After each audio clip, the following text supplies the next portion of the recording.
Of कर रखा है।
Ladies and gentlemen, a very warm welcome to the Business Conclave at our esteemed B School.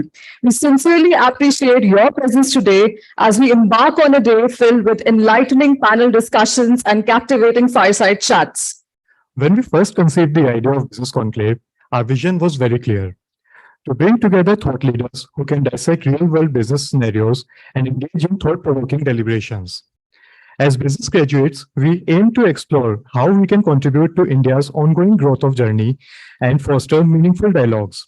The EPGP batch, representing our one-year full-time residential management program, has been successfully hosting this event for over a decade now, consistently setting new benchmarks in showcasing the Institute's accomplishments and well-rounded excellence. This year, our objective is to explore even deeper into the ever-evolving dynamics between the organizations and the customers. The intricate interplay between these two entities is evolving on a global scale, and it is undeniably shaping the future of prosperity. When we turn our gaze towards India, a nation with population exceeding 1.4 billion and with over 60% of its citizens in the earning age bracket, we recognize that we are on the brink of becoming the economic powerhouse of the world. India's burgeoning middle class is simultaneously adopting to and feeling the strain of novel business methodologies and technological advancements in both organic and inorganic sectors. Throughout the day, we will unveil and elucidate the complex relationships between technology, sustainability, and the impact of human resources on our nation's GDP. Ladies and gentlemen, with your resounding applause, we formally inaugurate the proceedings for this momentous day.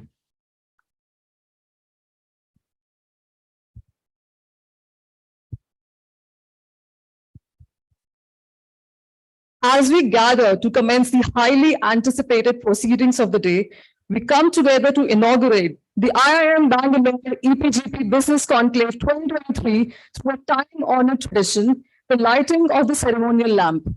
The solemn act not only sets aglow the physical flames, but also ignites the flames of wisdom and hope, serving as a guiding light towards a future radiant with promise.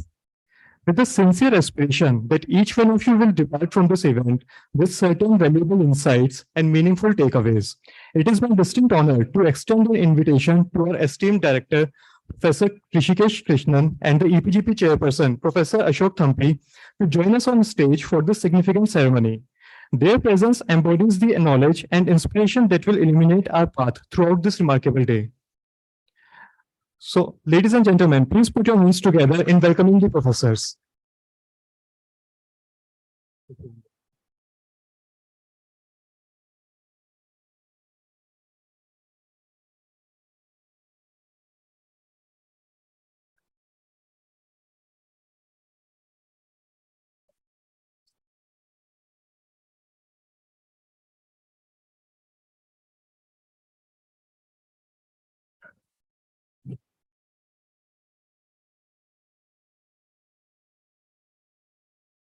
Please keep those claps going as we enlighten the lamp.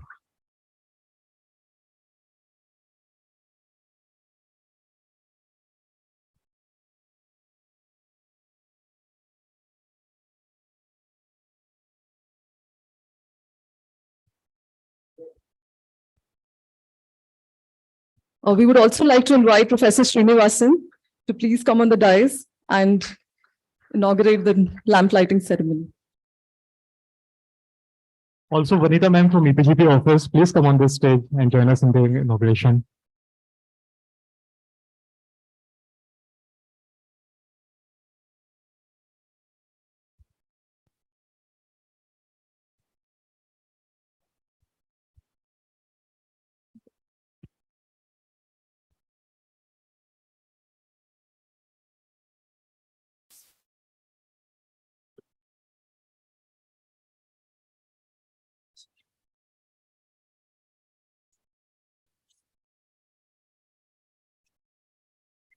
Thank you, professors. Professor Rishikesh Krishnan, before you go there, we would like to invite you here and to say a few words.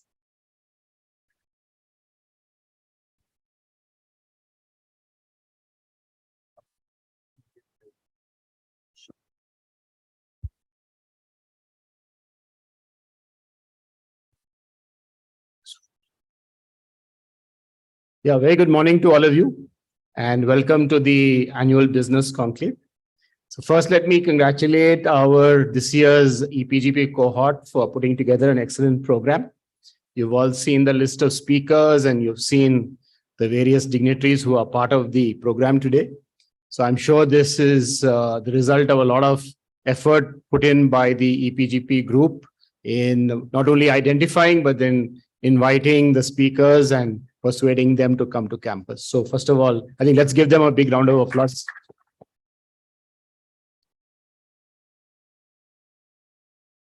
So if you look at the challenges that India faces today, which were briefly alluded to in the welcome remarks, There clearly are challenges on almost every front that you can imagine, which makes it all the more exciting to be a prospective manager or to go into the bigger workforce in a senior position in the years ahead. On the one hand, there are all the challenges related to growth, but then there are also challenges related to competitiveness on multiple fronts. Given all of this, certainly the two sub-themes of today's conclave, three actually, technology, sustainability, and human capital, all play a very significant role in looking up and facing up to these challenges. I just thought I'll speak briefly about each one of them for a couple of minutes. So if you look at technology, India traditionally was a technology follower. In fact, in almost any domain you can imagine, India was an adopter, at best an absorber of technology, but very rarely was leading in any technology domain. Even in the IT services industry, which has been one of our major success stories over the last couple of decades, to a large extent, we have been a technology follower, with the services industry focused largely on implementing existing technologies in an effective way, rather than pioneering new technologies themselves. It's only in the recent past that we've seen in a few domains, India is trying to push the envelope. Certainly one of those domains is the digital arena. And it's, I think, quite relevant and of course quite appropriate that we have one panel today which is devoted to India's leadership in the digital payments arena and what comes next. But going forward, I think the challenge in many industrial sectors is going to be how can we move from being a follower, and not only a follower, a quite far behind follower, to at least getting closer to the technology frontier and possibly in certain areas taking a leadership position. And that's required if Indian companies are going to be global leaders in the years ahead. The second important sub-theme mentioned today is sustainability. When we spoke to industry leaders a couple of years ago, when we were doing the PGP review, one theme which was commonly underlined by almost all the industry leaders was ESG. While in the past, ESG might have been something that was nice to have, increasingly it's something that's coming on the must-have list for almost all CEOs. What's interesting is that even if Indian legislation doesn't always require the best performance on ESG-related parameters, if you are in any way linked to global supply chains, you don't have a choice. For example, today, if you're an exporter and you are supplying to companies in Europe, your emissions are counted as part of the scope 3 calculations as far as the carbon footprint of your buyer is concerned. So whether you like it or not, your customer is going to require you to get your environmental act together, because otherwise you're not going to be in business for long. So a lot of indirect pressure is building up, and the direct pressure will also build up soon, because given the commitments that India has already made in the various COP discussions, it's only a matter of time before commitments come down at the company level. Incidentally, for your information, or those of you who've been following this, you might know that after the Paris Accord some years ago, some countries have actually cascaded down the sustainability targets even at the company level. So some countries in Europe have translated the country's commitment into sustainability commitments at the individual corporate level. And I think something like that in India we'll have to follow one day or the other if you are going to meet the kind of ambitious targets which the government has committed to in the Glasgow Agreement. Finally, of course, human capital. So human capital is actually the fun part of this whole thing, because there's so many ironies and enigmas as far as human capital is concerned. On the one hand, in India, whenever we talk about human capital, we talk about the so-called demographic dividend, we talk about the 50% population below the age of 30 and all those nice numbers. But the reality is, when you're actually running a business, you often can't find the people you're looking for to fill the roles you have. Similarly, on the other hand, it's a very interesting situation where you have a lot of people who have, at least on paper, good qualifications, who are looking for jobs and not finding them. So it's a very intriguing situation where there are jobs looking for people and people looking for jobs, and these two never meet, or at least they don't seem to meet very easily. So the challenge in human capital is therefore a very, very large challenge.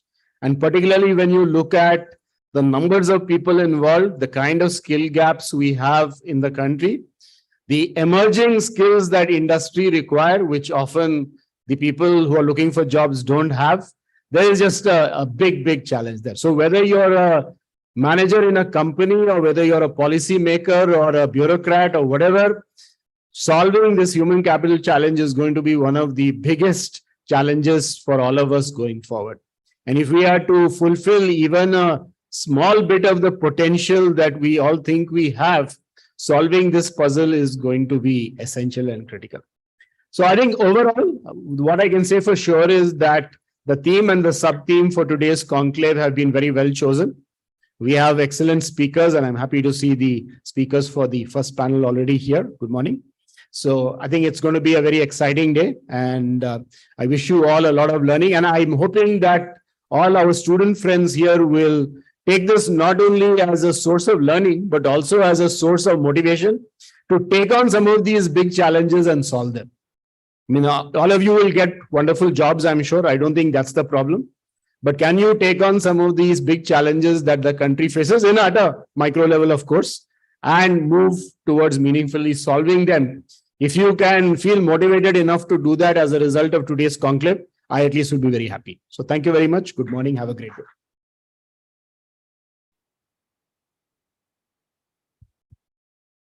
Thank you, Professor Krishnan. Now we would like to invite Professor Thambi to come on the dais and say a few words.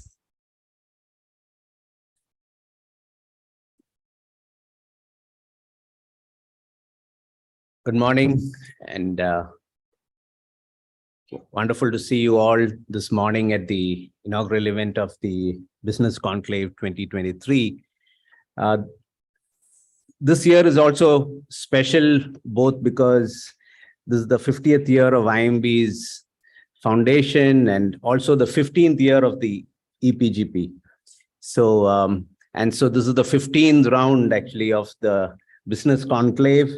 And this was conceptualized so that students, while they are here, they come with a lot of experience.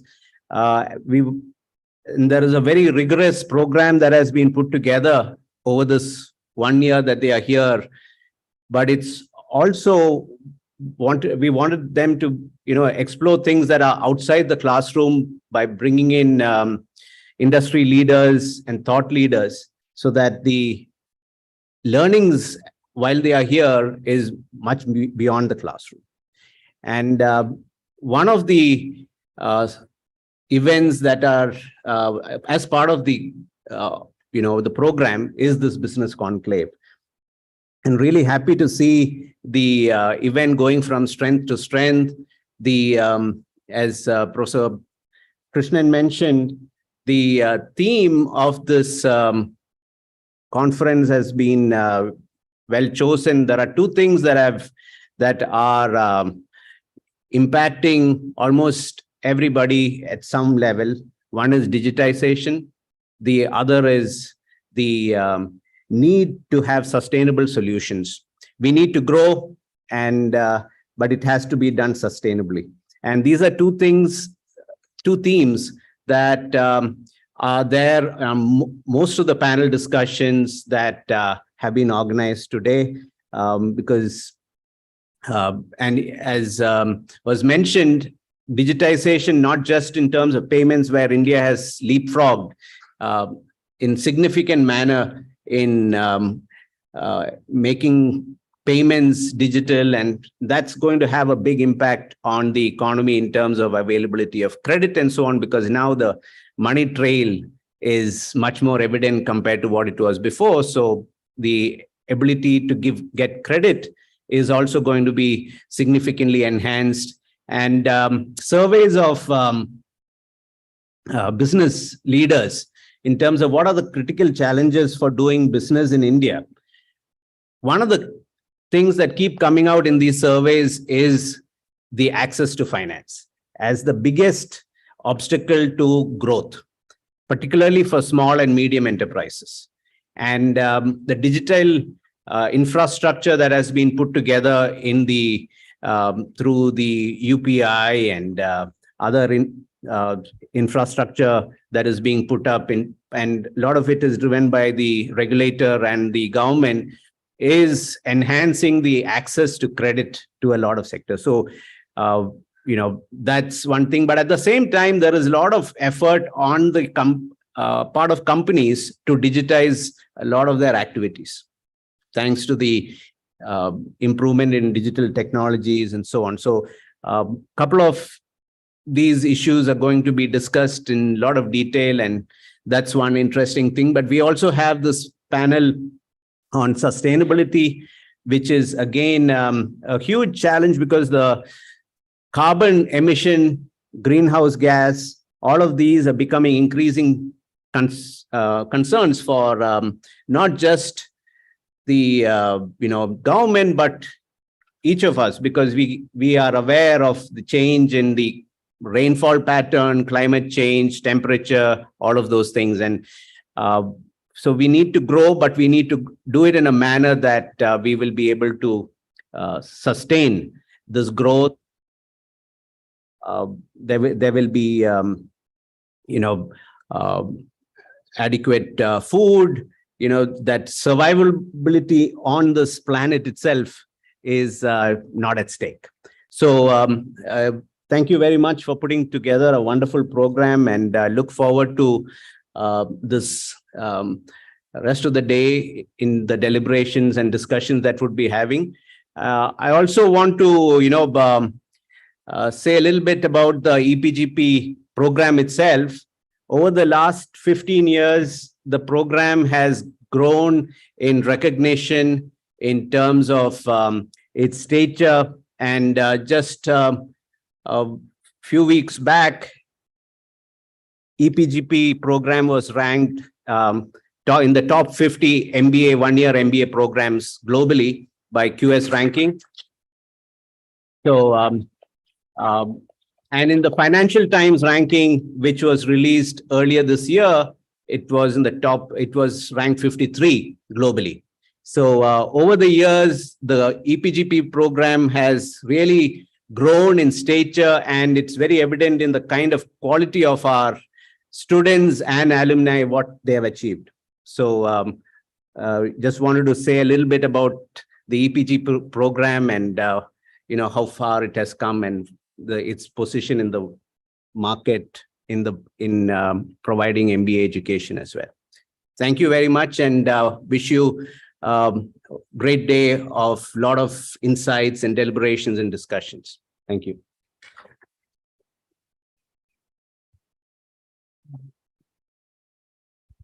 Thank you, Professor Thampi, for your enlightening words.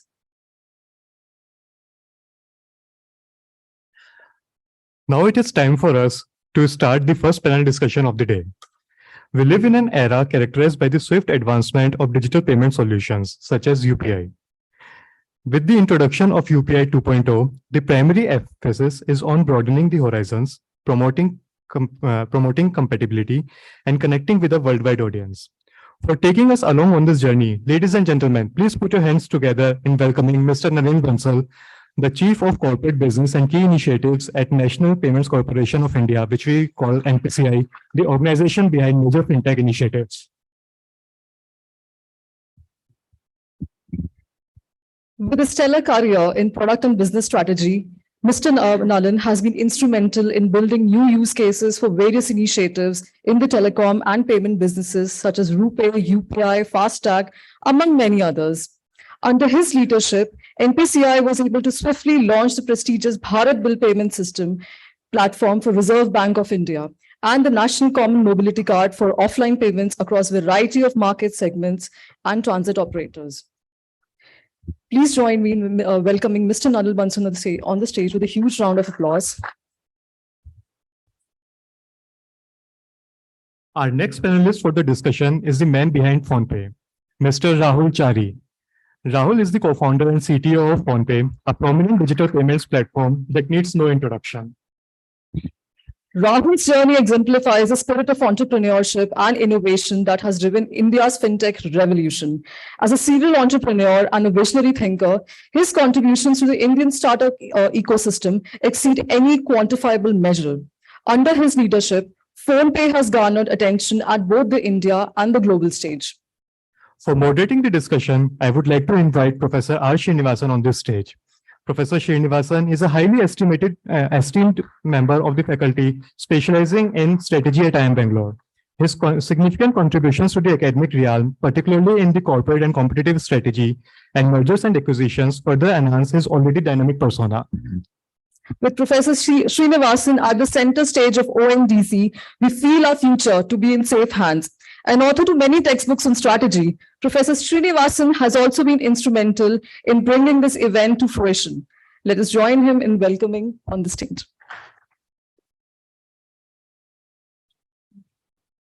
Professor, the stage is all yours. Good morning. Good morning, everyone. Thank you for joining in early on a Sunday morning. It's not easy to, on a nice rainy Bangalore morning, to wake up on Sunday and come to this. We hope we will be able to make some good sense of what's going on here. Thank you, Nalin, for traveling in, and thanks, Rahul, for coming in. So we have about an hour with us. What we will do is we will start with each one of you talking about your perspective on what is UPI 2.0 and India's digital payments in the next few years to come. And then we will have a panel. We'll start with Nalin. About 15 minutes. Thank you, Professor. I think it's a tough perspective to give. Everything that we think of seems to get outpaced, and next year to think again. I was just speaking to Rahul just before the session. I think in UPI 2.0, if I go specifically to UPI 2.0, I think last 5-6 years is more about inclusion, to be able to get people to start using their phones to make these payments wherever they want to make these payments. I think the next 2-3 years will be more about capacity and capability building in terms of ensuring that they have money to pay, and they can pay it seamlessly. They can pay it at a time that that they don't have to physically get involved, which is more recurring.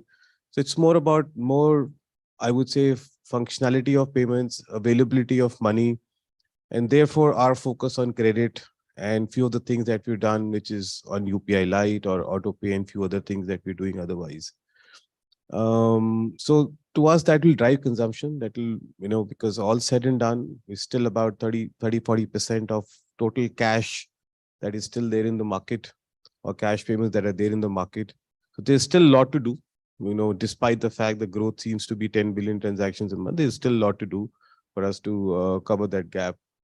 So I think that's primarily for us what is 2.0, low value payments and credit.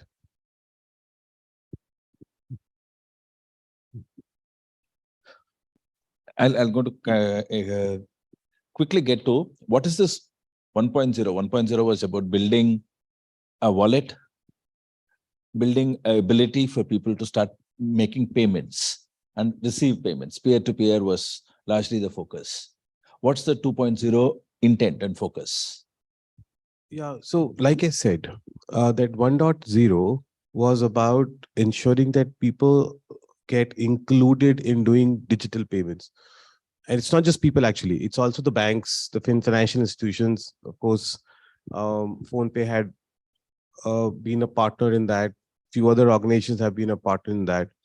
It's about opening up the systems. It is about digitizing more. So how are you able to discover your bank accounts?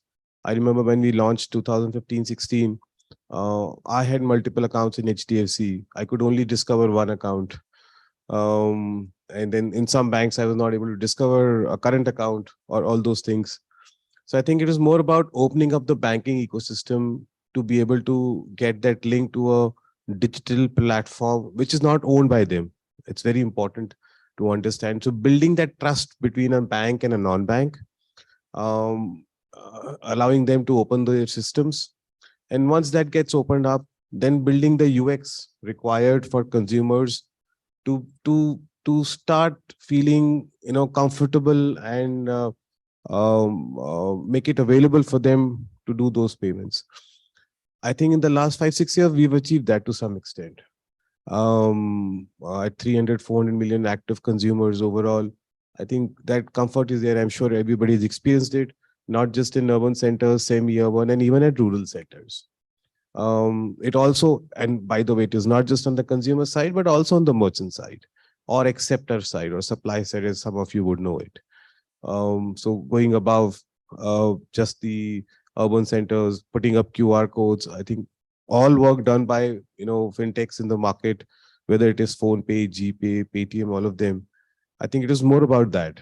That's 1.2 to your point, Professor. With that experience and I would say comfort and habit that is now built, I think the next thing is about growth. And like I said, growth comes from credit, broadly speaking. And the discoverability and availability of credit is not there as far as it was not there till about last year, which is why we have a very pathetic base on credit cards. We still about 80 million. And I think real credit card owners just half of it, maybe about 35-40 million. So that needs to get scaled. So there's more formalization of credit required. And of course, availability and accessibility of credit required. And I think that's where, along with the fintech ecosystem and of course the banking ecosystem, we wanted to make credit more available and discoverable. And that became the invent of discovering RuPay credit card on UPI. That was last year. And this year we've launched the credit line on UPI. So if your bank gives you a credit line, you can discover that now. Hopefully in the next 2-3 years, that should drive more consumption growth and therefore, I would say more to the GDP of the country. While having said that, that solves for one part of the problem statement. The next part of the problem statement continues to be low value payments.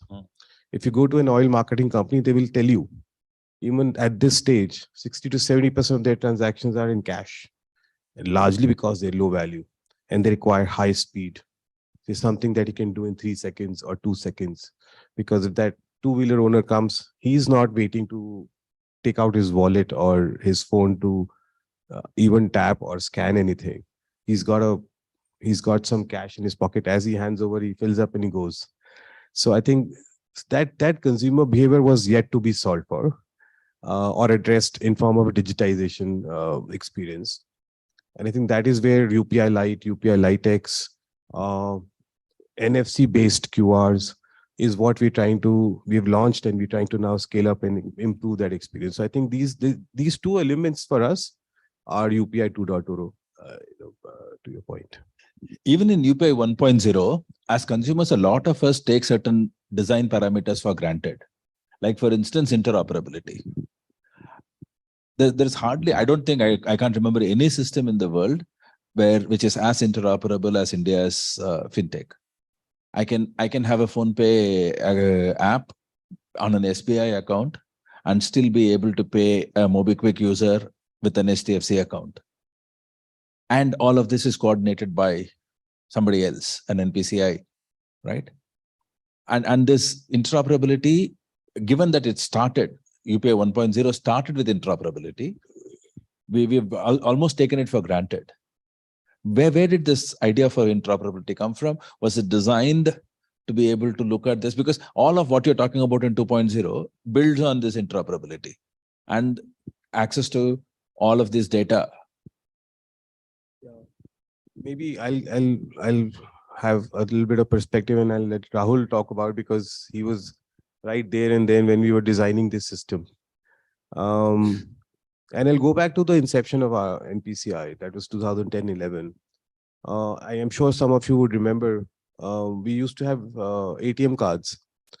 And the problem statement with that ATM card, it was good, but the problem statement with that ATM card was that you could only go to your bank account, bank ATM to withdraw cash. You could not go to another bank ATM to withdraw cash.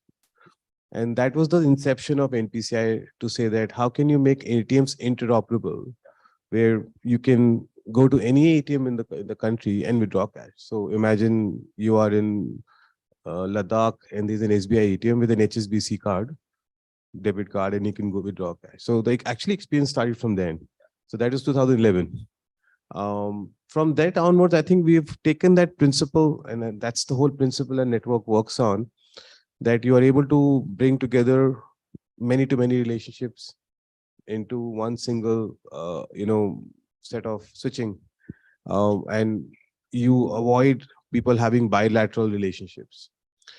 That's how some of the large advanced foreign markets have always evolved. Big people only talk to big people. But I think we, being a more federated and democratic country in our mindset also, I think made sure that everything is interoperable. So I think that was a start point.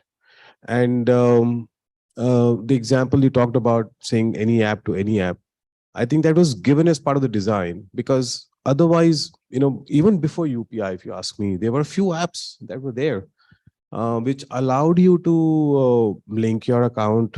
I remember there was an app called Chiller, HDFC Chiller app, where you could have a mobile number, and if you have an account at HDFC, you could see your account details on that app. It was very easy to link, but you could only pay an HDFC customer. Yeah, it was closed. It was closed loop. Yeah. And they will, I don't know, others were also planning to build this. Yeah. And then there was a thought that maybe I will talk to you and you will talk to me only. Of course, that had to be broken up. And I think that was the design architecture of UPI. And I think it was just the start point of it.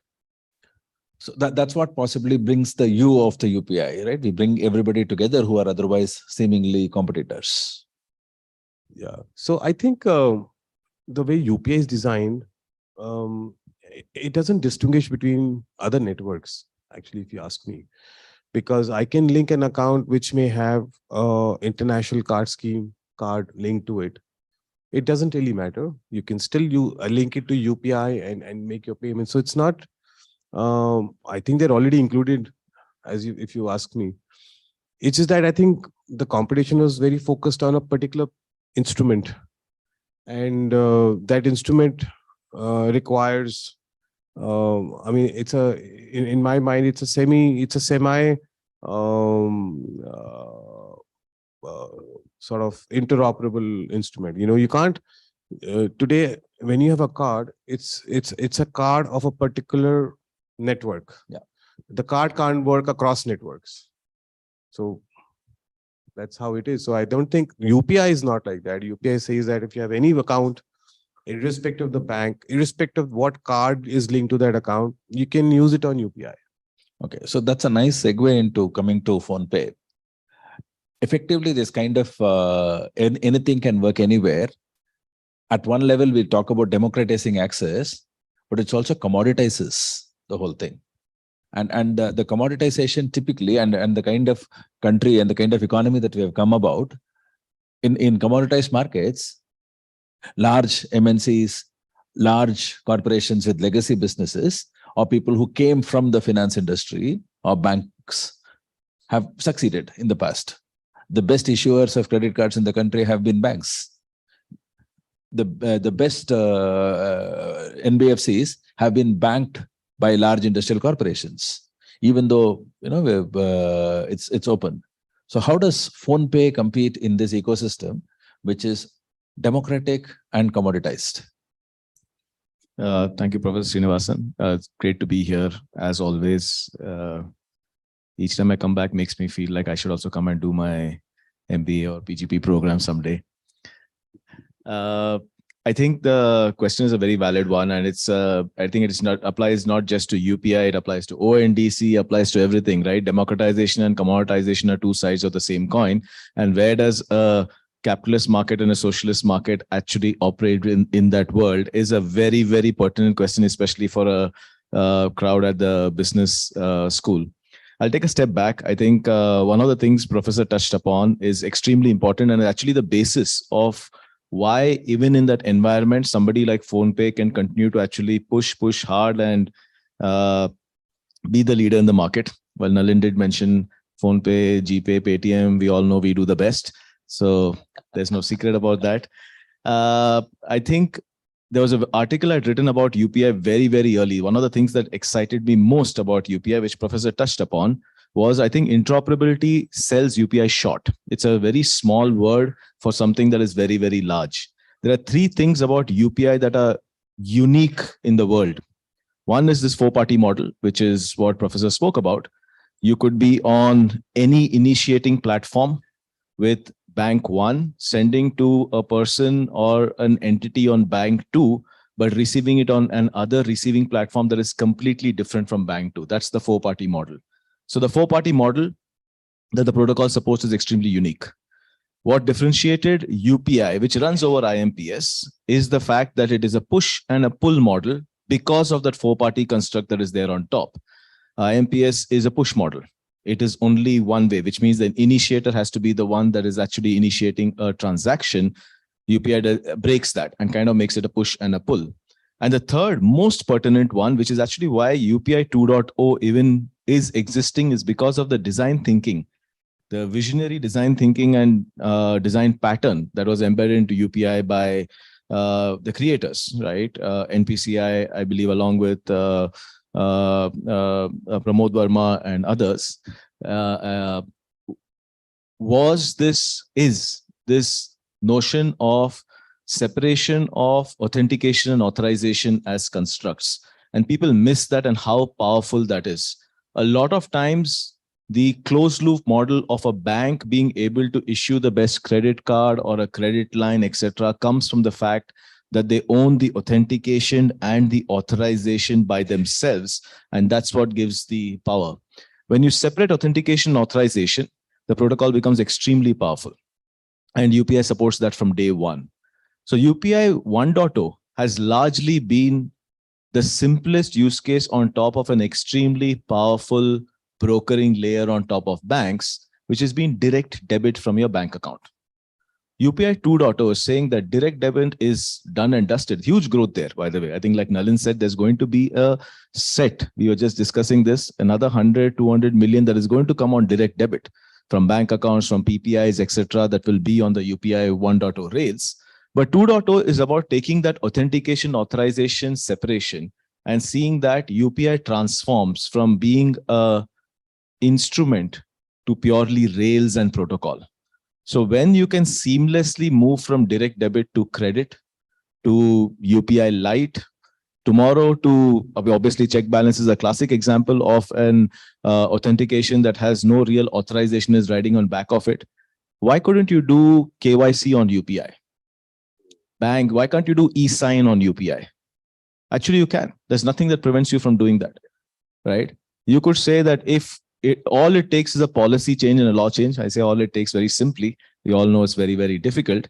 But if there's a gold standard on KYC with the banks, and it could be by anything like year after which the KYC was done, etc., you could have an authentication on UPI rails and an exchange of information. Money, balance, KYC, e-sign is information exchange that is supported in a four-party model between two entities. And that's what UPI is. It's rails. And therefore, the transformation, as I see it on UPI 2.0, is primarily along those lines. You can go to new instruments, you can go credit lines, you can go extremely small credit lines, you can embed meta information that is making this programmatic money on top of the UPI rails. You can go global, the G20 bilaterals that the teams are striking, NPCI International as a separate entity trying to actually build partnerships and bilaterals with other countries. The protocol is so extendable on the three principles that it was actually created with. UPI 2.0 is about just leveraging that for forward inward remittance, foreign inward remittance, foreign outward remittance, acceptance in international markets, credit lines in the heartland of India, programmatic money, and all of that. So that is the core difference, which is actually based on not UPI changing, but the fact that UPI, by the creators of UPI, NPCI, iSpirit, the India Stack team, in a manner that it's extremely foresighted and future provisioned. Coming back to this point of commoditization and democratization, I think the lens that we can take is that if the opportunity has been given for participation, The only thing that keeps us differentiated is one, you don't have legacy thinking and legacy systems and legacy processes. And therefore, you can actually think afresh on top of new infrastructure, which a lot of larger companies struggle to do. It's a very classic pattern, right? Where the risk of what you can lose by disrupting yourself always holds you back from disrupting yourself. And I feel that is the advantage somebody like a PhonePe has in this ecosystem, because you are not disrupting yourself, you're disrupting the ecosystem only. Secondly, the big other difference is that the opportunity to actually design yourself to how the ecosystem is designed today is higher compared to any other incumbent. Let's take MDR, classically discussed as was there, not there, point of contention, different people have different point of view. But when an MDR went away, it was a change in a business model. Adapting to that change by being somebody who's riding on top of only this as the opportunity and infrastructure is much easier. Adapting to that change as an incumbent is much tougher because it requires you to think differently. So while there is the issue of commoditization, I think the democratization continues to give avenues of innovation and continue to stay very nimble on the opportunities, the white space that creates is the only thing.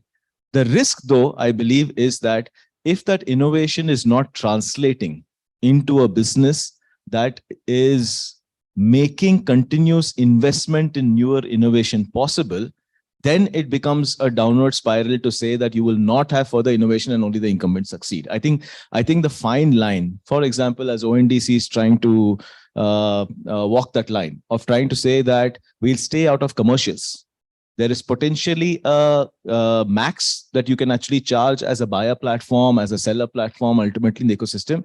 But we are going to stay out of the commercials and let the ecosystem play out. Those are examples of where the commoditization on the back of democratization doesn't kill a business and therefore doesn't kill investment. I think that's what we need to be careful about. Right. That's a good starting point, actually. When we say that commoditization doesn't kill business, and what we do is we commoditize the rails, not the commoditizing the wagons, right? Now, how is a PhonePe in the UI, UX, or in terms of even user experience differentiating itself? I'll come to the insurance later, but in the payment space, how are we differentiating? What is our PhonePe's differentiator? For PhonePe, the biggest differentiator has to be and has always been the fact that outside of UI UX, right? I think UI UX is important, but I think it is not a moat. It never gives a moat, and in fact, it is the easiest potentially to actually get beat on. For us, it's very simply put: get to a level of scale at which the performance and the ability to maintain performance for us is speed and reliability of payments is the toughest. So if you look at the problem statement, 1 million transactions a day, very, very easy to do with infrastructure that is commodity infrastructure, very low cost that you can actually do. Take that to 10 million, the problem goes linearly higher. Take that to 100 million transactions, is exponentially higher. Take that to around 200 million transactions a day, and that is significantly different.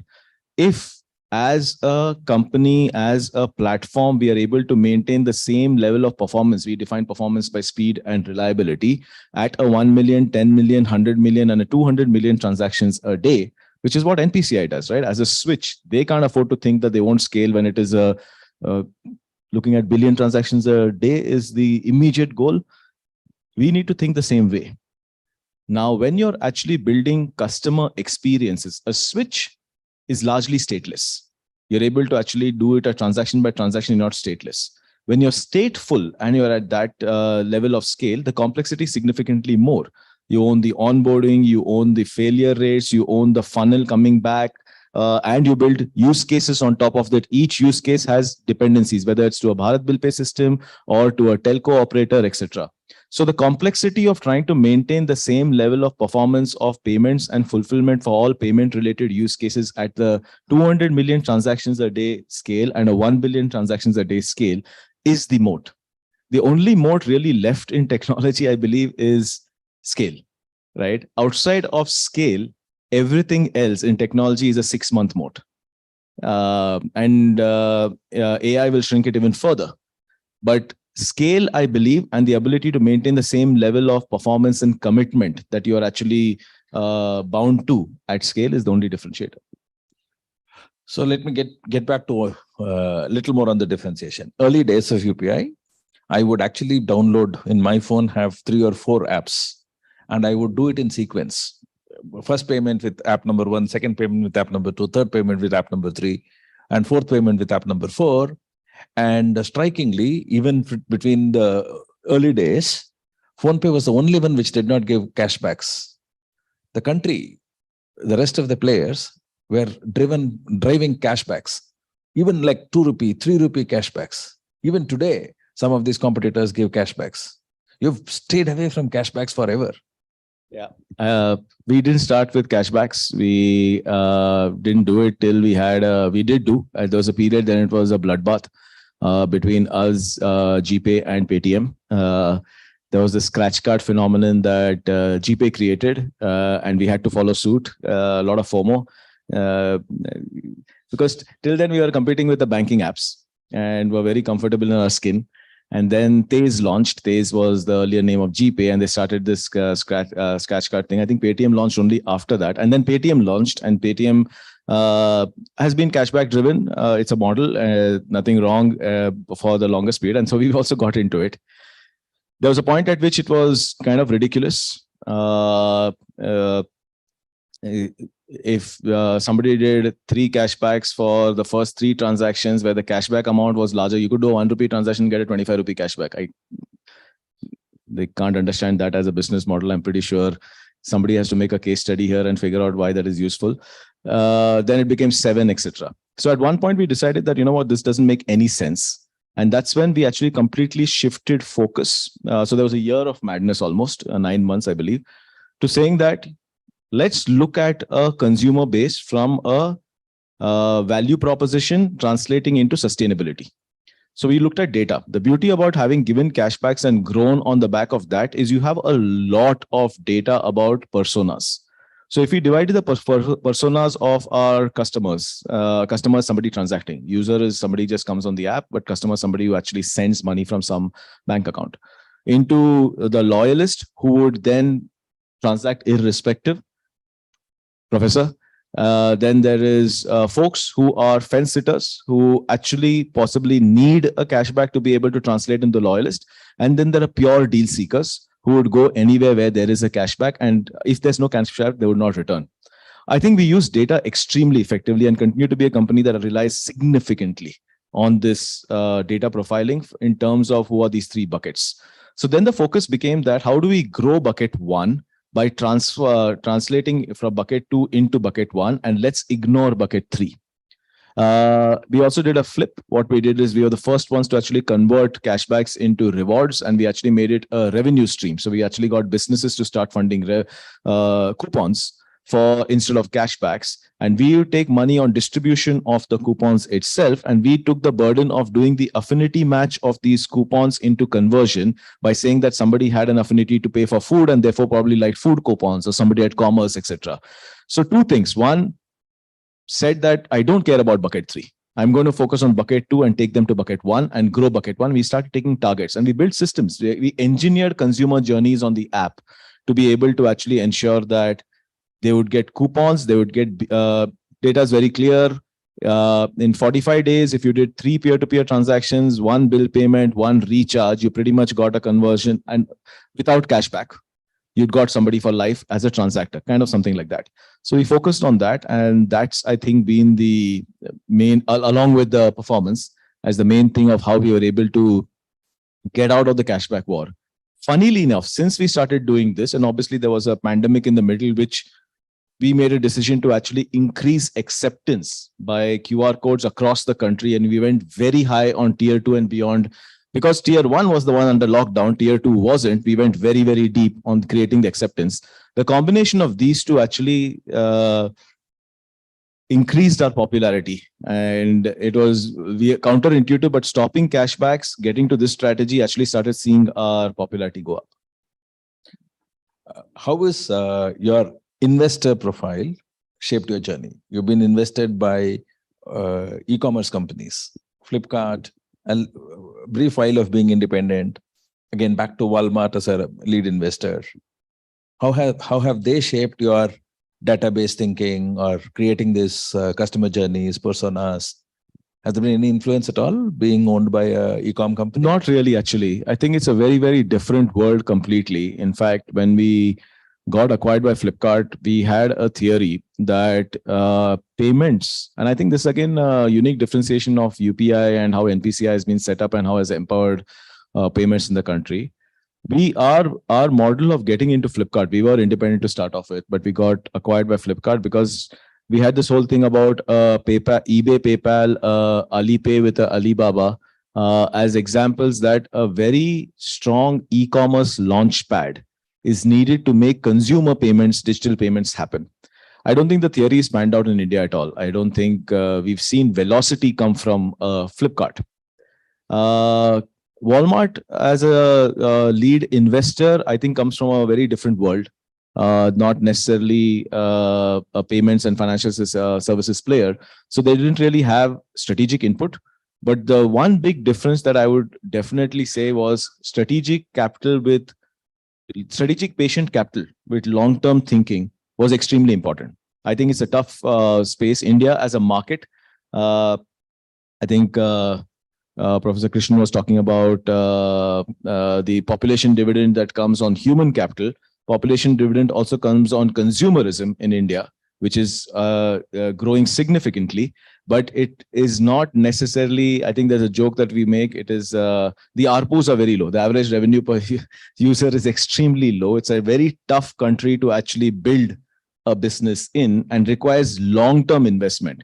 When it starts paying dividends, it pays dividends in a very rich manner. And you can take historically if you take any of the large conglomerates from the Tatas, extra in the country, it has been built on the back of heavy investment for many, many years. And consumer internet economies across the world have not been like that, especially out west, because the ARPU is very high. So that's a very big difference between India and the others. And having long-term patient capital, I think, has been very, very critical for somebody like us. So this is the right time to bring Nalin back into this conversation. We're looking at building an ecosystem. You have an ecosystem where there are competitors, where there are banks, the four-party transaction. Actually building a protocol requires public investments. And typically, a lot of times this typical infrastructure is built by governments and paid for by governments. The railroad is built by the government. The roads are built by the government. Waterways are built by the government. Here we have a digital backbone, which is not exactly government, right? NPCI is not government. We have the I name and the N name in it, N and I exist, but we are not government. What is NPCI's business model in building this infrastructure, the plumbing for the entire ecosystem? Tough question. Professor Rishikesha can answer that better for us. But I can tell you of whatever I'm aware of. I've been with the organization for about 8 years now. I think we got set up by IDRBT and IBA together. These are two organizations that represent banking world in the country. We got set up as a non-for-profit. We continue to be a non-for-profit. Non-for-profit doesn't mean we don't strive for profits. It only means that we don't give dividend to shareholders. Started with a small capital, some 10, 15 banks put in some money. We haven't had to go back and raise money. So we are zero debt. I think it has continued. I think our business model has been operating in 2, 3 areas, and maybe Rahul can explain that better being a technologist. Number one, I think it was always been about scale. Being a technology company, we said scale is the most important thing for us. And scale comes from interoperability and commoditization, like we spoke about. So the whole thing about opening up ATMs, doing account-to-account transfers using IMPS, then doing RuPay cards at a mass scale with PMJDY program. That was our first program. Then of course launching BBPS, opening up bill payments in the country. At that point in time, bill payments was only available for urban billers through a platform called something called Visa Bill Pay or Bill Junction or a few other things. And you could only pay select billers only if you had a particular bank account or a particular card. Again, closed loop or semi-closed loop. So opening up bill payments, and of course, eventually opening up payments using UPI. So all these things started to bring in scale of transactions, and the small little switching fee that we make of these transactions today now at 300 million plus is what is sustaining us. So that's one, scale and interoperability. Number two, I think in the last 4 or 5 years, we have actively taken a stand of building the tech ourselves. Again, something we learned from PhonePe is to say that as an organization, whatever we can build, we will build. And so as of today, and I think that's a silent innovation that people don't talk about. Today, as of today, apart from the networking components and the computing components, which is your servers and your network switches and firewalls and your load balancers, which are hardware based and whatever it is, which India is yet to get into. Hopefully in 5 years we will get there. I don't think we pay any fee to anyone. So we've completely open sourced ourselves using open source databases. Of course, with a lot of consultation across the industry to make sure that we are at high scale and high speed and high security systems. Having our own data centers, we have zero infra on cloud. Having our own private network, so we connect with almost 1,000+ banks on a private network. Of course, we also connect on public network for some of the APIs, but most of our core APIs are on private network. I think all of this has helped bring costs down on tech for us. So that's another impetus into our business model, to your point. Exactly. That's where I was trying to get you into, on how lean it looks from outside, but you've made a huge amount of investments in doing all of this inside and kept the cost low. Yeah. So in fact, I don't know if some of you may not know, we have 2 large data centers that we manage on our own. Yeah. One in Hyderabad and one in Chennai. And we had tons of people coming to us saying we'll set up sovereign network for you, sovereign data centers for you, which are completely secure. But we didn't take that call. Maybe they could have been cheaper, or they could have been that same efficiency, but we didn't take that call. Third, I think, to your point on business model and sustainability as an organization at this scale, I think is always about human capital. I think we actively decided, or maybe we've always been, from of our hiring point of view and human capital point of view, our strategy has been hire, train, and grow. We've now never really looked at, of course, in some areas you have to have experts and specialists, especially now that we're looking at AI. But for 85% of our roles, 80% of our roles, even if we have to hire people from tier 3 colleges, tier 2 colleges, we've hired people from there and we're stuck with them and we've trained them, we've grown them. I'm an example. Many of us are. And I think that time experience has given us that motivation, inspiration to do something and at least learn along the way, which has kept our costs down. And being a not-for-profit in that true sense of the word, I don't have to return back money to my shareholders, but I'm creating some value for the shareholders, right? Not needing to give money back, but having able to create value for my shareholders and my shareholders' customers. If a Bank of Baroda has invested, I'm not only creating value for Bank of Baroda, it actually makes Bank of Baroda serve his customers better, right? And that's a huge this one to keep going. What is the motivation to, yeah? Yeah, no, I just want to add that sometimes people tell us what is the valuation of NPCI. I keep telling, I don't know. If you ask me, we only have a book value. But I tell them maybe you can look at phone pay, maybe just double it. I think just very quickly, Nalin is not doing justice to his own org because he's very humble. I think I work very closely with the teams, the tech teams, the business teams, the product teams, some of the smartest people in a, I may be wrong, but a pseudo government organization, making some of the smartest decisions. I am part of the Innovation Council and I'm more in awe than really add value. The tech that they build, Satish is a phenomenal person. Been working with him for a long time, and in a manner that puts a lot of us startups to shame the speed at which they move. I think is highly underrated and genuinely makes them a national asset, irrespective of what valuation. And of course, they make more money than all of us put together. That is something that I'm hoping they unlock for us. Yeah, and all that money that they're making are not going back to the shareholders. They're getting back to the ecosystem. I think it's gone back to the data centers, if you ask me. Yeah. And so the fact that we never had to pick up debt is one example of that. Yeah. So enough available for us to invest further. And in fact, Rahul spoke about it. Our international plans of expansion is only because we had the financial capability and of course the mindset. And there's been a lot of support from the ecosystem, the government, the regulator to make that happen.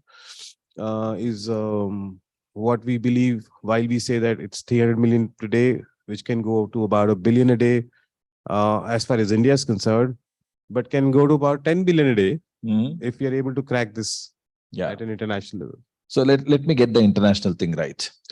We started NPCI, RuPay, UPI in India, where the penetration was very low. When we go to international markets, largely the Western world, there's a lot of penetration. There's, when I go to Germany, I carry a cloth bag to carry my coins. There's cash and there is contactless credit cards. And there's huge investments in the POS machines. Every small vendor has a POS machine. We keep joking about the QR codes replacing POS machines.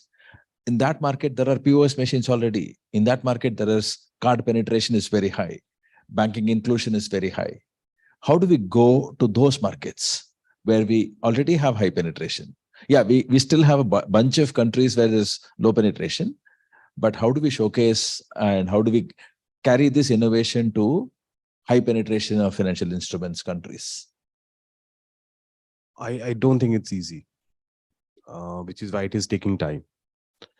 I think as any, and I'm hoping the fresher generation will have more answers to this. I think the first strategy has been to go at corridors where there are more Indian diaspora, because then they are more used to this and then they carry this forward. So Singapore, Dubai, a few other corridors. There's been great reception of wanting to do UPI in those countries. Secondly, I think countries where while the digitization is large or high, but it is in the hands of few entities only. So if you talk about Germany or maybe some other markets, you will see high level of digitization of payments, but you will see everybody carrying maybe bank A card or a bank B card or a bank C machine or a bank D machine. And to that extent, it's not fully opened up. Yeah. You don't have enough fintechs there maybe, or you don't have 500 banks, sharing the market between themselves. So I think for us, then that becomes an opportunity. And third is the cost of that tech or the cost of that standard or that platform and the availability of resources to deploy that. Thankfully, with so much scale that we have now in India, enough sources and software platforms available. What I call as the Infosys of the payment world: FSS, FIS, MindGate, Olive, PhonePe, who have built these platforms at scale, and they are ready to deploy, and they can deploy at any other physical or geographical location if required. So I think that availability of low cost switching services or payment services is what in all three together will help us drive some of this. And lastly, I think the way I think as NPC also we are thinking is, how do we get there? Let's say go to country X. There are political concerns, there are IP concerns, there are other concerns. And I don't know, maybe like yoga or maybe like something else, it'll become an open standard and people will just adopt it at some point in time. So because the political convincing of an open loop is much more stronger, right? A closed loop system is easy to build. You just need investments to build a closed loop system. To build an open loop system requires a political will and a bureaucratic support. Yeah, I think there's a lot of I would say support from the regulatory and the government side as well. The intent is to go global, and I think that helps. Good. That helps. We look forward to more and more expansions. Coming to you, UPI was just one part of PhonePe, right? And you built this entire PhonePe organization from building the payments, and then you're looking at multiple use cases. Insurance, you have done exceedingly well. And talk to me about how you built insurance on top of your payment solution, and what other things that are going on. What other innovations can we build on? So our consumer strategy, if you may call it that, from day one was to actually build consumer payments as the foundational offering, and then to build a consumer's journey with payments on top of that. That was, we call it the send, spend, manage, grow strategy. I talk about it a lot because it's been ingrained in the philosophy of the company that that's the path that we need to follow from a consumer's money journey. So send money was the first one, P2P, which I believe could be the unlock even in international markets out of the traveling diaspora, to be able to see where there are markets where real-time settlements and peer-to-peer in an interoperable manner with government will in those countries can unlock value. So send money. We then graduated consumers to grow spend money, which is basically merchant payments. So the investment was to actually increase acceptance and almost make it ubiquitous as an acceptance layer on the merchant side of things. That's where the QRs across the country, between any of the QRs, given that they were all interoperable, helped build a great two-sided network between send and spend. Get a very large number of consumers transacting digitally across merchants who are accepting digitally, and then say that if that achieves a certain level of scale, there has to be an inflection point at which the confidence to be able to start doing what we call as manage and grow comes in on the consumer base. Because that's, I think, in payments and financial services, the lowest common denominator that is needed is consumer trust. Right. So consumer trust comes only after a significant amount of scale across send and spend, starting from low value transactions and graduating to high value transactions, before you can say that, you know what, why don't you let me manage your finances and let me help you make your money work for itself. Right. So then after we achieved that scale is when we started looking at manage, and manage we started with two parts. One was mutual fund distribution, and also staying on the side of normally very conservative funds, because our thinking has always been to think at a population level and not to think only from cohorts that may have high risk appetite, etc., but think at the more population level, which means that it leaves out a large part of the population if you're trying to cater towards high commission products versus high value products for the consumer base. So we started with very basic mutual fund distribution, which would be like liquid funds that are extremely safe, but may not be something that is giving enough returns. FDs were lower then, higher now, but that's a market thing. And insurance, right? And saying that one of the things that is definitely needed in the country is a significantly higher level of penetrations of insurance, especially on the health and the life side. Because otherwise, as the pandemic has proven out, it becomes a very large burden that the government is not going to be able to take up. So insurance distribution became the part that we started in Manage. With insurance distribution, our strategy or approach to market has been that what is traditionally a very high push-based product that is driven on the back of physical distribution agents being there, how do you convert that to a digital experience? And it's extremely difficult, right? So we said that we have to start with sachet-based products, which has been something that is a strategy that worldwide has proven the right way for moving towards digital insurance distribution.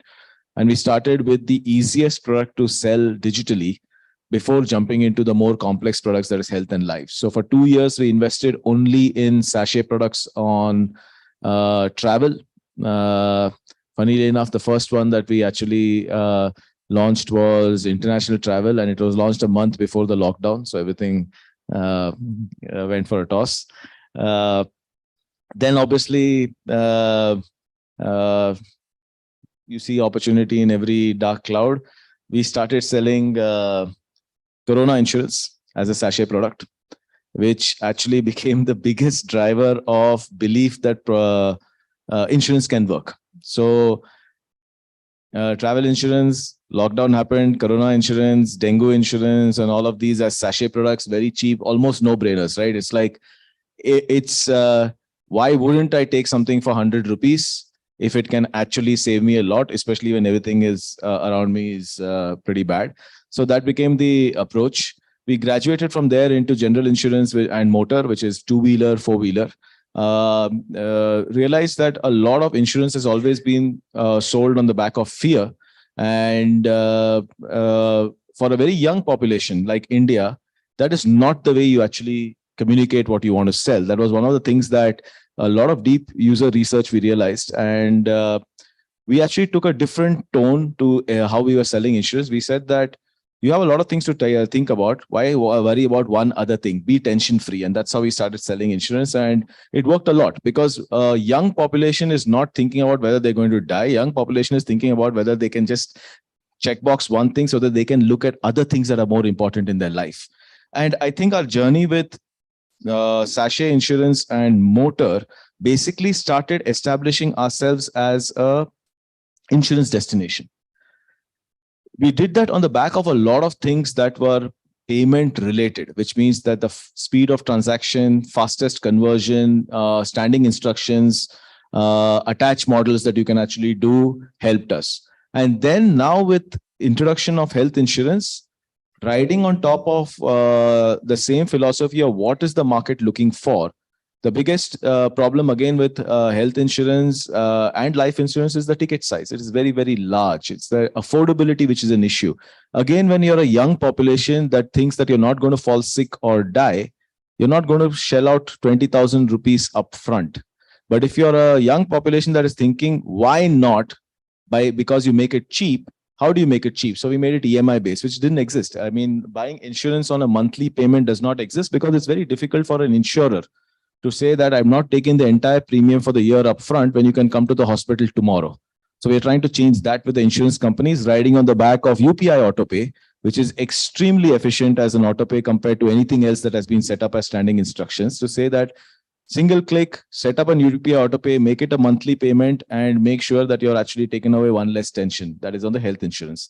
So trying to actually shape financial protection through insurance by making it a pull product, one from the value proposition and two from the affordability factor, is how we've thought about insurance. And I think going forward, the next step would be credit, again, unlocked through UPI, to take again a model of start small, small bite-sized loans, build behavior of good credit versus behavior of bad credit, and grow from there based on the folks that take good credit. I think that will be the approach to credit also. So it's really about the trying to understand the consumer psyche with money, taking advantage of core capabilities on the payments rail like KYC, UPI, autopay, standing instructions, etc., and then to actually build value propositions along affordability. And leveraging your own data and being able to Our own data to a great extent and being able to partner while we don't underwrite on any front, but being partner with insurance companies, reinsurers on what are the right life insurance, for example. It's all about whether you have the ability to make a premium payment, and therefore affluence or income estimation is the primary factor. exactly. Right? Health insurance is age, stage of life, and This behavioral part of it. Yeah. So all of it is data, trying to actually completely anonymize data, but cohorted users to be able to actually go more granular. Insurance today is very coarse granular. exactly. What you get in Raipur is what you get in Bangalore for the same set of people. Doesn't make any sense, but that's because they don't know better. When you are actually selling only through agents, it's very difficult to get that information. So try to get more granular from the products and the pricing, and being able to then reach out to the masses. And we look forward to more and more products from the PhonePe building on this. So at this point, I'm going to open this for the audience. Any questions? Please keep your questions sharp and please define who you want to ask this question. We'll have somebody give away the microphones.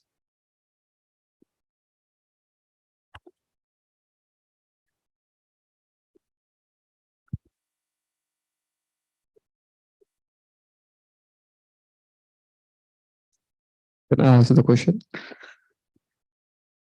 Yeah, just spoke about real-time settlement going global, and that's a market that we can have and go for the real-time settlement. Right now, B2B, what we have is either T+1 minimum, we have T+1 settlement, or T+2. How can, as a UPI 2.0, can we go like real-time settlement B2B?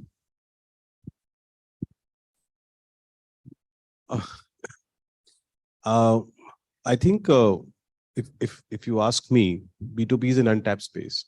I don't think it is solved. It is still roaming around in those islands. There are so many portals that you see today. Both the entities have to be on the same portal. That's when they get the value of invoice discounting, supply chain discounting, all that happens. It needs to open up, in my mind. I'm not sure the settlement is required to be lesser than T+1, but I think it's more about discoverability, and so there has to be some ONDC version of B2B coming up very soon. We are not, at least as in PCI, we're not there yet.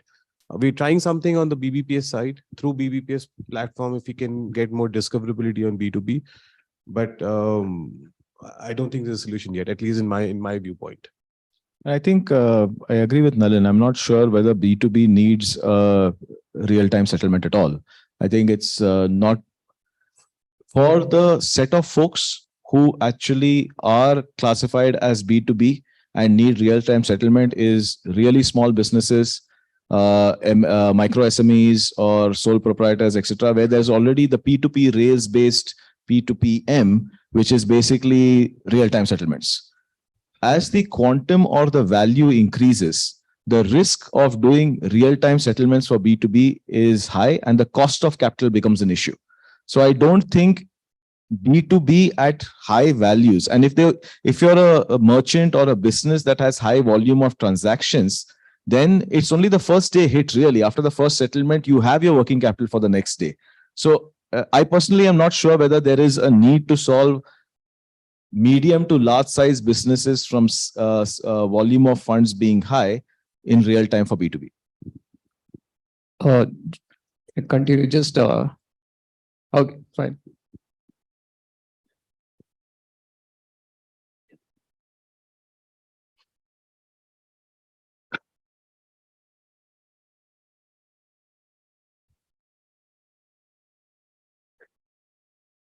Directly speak. Okay.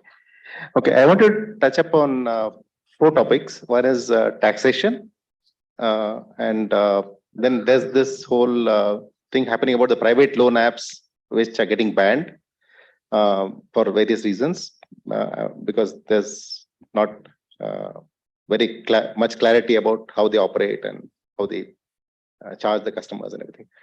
And the third thing about this offering of credit, there's no visibility on the interest rate. Sometimes you just say, okay, we can put 5 lakh into your account, but there's no visibility of for the average middle class customer who's very particular about how many kilometers a vehicle gives when they're going to buy a car. There's no upfront visibility of the interest rate.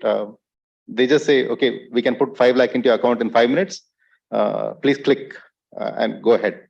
And people are apprehensive about the interest rate very much. Then there's this CRISIL rating, which people are accustomed to when they go for a loan. How will you rate? Will your rating be different from the CRISIL rating, or how is it going to be? So these are the 4 topics I wanted to know: taxation, loan apps, and their how are you going to distinguish yourself differently from a private loan app, and CRISIL rating and interest rates. Yeah. Is this to me? For you, maybe interest rates. Yeah, you can speak on the interest rates part of it. I think interest rates part of it, the way the RBI has actually defined now the digital lending guidelines is that the KFS, the key fact sheet, has to be presented upfront. It cannot be pre-clicked as accepted. They even have norms very clearly on how it should be showcased. What are the parameters that need to be clearly showcased? You can't keep it as entire download and read as a PDF. So the norms are very clear. I think the problem is more with the approach some apps may have taken for higher conversion and not really meeting the norms to the T. If you meet the norms to the T, the fields that need to be shown exactly like you're talking about, what is the interest rate, what is the processing charges, what is the EMI payment on a monthly basis, and what is the early payment penalty or this thing, have to be shown in the KFS, and then the KFS has to be downloadable, and then the acceptance that this has to be actually has been read or acknowledged has to be explicit and not implicit. If an app, and when we do it, we will actually follow these norms, follows this, I believe that you're meeting the bar and meeting the to the spirit what the customer should be shown. It is more about whether there are apps that are not doing this, bordering on being against the regulation because they want to do higher conversion. Yeah.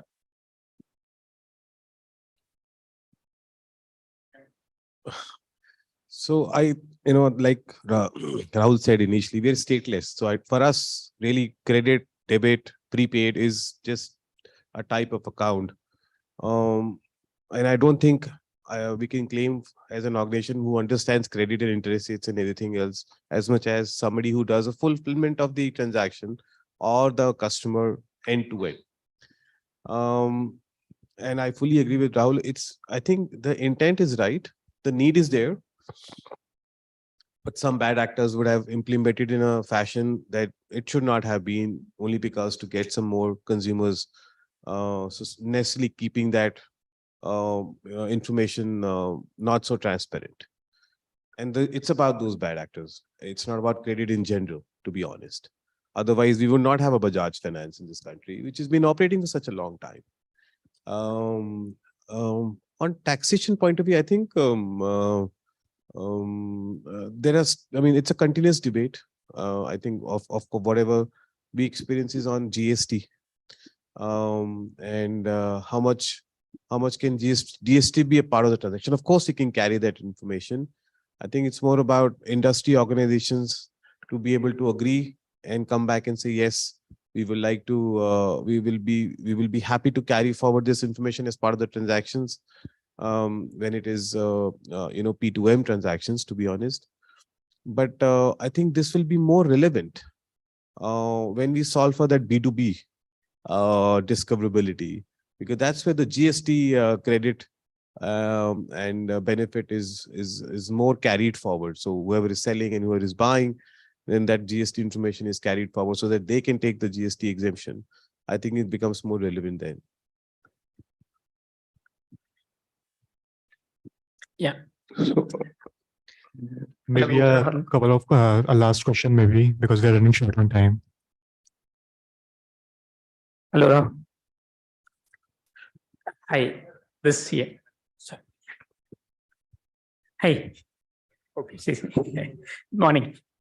Rahul, since this question is towards you because deeper technology and all, right? See, the AI world now it's happening a lot, and right. So what are the different areas that you can see a potential? How you are already doing a lot into with AI in PhonePe side of it, if I understand you correctly. So, um, how is it enabling?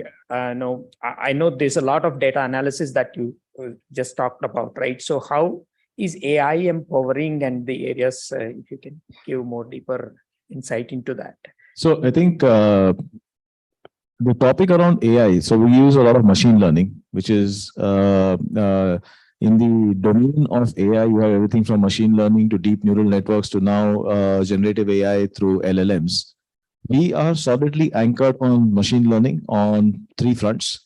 One is on our risk and fraud detection systems. We use machine learning very extensively, just like NPCI would do, because the quantum of data and the combinatorial explosion that it takes to be rule based on that one, it's well beyond that. So ML is used very extensively there. We use ML very extensively on performance prediction. For example, a transaction is going to succeed. What's the success rate? Should we allow it to go through? Will it go deemed, etc.? That is where we use ML very extensively. And then we use it in efficiency, like I said, in terms of if there's an offer, if there's an affinity, what is the coupon that we do on the growth systems. So that is machine learning. Beyond that, even on the customer operations or customer experience, we don't really use AI or machine learning. Most people talk about bots, etc., being AI. We don't need that because we are very contextual. When a customer has an issue, we know what the issue is. It is the last transaction that has failed because of X reasons or a fulfillment of Y reasons. You know, it's not rocket science. It is very simple systems and APIs to be able to see whether there's a self-healing that we can do. So we automatically raise a ticket, we give an SLA, we fix it and inform. So our tickets are closed 96% through automation itself. Coming back to where AI has become very prevalent as a topic when companies have been using, like us and everybody else has been using machine learning very extensively, is with Gen AI and LLMs. My view may be a little disappointing, but we don't use, and in fact, there is a rule not to use LLMs in production at all today, because in financial services, the areas where I could potentially use it, I lose explainability, and explainability becomes a very, very important part of the regulatory norms that I need to meet in many different ways. Even on the systems and code generation and development, we have strict norms not to use generative AI in any which way, because same thing, explainability of code, especially when you're dealing with protocols that are facilitating money movement, have to be very careful. We use LLMs or in areas where it's much more about efficiency of development, for example, testing, right? Code optimization suggestions. Those are the areas that we use. We use it for documentation internally of looking at code and being able to create documents, etc., because it improves our readability of our systems to some extent. But that's about the boundaries at which we're using LLMs itself. I think general feeling is that we have to be a little more cautious about, very specifically with the respect to explainability of LLMs when we are going into production systems on financial services. So that's the answer.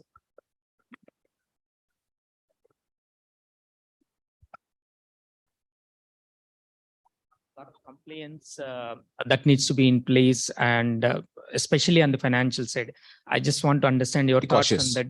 Extremely cautious, may not be the first one to get in there at all. Yeah, thank you. So that marks the end. So we have one question maybe. Okay. One last question. Yeah, hello. So this is regarding credit risk, assuming that UPI payments app want to get into lending. So what we have noticed is people who do not have credit history generally would not get loans.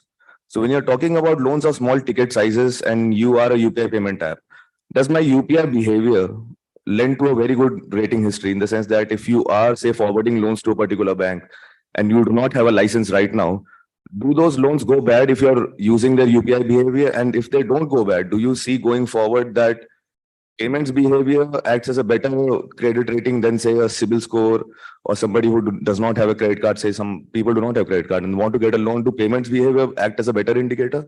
So I can't comment on whether the loans go bad or not because we've not started doing lending on the back of payments data. We are a loan generation platform, loan service provider, LSP, working with NBFCs for merchant lending, which is on the back of UPI transactions data, which is flow-based lending, wherein we know what's the incoming and potentially what's the outgoing because of the persona of the same merchant as a consumer on our platform. And that has been extremely efficient as a predictor of credibility on lending. So ability to pay and intent to pay, both of them in flow-based lending, payments data is very, very strong indicator of the right behavior. Consumer side is actually a different value proposition. Unlike merchant lending, where there's a daily flow incoming, where you're in the path and therefore being able to intercept for EMI payments, consumer payments is not like that. The part of UPI payments continuing to be a very strong mirror to the bureau data when there's a lack of bureau presence, though, is proven through merchant lending. How it plays out in consumer lending, we'll have to see. Great. So sorry, we won't be able to take any more questions due to time constraints. A very thank you for Nalin and Rahul for being here and accepting the invitation. It's interesting to see how organizations are coming together in aiding the government. Rahul, we totally resonate with you saying risk of losing yourself holds you back. It seems more like a lifeline learning than the UPI thing. And we constantly hope to work together for improving our relationship with money. So thanks a lot. And may I now invite Professor Srini to please present a memento to Rahul and Nalin. Ladies and gentlemen, please keep the rounds going.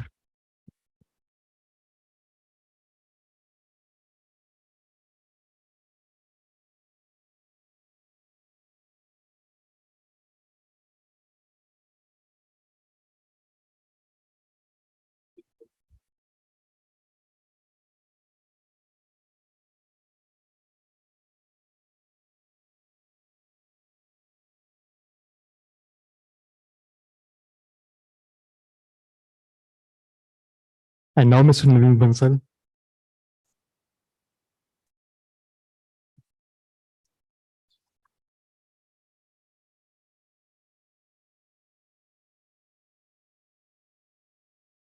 So we hope the size fits you well. We took some liberty in taking the size. Now may I also invite Professor Thampi and Professor Krishnan on this stage.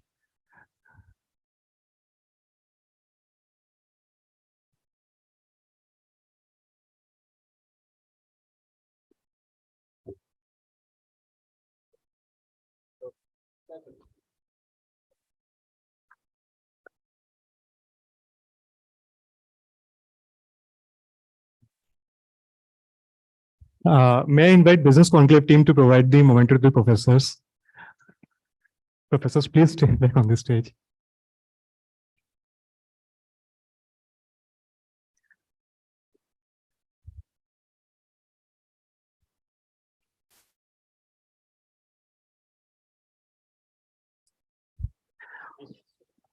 Firstly, may I invite Vikhyat to present the memento to Professor Srinivasan.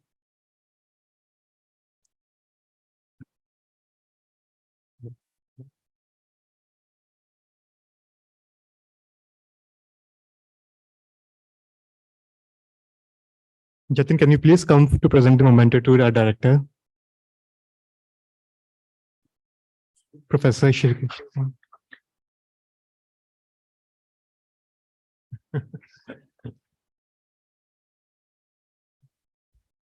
And last but not the least, Professor Thampi.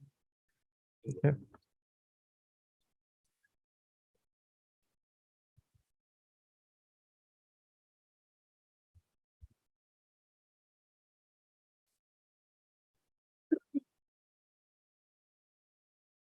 Next, we ask guys, with us guys, our Placecom team for the much awaited brochure launch of our EPGP badge. May I now invite Placecom team to come on this stage and do the honors.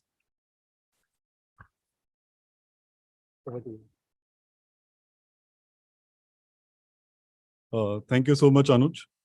Now this event has come at the perfect time. Is this better? Oh, I see my batchmates showing the thumbs up. Okay. So this event has come at the perfect time, or rather, this news came at the perfect time. We have just been ranked #1 business school in India by Bloomberg, and fourth in APAC, kind of overtaking one of the biggest names out there. And this is a big congratulations to the entire IIM Bangalore family.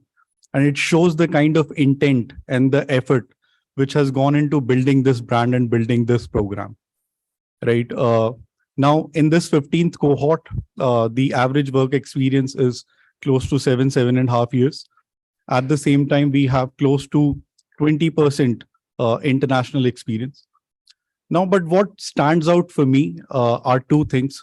Firstly, people could be coming from different industries, be it BFSI, energy, or technology, automobile.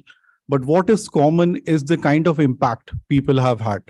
So in their individual journey, it's a growth journey, and that growth mindset which shows, and then the decision to be here and to be able to continue to grow. Secondly, is how integrated this program is in the overall IIM Bangalore ecosystem. So we have two courses, two terms rather, where we focus on core, which is among the EPGP batch. At the same time, we have two core courses with the larger IIM Bangalore community. So the kind of experience and the learning, and especially the energy which we have in class, and the kind of professors. I mean, I was in an open house session and I was just telling the list of professors who've been teaching us, and the kind of passion and intent, again, they bring to the class. And you go to Quora and you go to internet, they are nothing short of legends.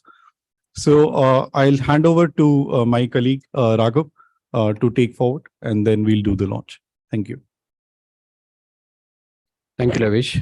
Next, we'll play a video of the profiles of our batch. I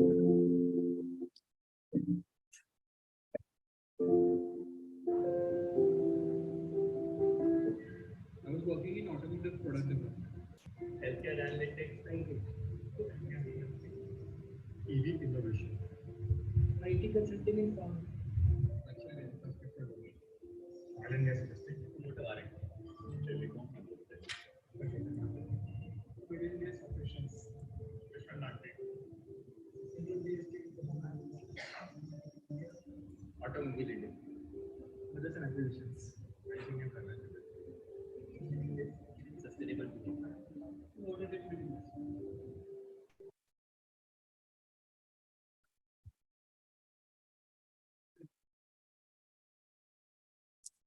data front-end analyst, smart metering.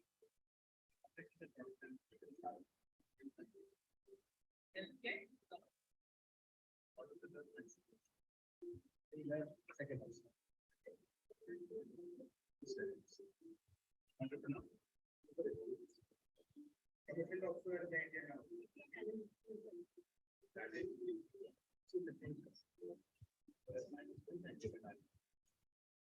Engineering management. Excel product.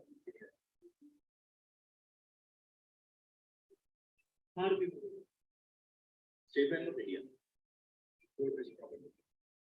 Mitsubishi Japan.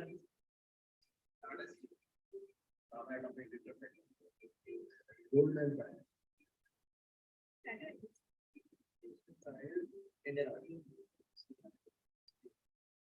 Mahindra and Mega India. Citibank. You are the next Government of India. PNC Paliwal.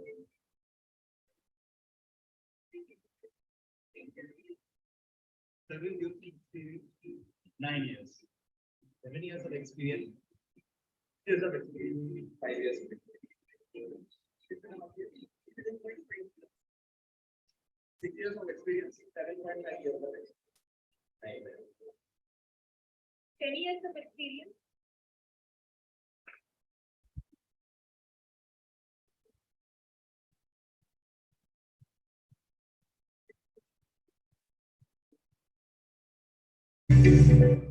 You have seen how diverse we are. So going forward, a moment we have been eagerly waiting for the launch of EPGP student brochure. This brochure encapsulates the journey of our students, their academic accomplishments, leadership experience, and the unique talents that define them. So we are ready to move into leadership roles, and our placement season starts from November 6th. So we request recruiters to be a part of this year placements. Now to do the honors and officially unveil EPGP student brochure, I would like to invite our esteemed guest, Nalin Bansal, Professor Ashok Tampi, and Professor Rishikesh Krishnan, and Professor Srinivasan to join us on the stage. I would also request the fellow NewsCom members to be present on the stage.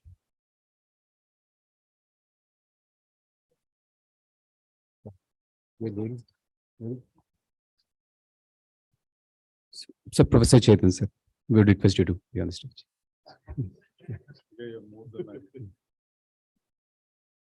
So the volume was low, but I think the batch has been fairly loud in the campus. We won the inaugural icebreakers with the PGP. We've been competing in sports. I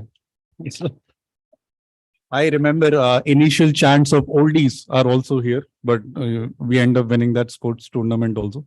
So yeah, let's please continue. Thank you.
I request let it be.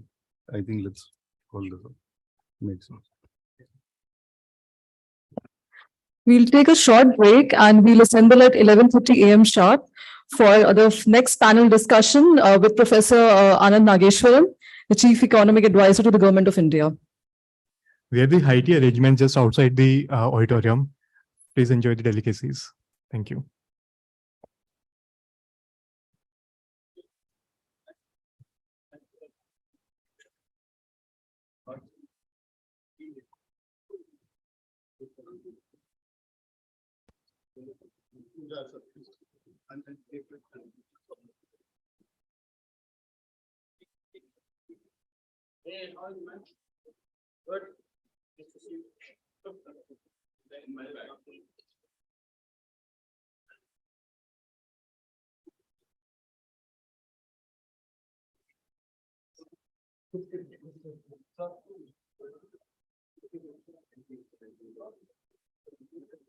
No, I'm good.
After a short break, we are back with our next much awaited session. While planning this session, we wanted to invite someone who can demystify the jargon such as GDP, growth, economic output, and so on. We are deeply appreciative of Professor Arun Nageswaran, who despite numerous other commitments has managed to allocate time for this discussion. Professor, while we had wanted to have this session in person, we are nonetheless thank you for your willingness to participate despite your busy schedule.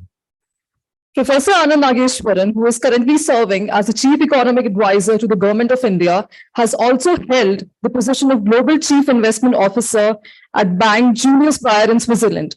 Even before that, he had held positions at Credit Suisse in Switzerland and Singapore, as well as at the Union Bank of Switzerland. Additionally, he has served as the Dean at the Singapore Management University, as well as at our very own IIM Bangalore and IIM Indore. He has co-authored several books on finance and India's growth. Apart from this, he also held a part-time position as a member of Economic Advisory Council to the Prime Minister of India between 2019 and 2021. Furthermore, he has been a member of the advisory boards of TVS Capital and the Global Alliance for Mass Entrepreneurship. Without further ado, ladies and gentlemen, please put your hands together to welcome Professor Anand Nageswaran.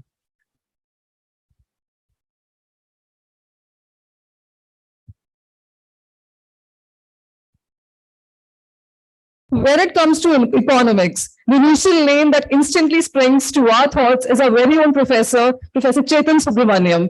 Professor Chetan holds a distinguished position as a senior faculty member specializing in economics at IIM Bangalore and is held in high regard by everyone. He has successfully ignited a true passion for macroeconomics within our community. In recognition of his commitment to conducting policy-oriented applied research and sharing expertise in areas relevant to the Reserve Bank of India, he has recently assumed the esteemed role of RBI Chair Professor Economics. Everyone, please put your hand together once again to invite Professor Chetan Subramaniam to moderate this session. Professor, it's over to you. Yeah, thank you very much, and good afternoon to you all. Thank you again, Dr. Nageshwaran, for taking time off your very busy schedule to be with us. It's indeed a privilege. So without further ado, let me get the program started. My first question is actually, from the economic survey. I think chapter 2 of the economic survey makes this very interesting comparisons between the period 1998 and 2002, and also the post-2014 period, in the sense that both these periods were characterized by financial reforms, as well as some negative shocks. And what the survey suggests is, just as the reforms of 98 to 2002 powered sort of this explosive growth that we had from 2003 to 2008, we would witness the same sort of growth going forward.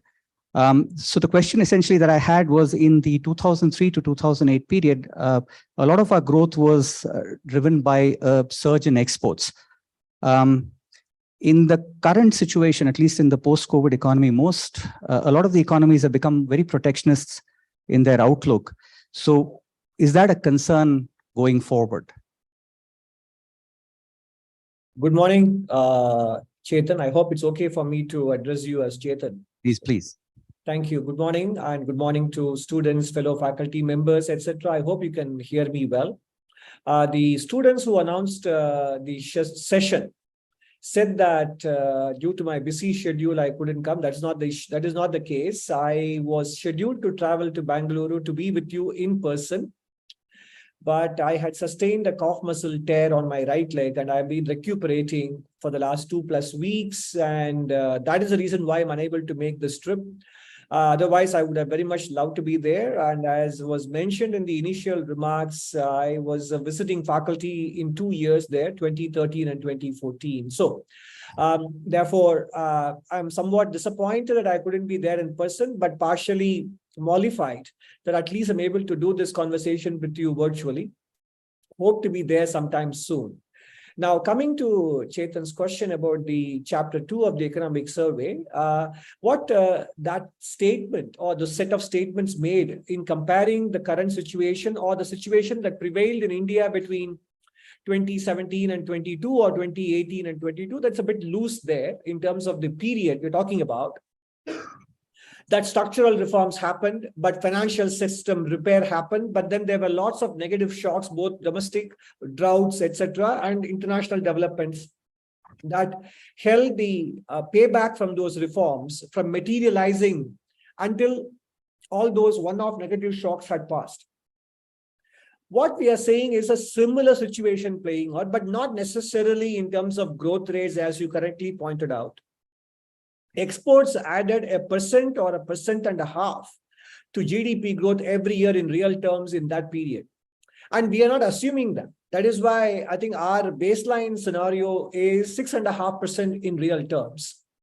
Most international organizations have a trend growth estimate of 6% in India. And all that we did was to, in a back of the envelope kind of calculation with no modeling per se, on our part in the Ministry of Finance, simply felt that the revival of the investment cycle after a decade of balance sheet repair and the payoffs from the digital public infrastructure that have been created in the last several years, and the dissipation of one-off shocks will add another 50 basis points to be conservative to the potential growth rate. And we are anticipating trend growth rate of around 6.5% for the next 7 years, if not longer, for the time being. If global demand contributes, or if India undertakes further structural reforms in land and labor markets, etc., this number can go up.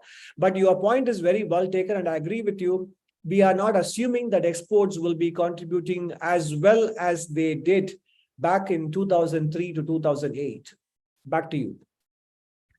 Thanks, Dr. Nageshwaran. So, sticking on the point of exports, so post 2012, not only have export growth slowed down, but the growth of domestic value added in India's exports has progressively fallen over the decade. I think several people have made this point. In fact, I think part of Raghuram Rajan's criticism of the PLI scheme also revolves around the same idea that, while we are achieving scale, but the domestic value added is actually coming down. Any thoughts on that? I mean, is this a concern, and sort of do you see this trend reversing? So it's a multi-layered question. See, the export growth being sluggish in the second decade, of course, had largely to do with the fact that Indian exports were very much a beta function of the global GDP growth. In fact, some of the large emerging economies, Brazil, Indonesia, and India, suffered a sluggish export growth performance in the second decade compared to the kind of booming growth they had in the first decade. And that was largely to do with the fact that advanced countries, despite their quantitative easing and ultra low interest rates, couldn't really fire up their economy. So global growth itself was sluggish, despite monetary accommodation. And naturally, as a consequence, India's export growth suffered as well. And some smaller countries which were more nimble and which had better scale in terms of their production functions, like Bangladesh, Vietnam, and Mexico, did in fact take market share away from these larger emerging economies like India, Indonesia, etc. That is one part. Now, on domestic value addition, it is also partly to do with the fact that Indian corporates were also not investing. And if you look at the data on import of capital goods, or IIP, the Index of Industrial Production Capital Goods Sub-Index, they were all attesting to this fact that capital formation was sluggish, and therefore naturally value addition would have suffered. That is the second part. The third part is whether PLI schemes, etc., are actually helping to reverse this. I think it is somewhat premature to draw the conclusion that domestic value addition will not pick up and all that we are doing is assembling. That may very well be true. But that is how the software exports, India's software boom began as well, with our engineers writing code or fixing bugs. And today, more than 50% of the global capability centers are located in India, as NASSCOM puts it. We wouldn't have gotten here if we had not begun that way. And it is much better to employ women in assembly line production centers rather than sending them checks on direct benefit transfer. And what begins as assembly line production will over time definitely lead to greater value addition. So it is very, very early to write the epitaph on domestic value addition coming from the PLI schemes. Back to you. Okay. So, move slightly in a different direction. So China today, for example, faces a looming debt crisis. And of course, there's a threat of deflation. So your thoughts on how does this impact the global economy? And then some of the lessons for India, because we know that, for example, post 2008, the Chinese growth was fueled by this huge credit expansion. Some of the concerns, I think one of the students had questions of, for example, on the viability of India's debt to GDP ratio. It's post-COVID, of course, it's become higher. It's around 80%. So any thoughts on this? Yeah, so again, it's an interesting and also but a multi-layered question. First of all, what will be the impact on India from China's slowdown? Again, I think one needs to look at multiple components, and I may not be able to recall all possible ways in which it would affect us. To an extent, a China that doesn't grow as well as it was expected to do after the post-COVID reopening is at the margin good news for commodity prices, because China's appetite for commodities will naturally be lower, and that helps us, especially with respect to crude oil or other commodities, etc. That is probably one positive, and also in general in terms of global liquidity demand, etc. However, at the same time, a China that is not able to generate domestic demand would automatically find it appropriate or even tempting and unavoidable to dump some of their products in global markets. And this complaints of dumping is coming from across the world right now in several product areas, European Union, the United States, or even India, etc. And this tendency may actually only increase the more domestic demand turns out to be a problem. The other challenge India would face is that if there are both official and unofficial capital outflows from China, and as one of the means of stimulating the economy, if China continues to let the yuan weaken, that could also be a problem for Indian rupee, both in third country markets and also in bilateral trade, because India has almost $100 billion trade deficit with China, with $17 billion of exports and $117 billion of imports from China. So it is, of course, at the same time, on the positive side, portfolio flows and investment interest in India will increase as it is increasing. But I would draw your attention and the attention of students to an excellent piece of research, a note put out by Rhodium Group's Logan Wright and others on how China +1 will actually play out in the coming years. That is an excellent research note to pay attention to. So as you can see here, I gave you 4 possible channels through which it will impact India. 2 were some positive and 2 were potentially adverse. This is what I can recall at this point as potential channels of impact on India. Now, as for India's debt to GDP ratio, I'm sure students are aware of the Bank for International Settlements website on the credit to the non-financial sector as a reliable source for international debt evolution. Both in absolute terms and in dollar terms and as a ratio to GDP, etc. Now, India's public debt to GDP was around 80% in 2005 and is around 82% now. So compared to many other countries, it is not correct to say that India's public debt to GDP ratio has worsened if you take a long enough timeline. Pre-financial crisis, already it was 80%. Now it's 82%. So India's public debt to GDP ratio hasn't moved much. Only 2 other countries have a similar situation. I think Indonesia and Germany have not seen their public debt ratios to GDP have not moved significantly at all. And India is the third one. Many other countries have seen them rise by 20, 40, 60, 80 percentage points, etc. And India, I think in the aggregate, still has about 180% of GDP. If you include private non-financial sector and the public sector together, the debt to GDP ratio, as from the BIS data, the last time I saw it, probably close to somewhere between 170 and 180% of GDP. And China's is close to 300, even if it's even on the basis of official measurements, it could be even higher. So in theory, India still has some room to expand its overall debt ratio before it becomes a macroeconomic systemic risk.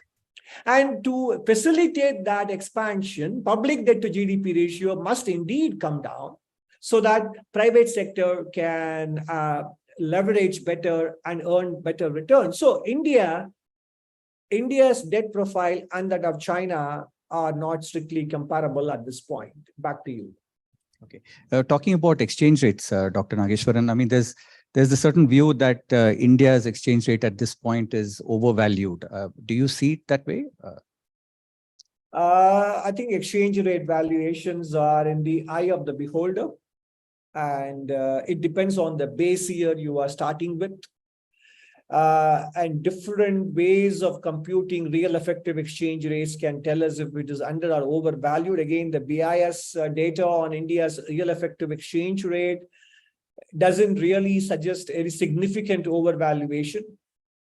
And in general, I think Indian rupee has by and large evolved in line with the inflation differential. But yes, on a bilateral basis, in fact, one could argue, and I have not updated my numbers since 2021, on a bilateral basis, you could argue against the US dollar based on inflation differential.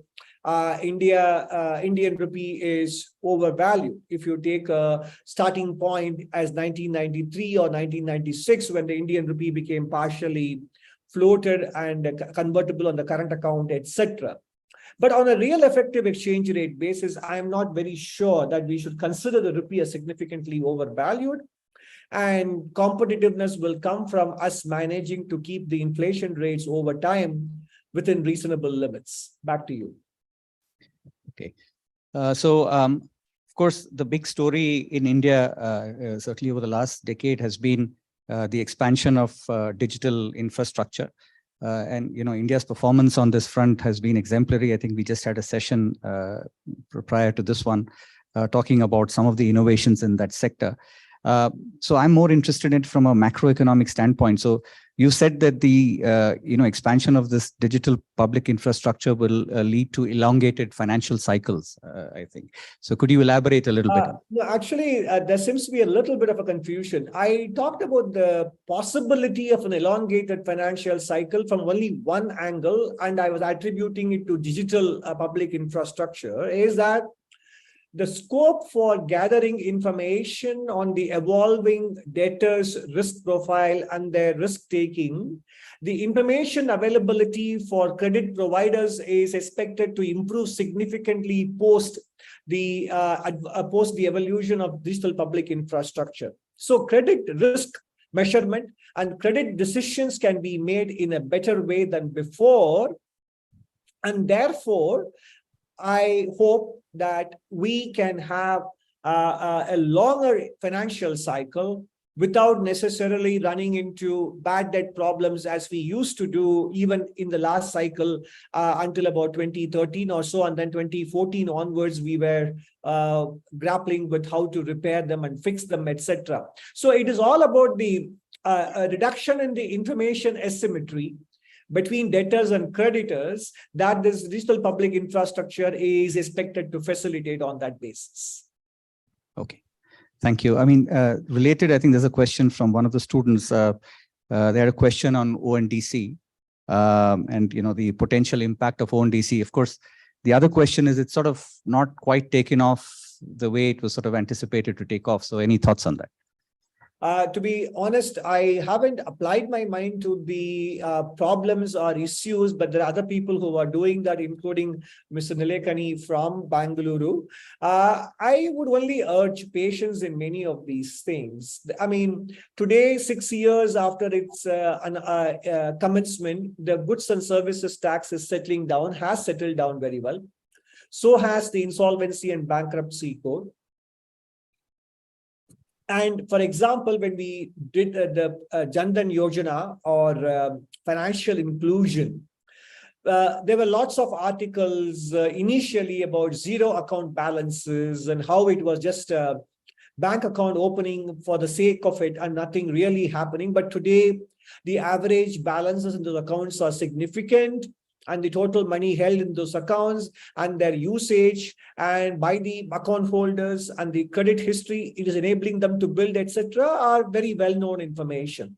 So I think in this era of social media, when it barely takes a minute or two to put out a tweet, people must understand that economic phenomena do not evolve in the same speed. And it will take time, and the potential for it still remains immense. And the same thing you can talk about even UPI and many other things. Digital and computerization in the initial years, how long it took for India to adopt them in the banking world, what resistance it faced. So, I mean, one can go on. So I would only urge that people are aware of it, the challenges, and people are working on the potential being realized. We should be patient. Back to you. Thank you. So, one of the critical puzzles in India, and I think several people have pointed this out. There's in economics, there's this very famous article by these two authors called Shea and Klenow. They point out this problem of, small firms not, scaling up. So for example, they say that in the United States, a 40-year-old manufacturing plant employs or at least 7 times more people than a 5-year plant. By contrast, if you look at a 40-year-old manufacturing plant in India, they're only employing maybe 40% more than a 5-year plant in India. What are some of the key bottlenecks to sort of firms scaling up in India? Because thinking about exports, in most countries, it's the large firms that export, not the smaller firms. So your thoughts on some of the bottlenecks and how are we trying to sort of address this? Chetan, as you were asking the question, I had posted on the chat window a link to a paper that Mr. Gulsar Natarajan, currently the finance secretary or one of the finance secretaries in the Andhra government, and we co-wrote a paper for Carnegie India in 2019 called India's Quest for Jobs, a Policy Agenda. And your point is very well taken, that it is indeed a case that India's small businesses stay small so far, and there has been a huge missing middle. In fact, I would even say there is a missing large as well in India, not just the middle. We have a huge number of micro and nano firms and some large firms, but the small and medium, there is a huge gap there. And I think it is being plugged very slowly.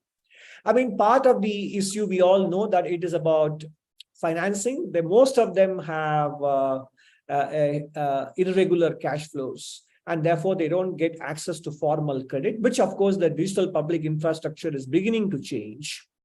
And also there are behavioral interventions being made to improve the culture of paying micro and small and medium suppliers on time by large corporations, including the public sector and ministries as well. Some of you might have seen that in the budget announced in February 2023. One of the key announcements was that payments to micro, small and medium enterprises cannot be claimed as a deductible expenditure from the taxable income unless the payment has been actually made, but not on an accrual basis. That's a very important behavioral nudge. And there are financial interventions and innovations like the receivables exchanges and GST invoices. Once they are accepted for input tax credit by the buyers, the suppliers can then use it to get working capital loans, etc. So these are all the ways in which the financing gap, which is one of the major reasons or the barrier for them to grow in size and scale, that is being addressed. The second issue, which also is being addressed, but again, much more can be done, is the issue of rules and regulations and compliances, which for small enterprises or micro consumes a huge amount of bandwidth, management bandwidth, which is already limited. And that, I think, we still have a long way to go because many of the rules at the state level or even still at the union government level are very prescriptive rather than principles based. That still needs to be changed and worked on. The third dimension is, of course, the skilling and the training and the management skills that these people have. Most of whom inherit their businesses or start small, but they may be good in one segment, knowing their market, knowing their customers, but learning to manage cash flows, separating personal accounts from the firm's accounts, human resource policies, etc. I'm talking about slightly small and medium, not very micro enterprises. They can do with all those interventions. And of course, initiatives like from Bangalore, Mr. Ravi Venkateshan's Global Alliance for Mass Entrepreneurship, or a commercial initiative by Mr. Bharat Krishna Shankar in Madurai, the Purnata initiative. These are all the ways that are trying to plug the MSME skill and training gaps, etc. So there are three dimensions to where India is still a long way to go. One is finance. One is the rules and regulations and compliance requirements and their impact on management bandwidth. And the third is skills and training and attitudes on the part of the entrepreneurs themselves. And I think we still have a long way to go in all these three areas before we can talk of having a Mittelstand like Germany or Japan or Switzerland have. Back to you. Thanks. So, of course, high savings rates are necessary for sustained growth and fuel the growth story in many of the East Asian economies. In India, of course, savings is largely powered by households. Now, this week, the Reserve Bank of India reported that the net financial savings of households have fallen to a 50-year low of about 5.1% of GDP. Should we be worried? I mean, there's been sort of this declining trend in household savings. Is this something of concern? I think first of all, some of the popular commentary, even returned by learned people, have confused the flow on the stock. 5.1% is the lowest accretion to net financial savings. So net financial savings of households grew, but grew by a much lesser rate of 5.1% in FY23 than it has ever grown in 50 years or compared to last 3 years or 4. So, but the fact remains that net financial assets still grew over FY22. And if you look at the reasons, yes, I mean, should we be worried? No. Should we be concerned and watchful? The answer is yes, because to the extent that it is caused by the fact that bank loans for real estate, for mortgage loans, for mortgage purposes have started increasing since 2021. The growth rate is in double digits, which is a good thing. So households are, because we said India's mortgage debt is very low and housing is still a growth area because of its multiplier effects in other sectors which require inputs for housing to happen. And urbanization, etc. And therefore, if households are switching from financial assets to real assets, their overall savings, which includes financial, real, and gold and jewelry, will still be growing, except that the components are moving around. And that seems to be happening. And some of the other reasons for the lower accretion to overall the stock of financial savings is also because of vehicle loans being taken. But so therefore, it is not necessarily a bad thing if households are buying homes by drawing down on their financial savings or saving less in a given year than they did in the previous years, when their precautionary need for savings was probably triggered a lot by COVID related expenses and concerns about employment, etc. So it could also signal a greater degree of confidence about employment and income prospects, the fact that they are buying vehicle loans as well, taking loans to buy vehicles as well. So I am not worried. It probably is at this point, it is still a welcome switch, especially if it is not into gold and jewelry, but into real assets like homes. But yes, at some point, if the pace of lending continues, then banks also have to start thinking about their exposures concentration limits, etc., and households' overall ability to service these mortgages with their incomes, all these things will rise. So what is the debt servicing ratio? What's happening to it, etc., will all need to be watched. But we are not there yet. Back to you. Thank you. So I think this is a more general question, something that I think is a concern not just in India but all over the world. So India's growth aspirations, I think at this point, hinge on rapidly scaling up the manufacturing sector, and automation is a big part of manufacturing. So there's a lot of literature, for example, in economics. I think Darren Acemoglu, for example, has written a lot on this. And he provides compelling evidence that automation, robots, algorithms that replace human tasks are slowing down wage growth and worsening inequality in America. And the argument is the kind of innovation that's taking place today is largely just causing displacement of the labor force, but it's not adding to productivity growth as such. So there's no increase in the demand for labor, which has happened in previous cycles of innovation. So given that the whole objective of scaling up manufacturing is actually to generate more employment, I mean, that's the big question that we're trying to answer. Is this something that we should be worried about? Chetan, you must be aware that I myself co-wrote 2 articles recently in May and one in August, I think, on the impact of artificial intelligence. And we all know that in 2016, Martin Ford, well before Darren Acemoglu wrote it,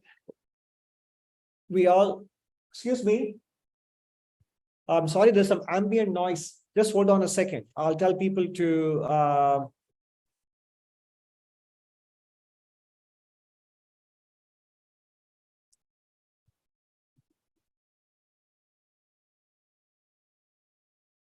So I had also read the book by Martin Ford on the rise of robots, published in 2016. It is an issue for which there are no readily available answers.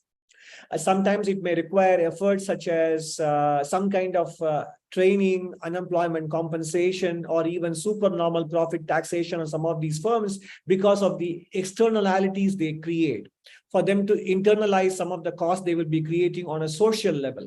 So I think we haven't figured out the answers. Yes, there will be some jobs created because some new skills and engineering, as they say, what is it?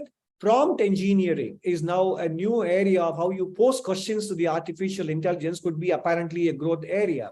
And also some of these firms, because now they can take on more assignments and more projects, their ability to expand their revenues and activities and therefore hire more people may also improve. And while history also tells us that eventually the world absorbs and assimilates new technologies and on net creates jobs is fine, but the lag between the intervention and the eventual outcomes and the interruption and the disruption they cause in the middle could be quite substantial for significant portions of the population. Maybe the concerns are a bit larger and more pronounced and more vocal now because even white-collar people feel threatened by it, whereas in the earlier era, it was all happening for semi-skilled and low-skilled and unskilled workers, and white-collar people were still simply sitting in their rooms and typing away and writing about the impacts of these, and now they themselves feel they are in the firing line.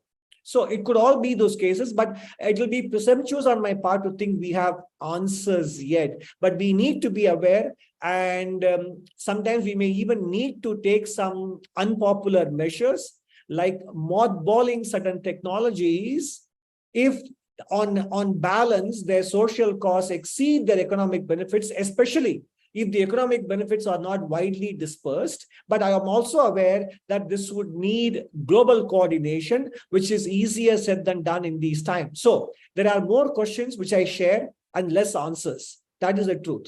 Back to you. Thank you.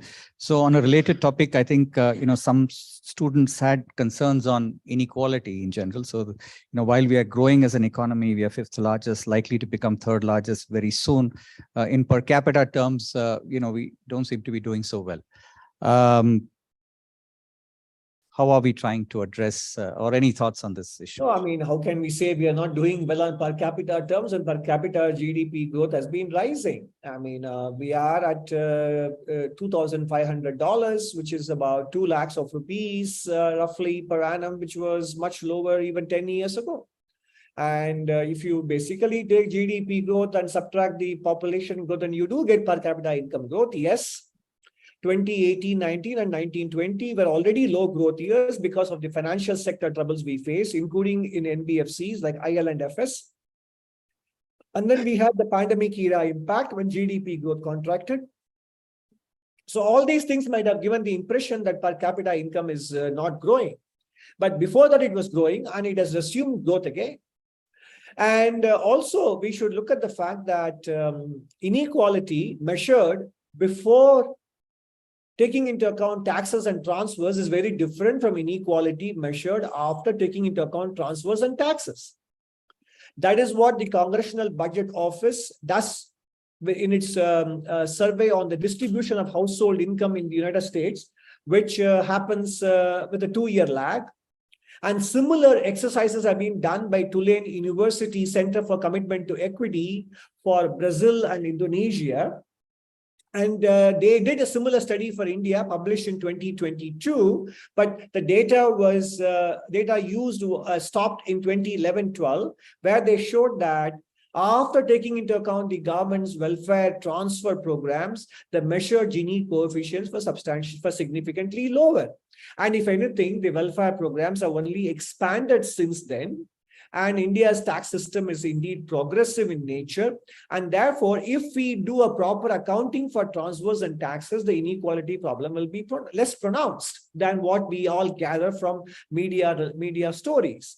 But it is important that always the case that in development literature, you must be pretty well aware of the center versus periphery argument, that when economic opportunities open up, the center benefits and the periphery benefits later. And it is important for governments, union, state, and local, to ensure that the periphery is able to move towards the center in terms of providing opportunities for education, mobility, connectivity, health outcomes. All these things matter, which is what the state is investing in, both union and state governments. But we also know that outlays do not translate into outcomes. And there are other things that need to change culturally, behaviorally, and in terms of attitude towards teaching, learning, and health provisions. All these factors are going to impinge on the way inequality evolves. But at the surface, it is not as if things are deteriorating, but things are progressing. Yes, the last 4 years up to 2022, because of COVID and other external shocks,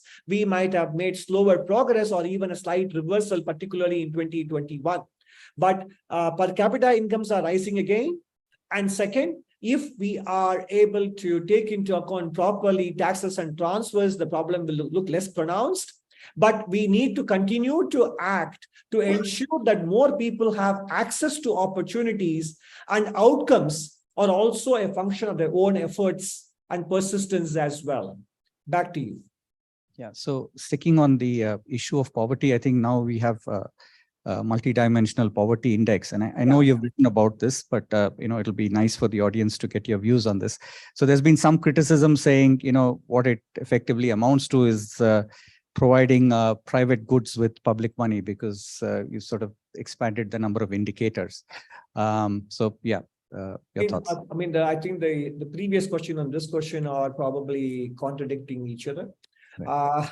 At the end of the day, poverty is a function of the purchasing power in people's hands. And in some cases, if the state steps in and obviates the need for the households to spend their purchasing power on certain items by providing it for free, then it does augment their purchasing power, and therefore their ability to buy and consume other goods and services goes up. So, and ultimately, therefore, they may be consuming certain goods and services which do not categorize them as poor anymore. That's broadly the philosophical idea behind the multidimensional poverty index. Yes, in an ideal world, the state doesn't do this. But then people will complain the state in a large low income country, which is or a lower middle income country, is abdicating its responsibility. I think we can't have it both ways. Fair enough. Okay.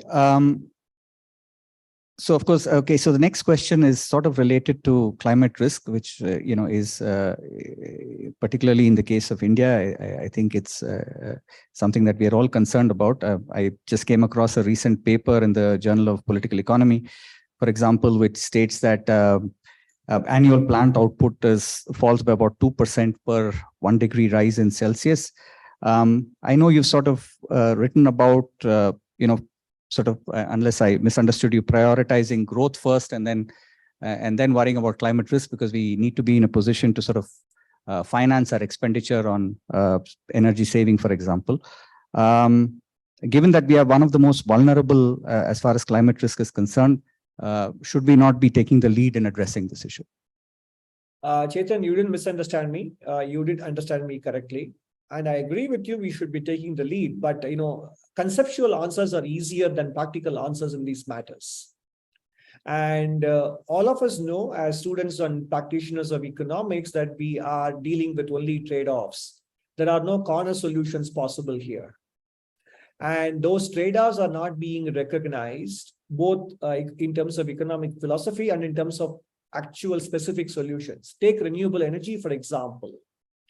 Where is the storage capacity and technology? And where is the intervention needed for grid stability?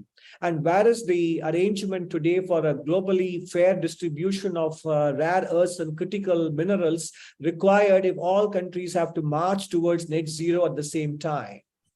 And what about the investments required for adaptation and resilience on account of emissions already out there in the atmosphere? And what about decolonizing the emissions budget for countries like India and even other lower income and developing countries when those emissions have already been utilized by those countries for their growth? And what happened in the UK this week when they pushed back on their net zero is the recognition of trade-offs. And if you look at surveys being conducted in European Union and the UK among households, they're all ready to shout for climate change. But don't ask me to pay for them. I won't change my flying habits, driving habits, and eating habits. But yes, global warming must be contained. So every country, every household, every person, when it comes to actual trade-offs that they need to make, they make these choices, and not necessarily in terms of in favor of addressing it right now. But if countries like India have to invest in mitigating, adapting, and making ourselves resilient, and these are not necessarily in that order, my emission mitigation is your problem because you have emitted and grown. But now I have to face the consequences of your emissions for the next 20, 30 years before my emissions start to hurt you in a big way. And therefore, I need to invest. And if I need to invest, I need to grow. I need to save. Otherwise, I will depend on external funding. And what happens to my current account deficit? Will it be sustainable? Will foreigners come in and give me money if my current account deficit goes to 9% of GDP? In that case, if people's livelihoods are going to be affected, then which concerns matter the most? Can we have an absolute yardstick to say so? So let us not pretend that these issues don't have trade-offs. And that is what I've been writing about. Yes, climate change, global warming is a problem. But what is the temperature increase beyond the industrial era? Whether it is 1.5 or 2 or 2.5, 3 is a matter of trade-off which has to take into account constraints. Optimization works only in a constrained environment. And today, the climate change discourse is talking in a manner in which it advocates corner solutions. That we abdicate everything else and focus only on this. And whatever happens, sustainable development goals, we don't care. I'm sorry, I don't subscribe to it. Back to you. Okay, thank you.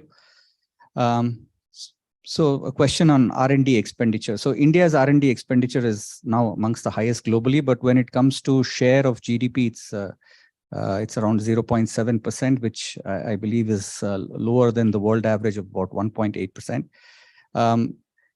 Correct me if I'm wrong, but the corporate sector in particular lags behind its counterparts in advanced economies. And R&D and innovation is necessary for sustained growth. I mean, how do you incentivize innovation, for example, in the private sector in India?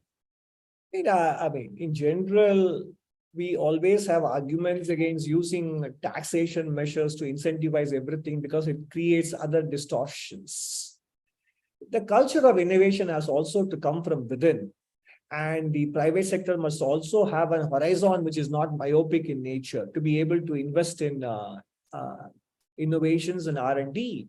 And in fact, educational institutions such as the Indian Institutes of Management can also play a bigger role in inculcating that attitude and spirit among its graduates. So in that sense, private sector should not be looking for fiscal incentives for everything, because we seem to always take the line that when it comes to my bottom line, it is the government's responsibility. But whenever I feel threatened about my bottom line, then the government should withdraw. So we want to have the cake and eat it too. Government should be there for me to boost my bottom line. But whatever the government does for social impact, but which threatens my bottom line, then we say government is over intervening, therefore government should withdraw. Again, we can't have it both ways. But therefore, when it comes to R&D culture and innovation, the onus is on the Indian private sector. And enough incentives have been given, but they didn't deliver the results. They, in fact, have unintended consequences of sort of claiming expenditure where none could be claimed, and sort of diversion of legitimate activity and labeling them as R&D to claim deductions and tax benefits, etc. And therefore, a cultural change, mind shift change, horizon change, and the understanding of the long-term social and private benefits to R&D must start from within the private sector and also in academic institutions. Back to you. Thank you. So I'm now going to open up the floor for audience questions. If you have questions, please.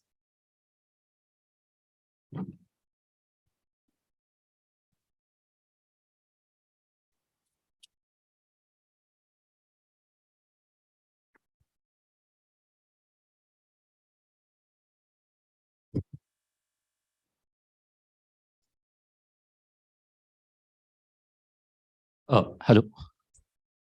Hello, I can hear you. Yeah. I wanted to ask a question about the automobile industry. Like China has control over much of the EV battery supply chain, and as battery accounts for much of the cost of an EV, what do you think will be the impact on the Indian automobile industry?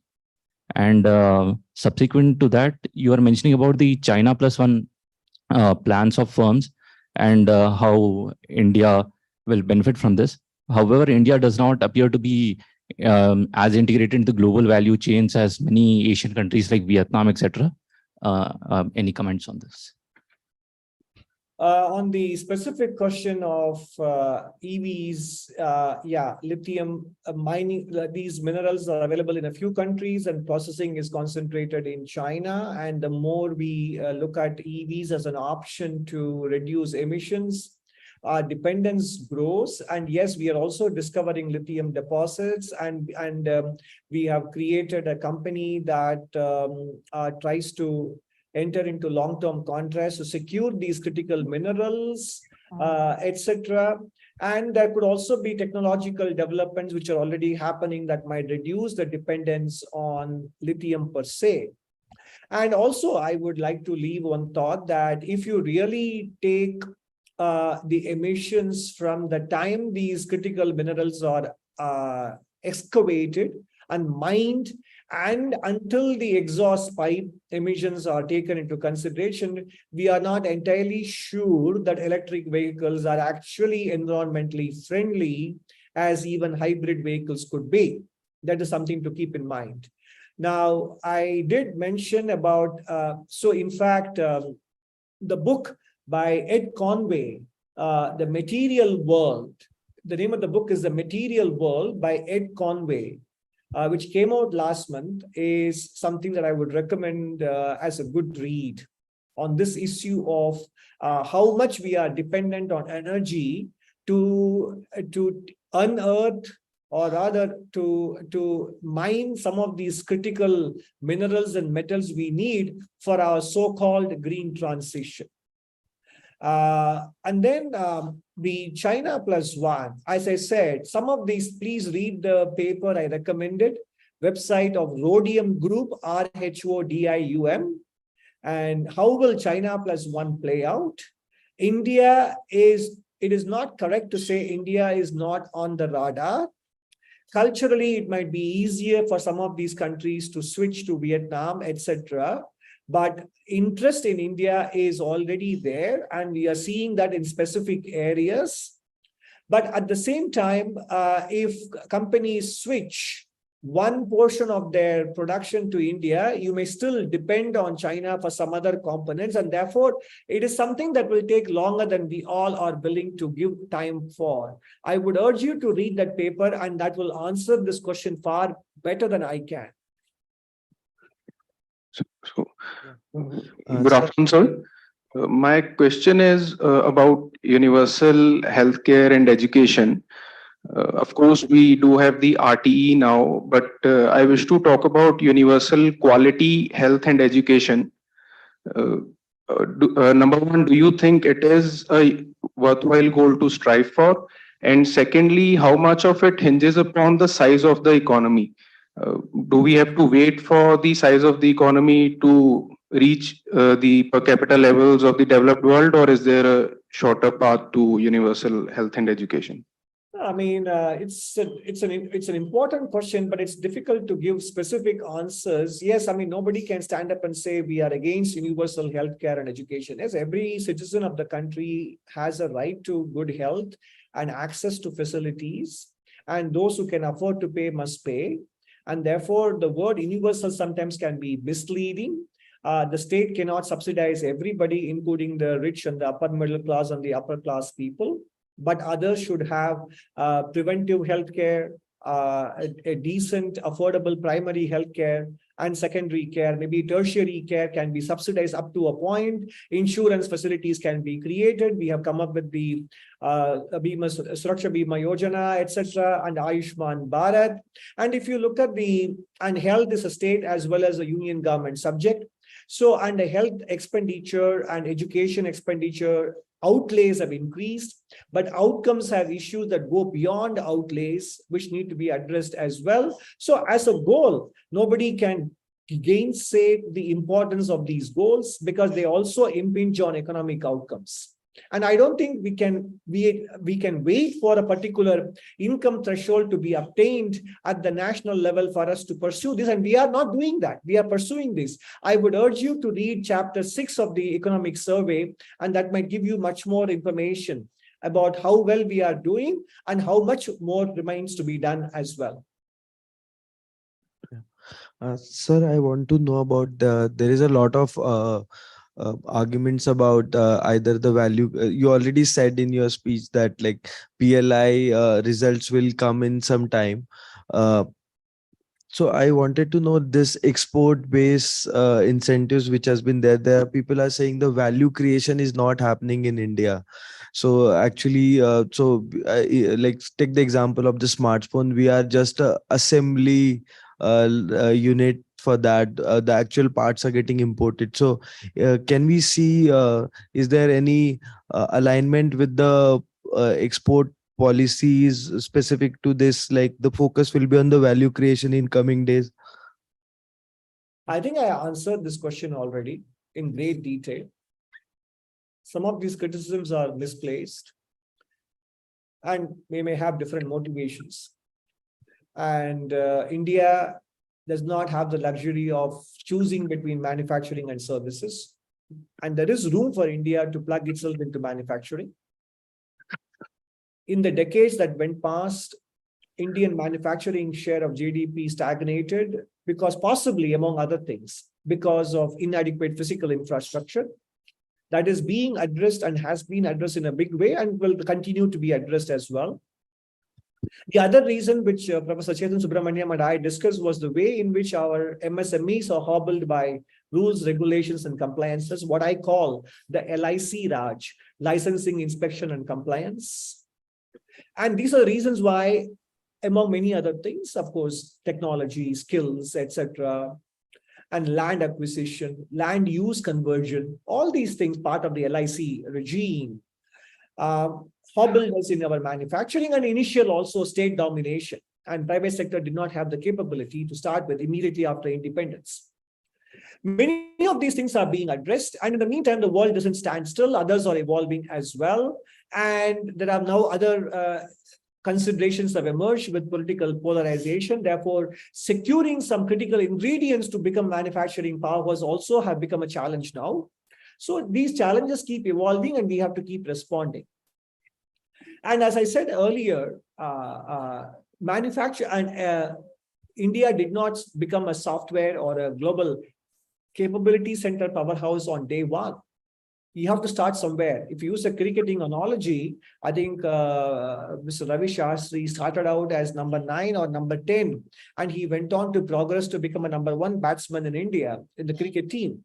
Similarly, you start somewhere, and assembly line is still as good a starting point, and that will create its own unintended positive consequences, and ecosystem will evolve, and that is how value addition happens. So I think we are very impatient for whatever reason to write off this.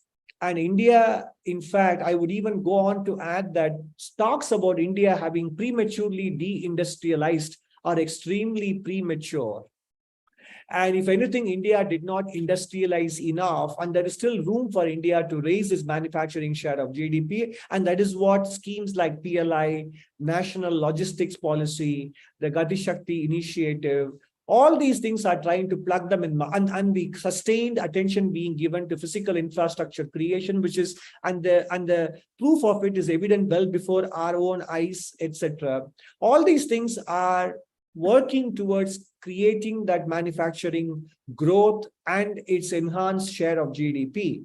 And in between, we have had to encounter global shocks, financial sector shocks, etc. And therefore, progress will never be even. To say that assembly, because back in the 1990s or 2000s, India's software engineers were derided by some commentator as cyber coolies. But today, the world does lean on India for global capability centers, which go beyond simple code fixing. So I think we need to understand that these things take time, and they begin somewhere, and they will create their own virtuous cycles. Yeah. About with the focus on sustainability, there was this announcement that we will be banning diesel vehicles. There's a ban on diesel, and there's also talks of hybrid vehicles being launched. And do you see this expanding into the commercial space and having more with the import of some kind of ethanol technology from Brazil? There were some talks around that. Do you see that expanding into the commercial space, that we have more ethanol-based vehicles as an alternative, and eventually this helping us fight our inflation better, helping us aid our fight in our fight against inflation? No, I'm unfortunately sorry. I don't have much of a window into what kind of long-term or medium-term plans we have about extending some of these things into ethanol, and what is the, we are continuing to, and recently also India announced the biofuel alliance, etc. But the specific contours of how this policy would evolve, I don't have the information right now to answer your question with any degree of confidence. But probably you may have to check the websites of the Ministry of Road Transport and announcements regarding mixing of ethanol fuels and the plans for increasing their percentage or mandating vehicles to run on them, etc. I don't have answer. I don't have information readily available with me to give you an intelligent answer. So sorry about that. Actually, sir, good afternoon, sir. So, like, I have a question regarding synthetic fuels. Like, sir, so do you think like they will be a viable, sustainable option for our to combat our emissions? Unfortunately, my reply to the previous question applies to you as well. I don't have the technical capability to give you a well-informed answer. Thank you for such an insightful session, sir. I have a couple of Probably questions. the last question. We won't be able to take any more questions now. So sorry for this. We're already overshooting the time limit. And So, sir, I have a couple of questions. I mean, you can choose to answer one of them. So, the first one is that we have seen that the inflation in the Indian economy has at times overshooted the threshold limit set by RBI, and that has been seen over the past few months multiple times, but that has not resulted in the unemployment rate going down drastically. So, have we seen like the Phillips curve shift permanently for the economy? And the second one is on the AI front. So, I mean, more than ever now, we need to focus more on the energy side, and AI is probably going to increase the energy consumption in the economy, and probably we'll need to internalize this cost somehow. So, how do we plan to do that? No, these are a couple of good questions, and it's a pity they came in the end because we need time to answer them. On AI, I think the answer I gave to Professor Chetan Subramaniam's question applies to your question as well, which includes the energy dimension as well. In fact, it could even be worse than the energy consumed by Bitcoin mining. So that is why I said we need to take into account the social economic consequences of these technologies and not just talk about them as innovations because some private sector players would benefit. And I even use the word in some cases. It may even require mothballing them or charging supernormal profit taxes to combat their bads, public bads, rather than public goods, which they create. So external costs that they impose, such as you pointed out, energy consumption, have to be internalized by those who benefit from it. So there are multiple approaches that need to be taken. And yes, the stakeholders who are affected will make the most noise. And public policy has to have the conviction to take into account overall social and economic consequences of these technologies before we decide on letting them proceed, and if so, at what pace and in what areas and with what caveats, etc. Beyond this conceptual framework, it's difficult for me to give you specific answers. On the first question of inflation and unemployment trade-off, if you look at the periodic labor, first of all, that is an average tendency. And we have had inflation overshoot in the last few months here and there because of episodic seasonal food price developments. And in general, Indian inflation rate this time around, if anything, has been less than the long-term average of around 7% because we had an overshoot to 7.8% last year in April, May, June period because of the external shocks on energy and food prices. So it is not about average inflation level. These were specific partial inflation shocks. This is not generalized inflation increase. And in any case, we all know that the inflation unemployment trade-off doesn't really exist in the long run because costs go up, and you can only fool people, some people all the time, or all the people sometime. And inflation, therefore, as a sort of a trade-off to creating jobs, isn't really there. But that apart, India's unemployment rate, measure as revealed in the periodic labor force survey, has been coming down. Unemployment rate has been coming down, and even in rural economy, unemployment rates are declining. And if you look at the RBI's industrial outlook survey and consumer confidence survey, both from the supply side and the demand side, there is greater need for hiring that is expressed by companies, and there is a greater confidence in employment prospects expressed by the households. And if you look at the purchasing managers indices on services and manufacturing sectors, the employment index is above 50, which shows that employment is expanding. And if you ask the firms that hire gig workers, they are expanding. Contract employment firms like TeamLease, etc., put out surveys in terms of the demand for employment. So I think there are enough formal and anecdotal and other private sector indicators that do point to the fact that the economy is generating jobs.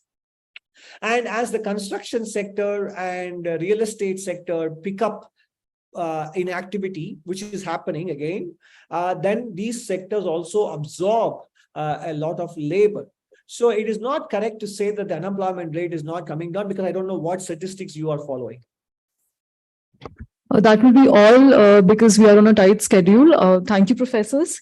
And thank you, Professor Nageshwaran. And first, I would like to invite Dheeraj from the Business Conclave Committee to present a token of appreciation to Professor Chetan Subramaniam. Let's have a round of applause, please.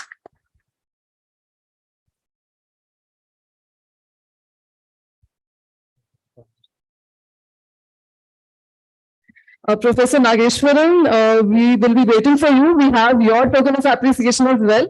So definitely we'll be looking forward to your visit. Thank you. The pleasure of participating is a reward in itself. Thank you very much and wish you all the best.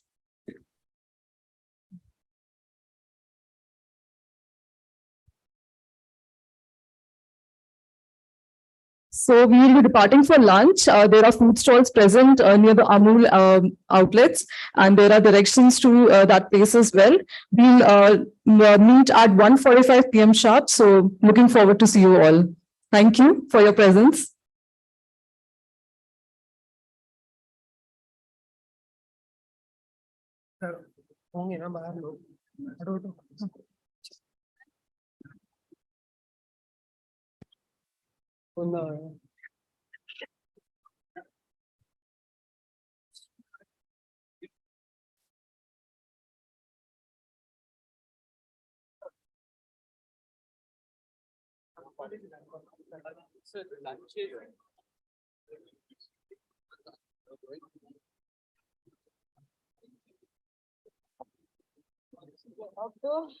अब make sure करना कि show आगे पहुंच जाए 1:45 से पहले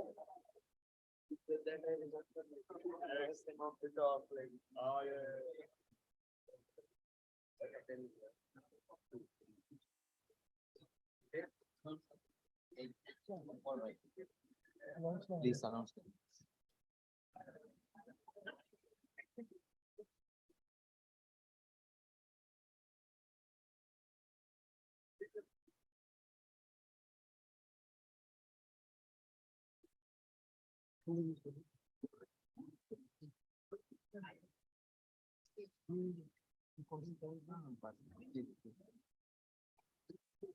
Share this.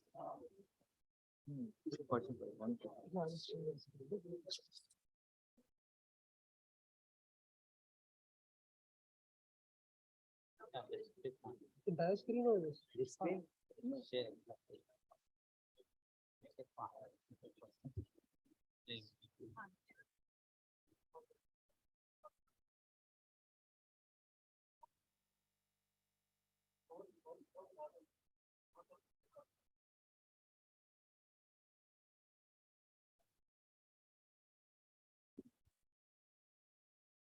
Percent.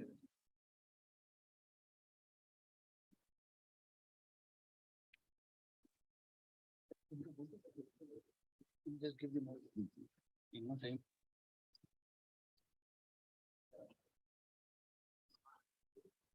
Sir. Yes, yes.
Yes.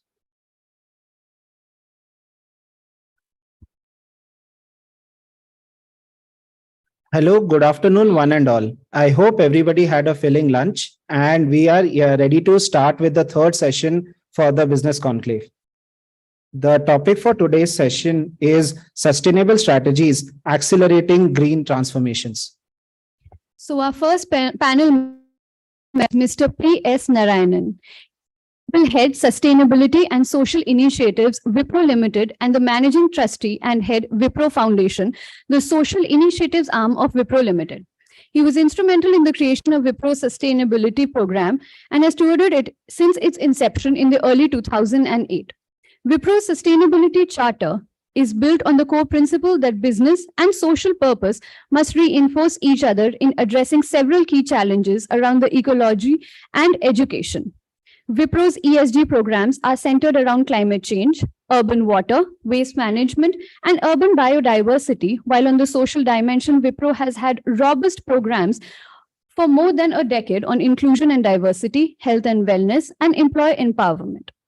Wipro was an early adopter of public sustainability disclosures, including integrated reporting and natural capital valuations in 2016.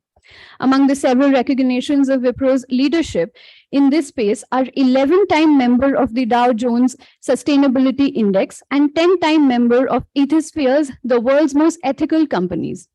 Narayanan is also involved in sustainability advocacy as a member of several industry forums. In addition, he is the visiting faculty in the Azim Premji University, where he teaches in postgraduate program in development.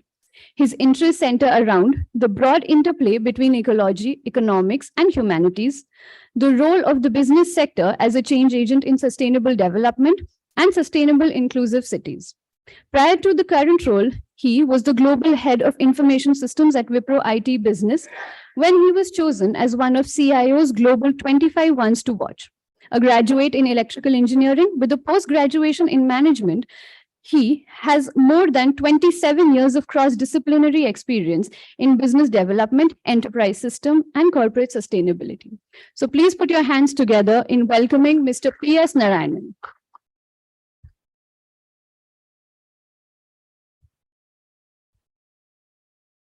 The second panelist for today is Mr. Kanishk Negi.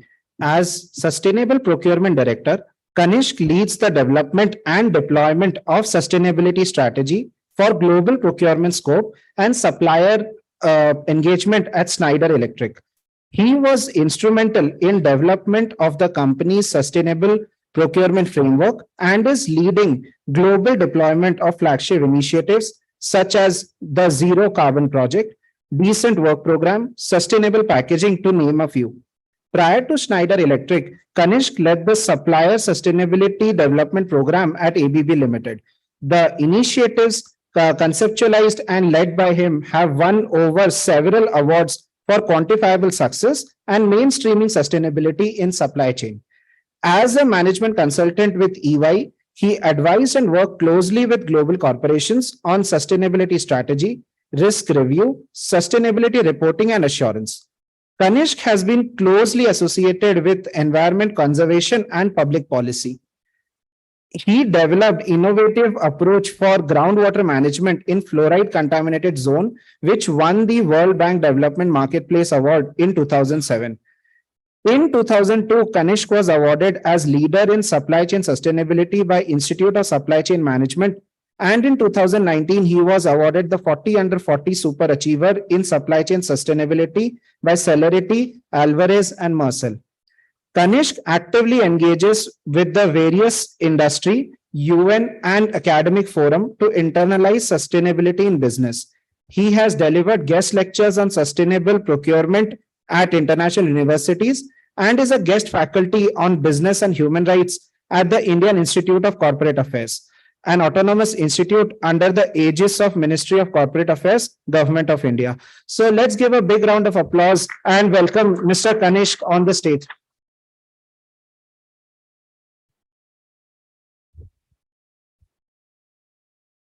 We are honored to have with us a distinguished guest panelist, Mrs. Priya, who brings with her a wealth of knowledge and experience in the areas of sustainability and climate change. Director in EY India's Climate Change and Sustainability Services, she has over 18 years of experience in climate change, ESG and sustainability, supporting clients across sectors with her strategy, action plan, execution, and disclosure. She was also head of sustainability at Tata Consumer Products Limited.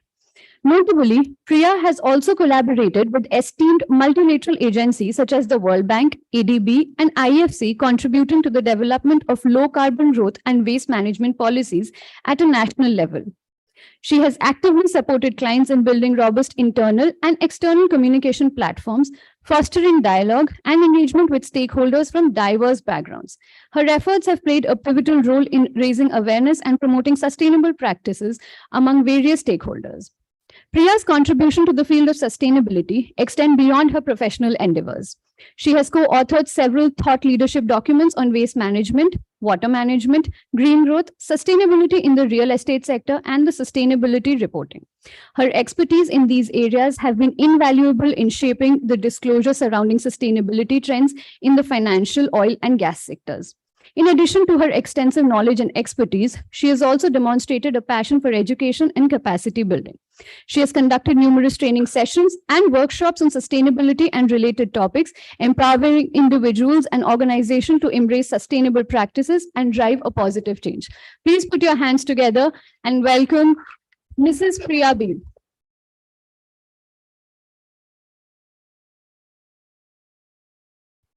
Now the moderator for the event is our very own Professor P.D. Jose. Professor Jose teaches core courses on strategy and electives on corporate environmental management, sustainable enterprises, and understanding corporate failures. He has been a visiting faculty at Cardiff Business School, IIM Kozhikode, and Gothenburg School of Business, Economics, and Law at University of Gothenburg. Professor Jose was a Fulbright Fellow at the Massachusetts Institute of Technology, Boston, and Kenan Flagler Business School, North Carolina, during 1999 to 2000. He also visited the Kennedy School of Government, Harvard University, as a research scholar on a UNDP GOI fellowship. He was also an ESRC visiting fellow at the Center of Business Relationship, Accountability, Sustainability, and Society at Cardiff University during 2005-2006 and again in 2008. So give it up for Professor P.D. Jose and Professor, over to you.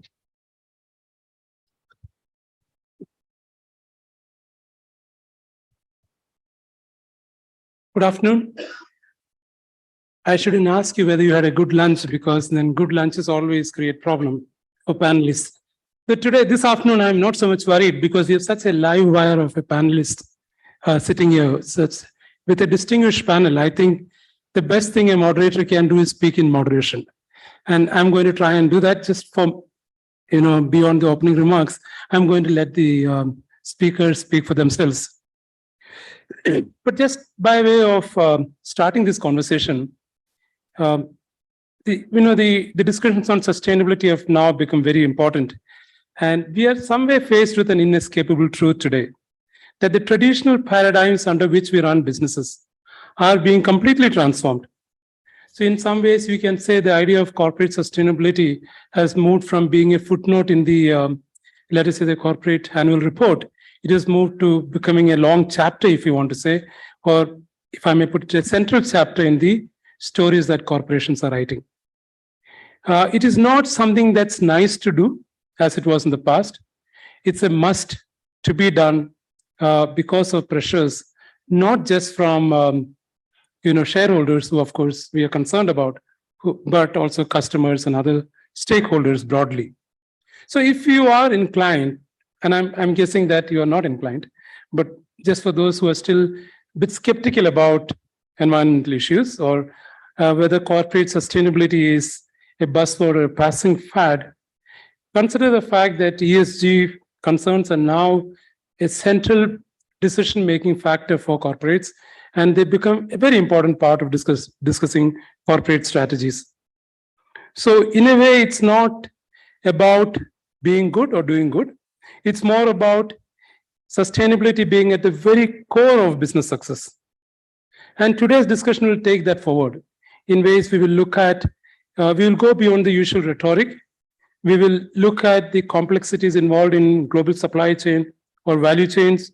We'll look at how they can be re-engineered to prioritize sustainability. We will also examine what might be provocative, but a very compelling perspective today, that the needle of impact moves significantly when we shift our focus from sustainable processes to sustainable products and sustainable services, or re-envisioning business itself. And for those of you who are avid stock market investors, then we will also have a bit of a discussion on what investors scrutinizing ESG credentials of a company, as rigorously as financial statements, what are they looking at? And how consumers are voting with both their wallet and their feet for businesses, that prioritize sustainability. We'll also look a little bit at circular economy without making you feel that you're stuck in a never-ending loop. Business conversations go on and on. We'll try and see how sustainable economy principles can transform businesses. So our panelists today bring in a huge range of experiences. And I don't really want to stand between the panelists and you, but we would like to have a very honest, solutions-focused discussion on what it takes to embed sustainability at the heart of corporate strategy and of business. So as I said before, this is such a good panel that the only thing worthwhile I can do is stay out of the way. And I'm going to try and do that. The way we have structured this is each of the panelists will make an opening statement, their own perspective of where the world of corporate sustainability is moving, how they see things as evolving and what challenges and so on. And then we will look at, we will have a few questions for each of the panelists on the specific areas of expertise. And then we would open it up to the audience for questions. So I urge you to challenge these panelists, because it's very difficult to get such a good group and, have them at our mercy in a way, so to say, that you can ask them anything that you wanted to know. And I'm not going to let them get up from here till they answer your questions. So thank you. Maybe start with you, Mr. Narayan, and we could just go sequentially. Thank you so much, Professor Jose. Thank you.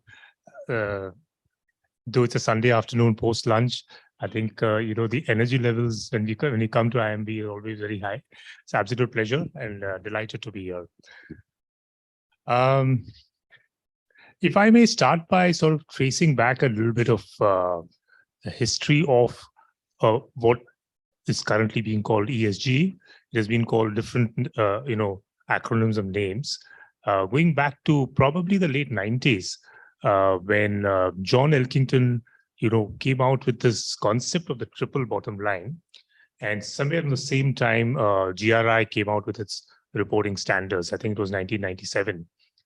And the essential idea of the triple bottom line was, just like companies serve the interests of shareholders as insofar as the financial bottom line is concerned, you're also supposed to serve the interests of other stakeholders, be they customers, employees, suppliers, communities, and so on, which is where the triple bottom line came in.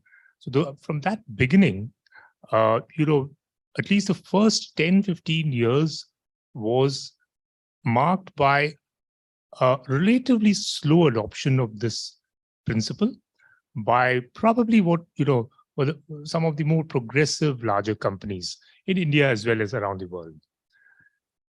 And then we saw a slow acceleration of that, really picking up speed. And then I think the last 5 years have marked, a rapid trajectory increase in terms of the adoption of this by many more companies across sectors, across geographies. One of the most interesting characteristics of this trajectory in the last 5 years has been the way investors have sat up and begun to pay attention to it. It wasn't that it wasn't there earlier, but it was really at the margins.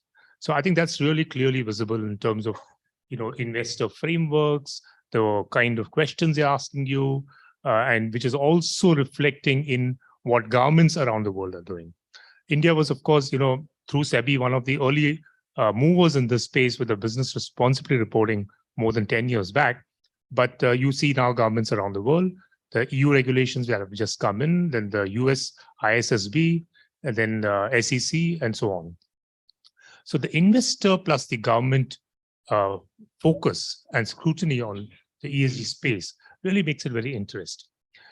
That combined with customers, as you said, who are talking with the wallets as well as with the feet, and employees, the Gen Zs and the millennials of the world, who are using a company's ESG credentials as probably not even a differentiator, but as a hygiene factor in terms of where they want to work or where they don't want to work, and suppliers.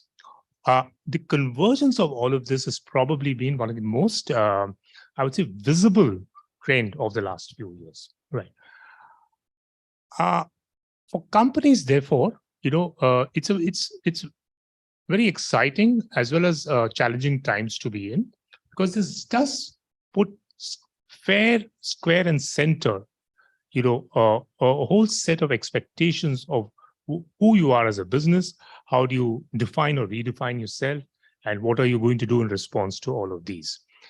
And the answers to this will be different in different sectors.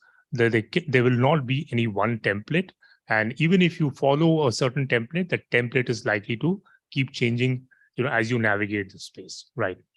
So all said and done, I think it's a very interesting time for companies to be in, because the way they engage with these often conflicting challenges from various stakeholders and the paradoxes that they navigate will differentiate those who are really progressive and who really, mean what they talk about from the rest. There are a few other issues that I will talk about later in terms of, despite the fact that so many businesses are doing so much, is it all adding up to larger change at a societal level or not? That's a slightly different story, which we'll touch upon. Thank you, Mr. Narayan. And I think we will come back and address that question of paradoxes that you actually talked about. Kanishk, please, your point of view on what are the big challenges that you see and what are the opportunities for corporate sustainability? Thank you, Professor Jose, and thank you, IMB, for having me. I think I completely agree with what Mr. Narayan had mentioned, and I'll not repeat it because all these changes are happening in our operating environment, and it is very drastically changing the way the corporations behaved, the corporations acted. Instead, what I'll do is I'll just take the discussion from there and move to the next phase on how is it impacting or how is it changing, or what are the key issues that the corporations are facing when we are looking at business today. One thing is very clear, that how we operated, the conventional models of our business are no longer going to take us any forward, which essentially, if you break it down into few tangible specifics and not being in a very generic space, the over-reliance on the fossil fuels, it has to shift. Apart from all the regulatory and the changes which are coming from the investors and other forces, even the Earth's carrying capacity has been breached. So there is a certain elasticity within which the temperature and the weather and the climate can adjust these minor deviations. But now I think we've breached that. And we are seeing a very drastic acceleration towards the deteriorating climate pattern in our world. Now, this means that all of these organizations with whom we are associated with, we are working with, and we are using fossil fuels of various kinds in various activities, we need to change, we need to evolve, we need to come up with new ways of harnessing energy, utilizing energy. So what brought us till here will definitely not take us forward. And also something which is extremely, extremely important, because you have to look at it as a journey. Till now, or let's say till few years back, if an organization did everything fine within their own premises, within their own boundaries, they were supposed to be, doing all right.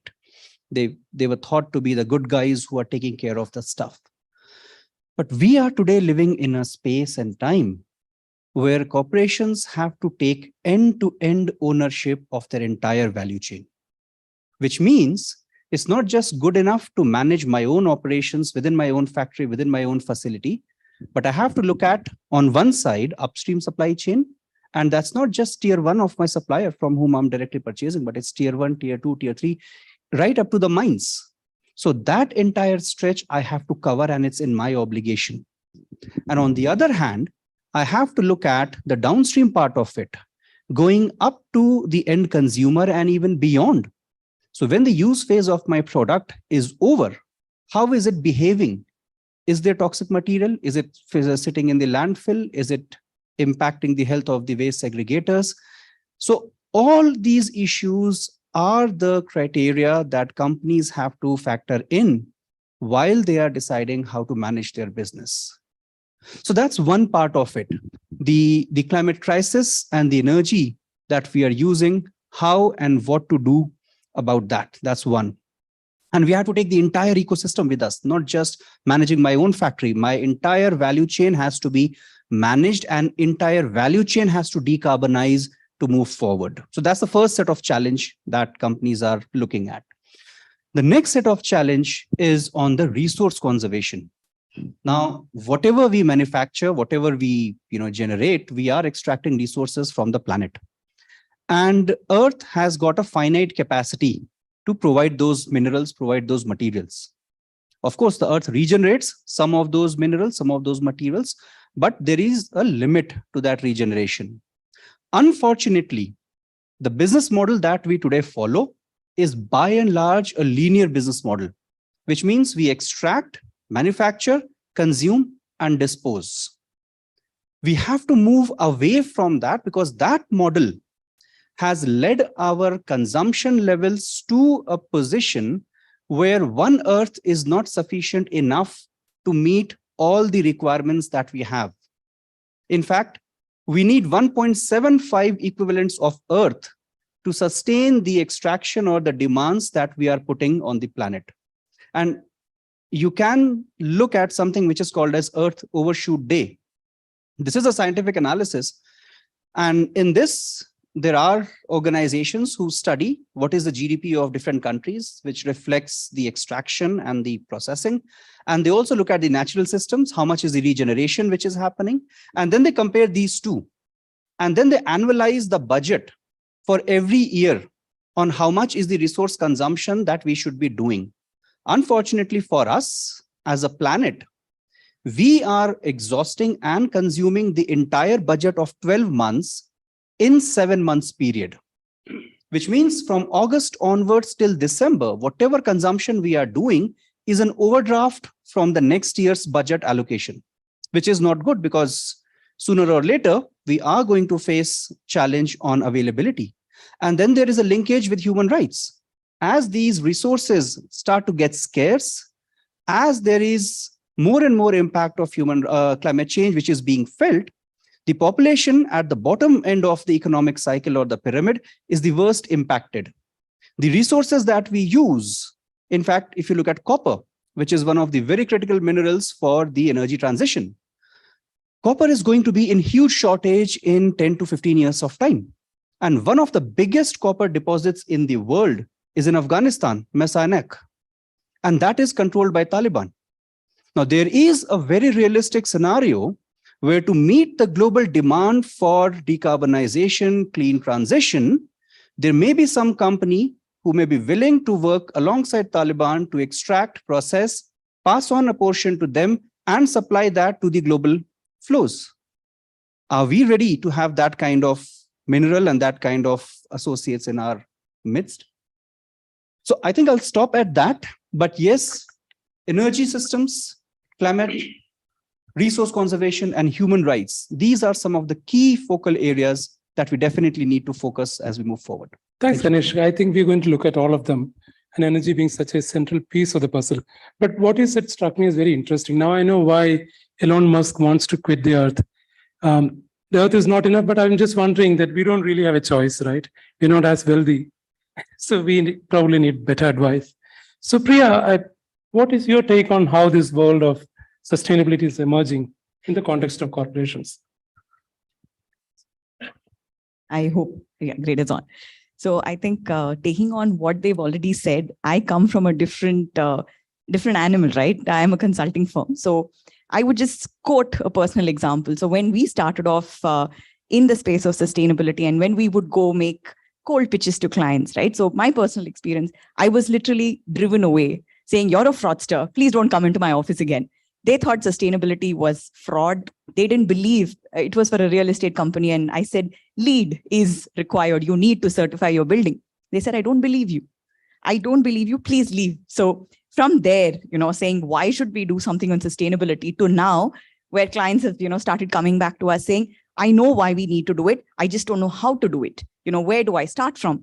So from the why to the how has not been an easy journey, right? It's definitely driven by stakeholders, as they pointed out, saying consumers, investors, they have played a very, very vital role in pushing organizations take sustainability a lot more seriously. But I would definitely touch upon the other important factor, which is the government.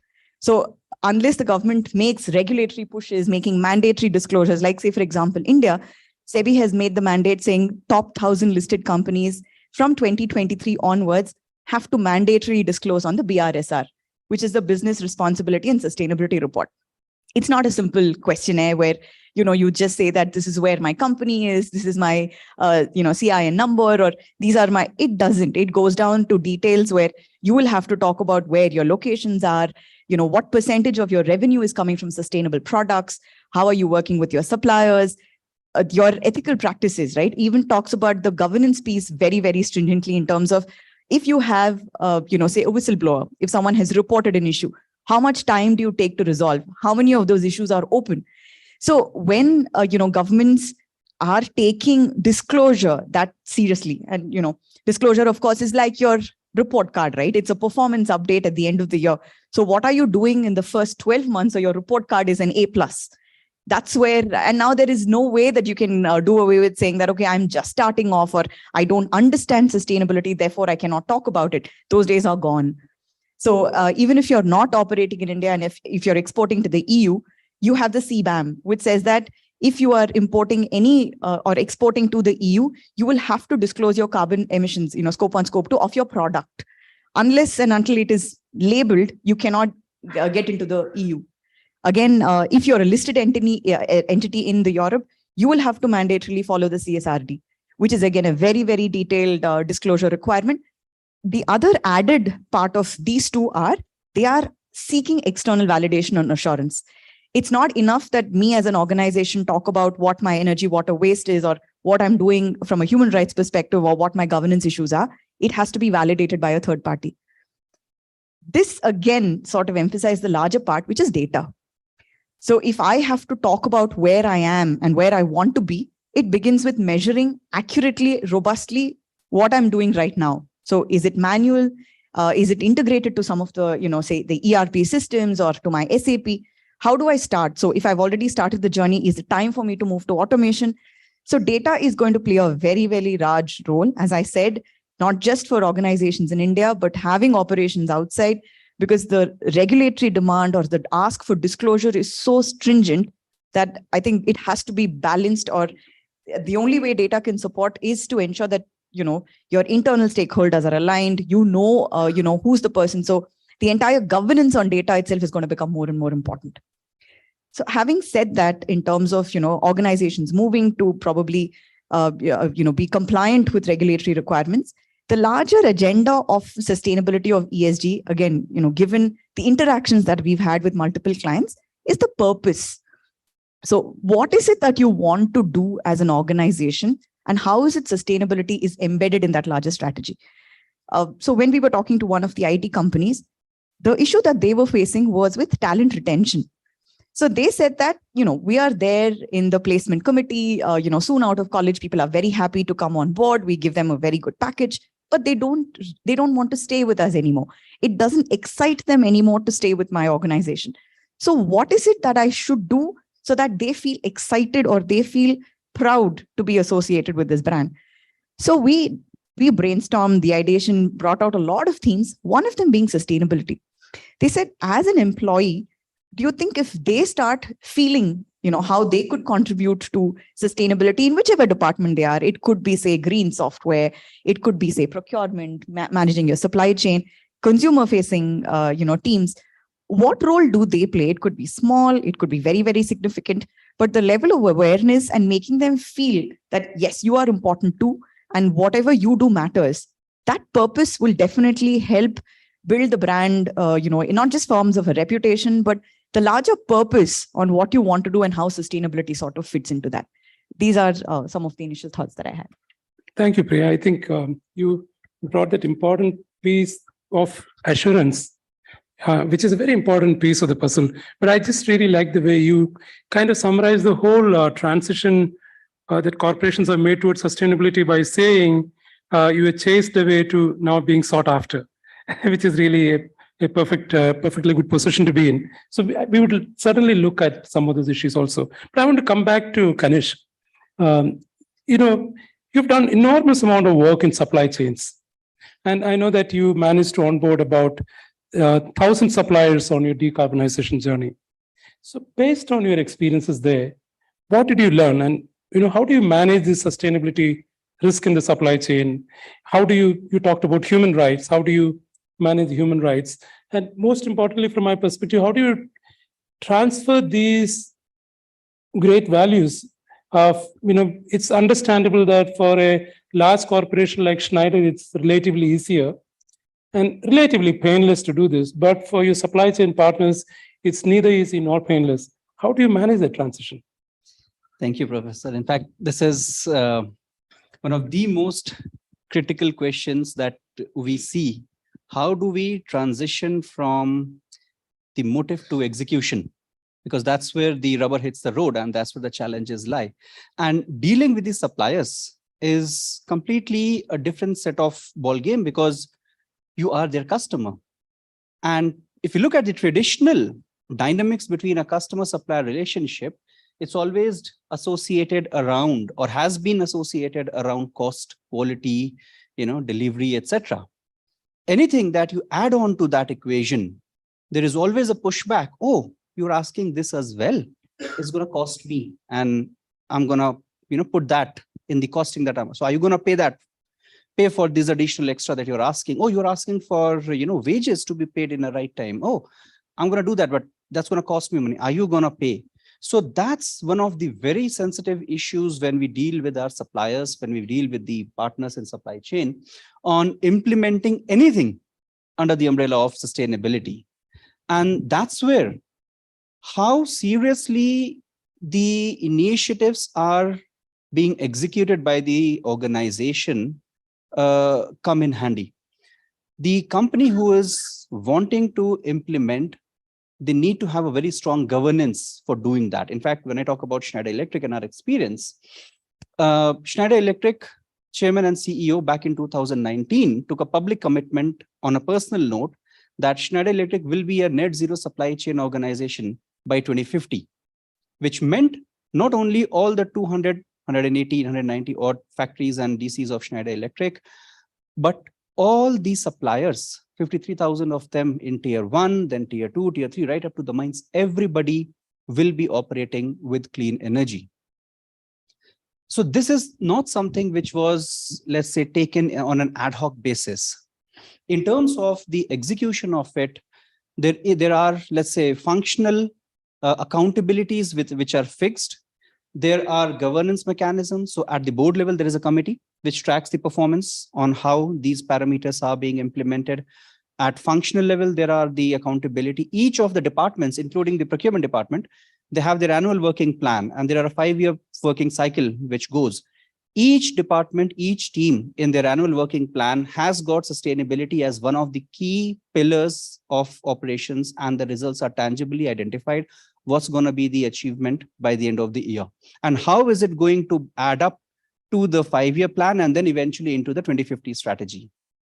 So formalizing it within the organization is extremely, extremely important. In Schneider Electric, procurement is a matrix organization. You can say there are 11 procurement departments operating in different regions, categories, projects, etc. To bring them on the same plane this framework or this incorporation into their annual plan is extremely, extremely important. Otherwise, the requirements will only be a add-on, will be always a good extra, that should be done, that could be done. So that is one of the most essential elements to embark. The internal onboarding is extremely critical before we can go and talk to the suppliers. And once this is done, your internal team members realize that, yes, this is serious enough for us to talk. Then you move to the outside constituents, which is the suppliers. And there, our experience was when we reached out to 1,000 suppliers, and these 1,000 suppliers are split across 50 countries. They range from small and medium scale enterprises operating out of Pune industrial area to ArcelorMittal. And they are supplying more than 60 plus procurement categories to Schneider Electric across the world. More than 75% of these companies had no clue what decarbonization is. So when we asked them, they had never quantified the carbon emissions. They didn't know. Some of them even said, hey, you don't worry about us. We operate very responsibly. We have no carbon emissions coming from our operations. And we know that was not possible. So the second most important element is going out, working jointly, collaboratively with your suppliers to find out these solutions and help them execute these requirements. In fact, when we started the Zero Carbon Project in 2021, the first messaging was the communication. So there was a top level communication. We invited the CEOs or the executive leaders of top 1,000 suppliers through a digital event. Schneider Electric executive leadership was there and they shared the vision. This is what we want to achieve. This is what we want you to contribute. At the next level, there was the operational engagement. The buyers who are running the day-to-day business, they reached out and they reaffirmed the message that the bosses have talked, there is alignment. We need to also align on it. So there was a percolation of the message from the top level to the middle management. Then it came to the capacity building. We conducted more than 200 live capacity building sessions of our suppliers across different geographies, across different time zones, telling them in a very simple, lucid manner, what is decarbonization? How do you quantify and how do you reduce? So you have to talk in a very simple manner as though you're talking to a 10-year-old kid. You can't use jargons, you can't complexify. And our entire effort was to reduce the complexity and remove all the entry barriers. We created digital tools and offered to our suppliers to work on those. We created solutions and offered those templates to our suppliers to identify what are the ways by which they can quantify and reduce their carbon emissions, which is essentially their energy efficiency, the electricity consumption. And one of the common questions which came was, oh, is it going to cost money? Oh, I heard, installing solar, it is going to charge, and how is going to pan out? And we said, no. So that's another piece where we have to chart the roadmap for the supply partners and tell them, not from the very first day you have to spend money. In fact, you can end up saving a lot of money if you look at how you are using energy within your own organization. A lot of factories use air compressors, but the bar at which the air compressor is running is usually very high than what the pressure at which the machines are using. So if you simply reduce that bar to let's say to a lower level, you will end up reducing your electricity consumption. So optimizing your operational parameters, and we compiled these parameters, around 200 pages of those in a decarbonization playbook, and offered it to our suppliers to tell them that this is how you move in the first step. Second step, you go for audits. Third step, you go for electrification. Fourth step, you go for digitalization.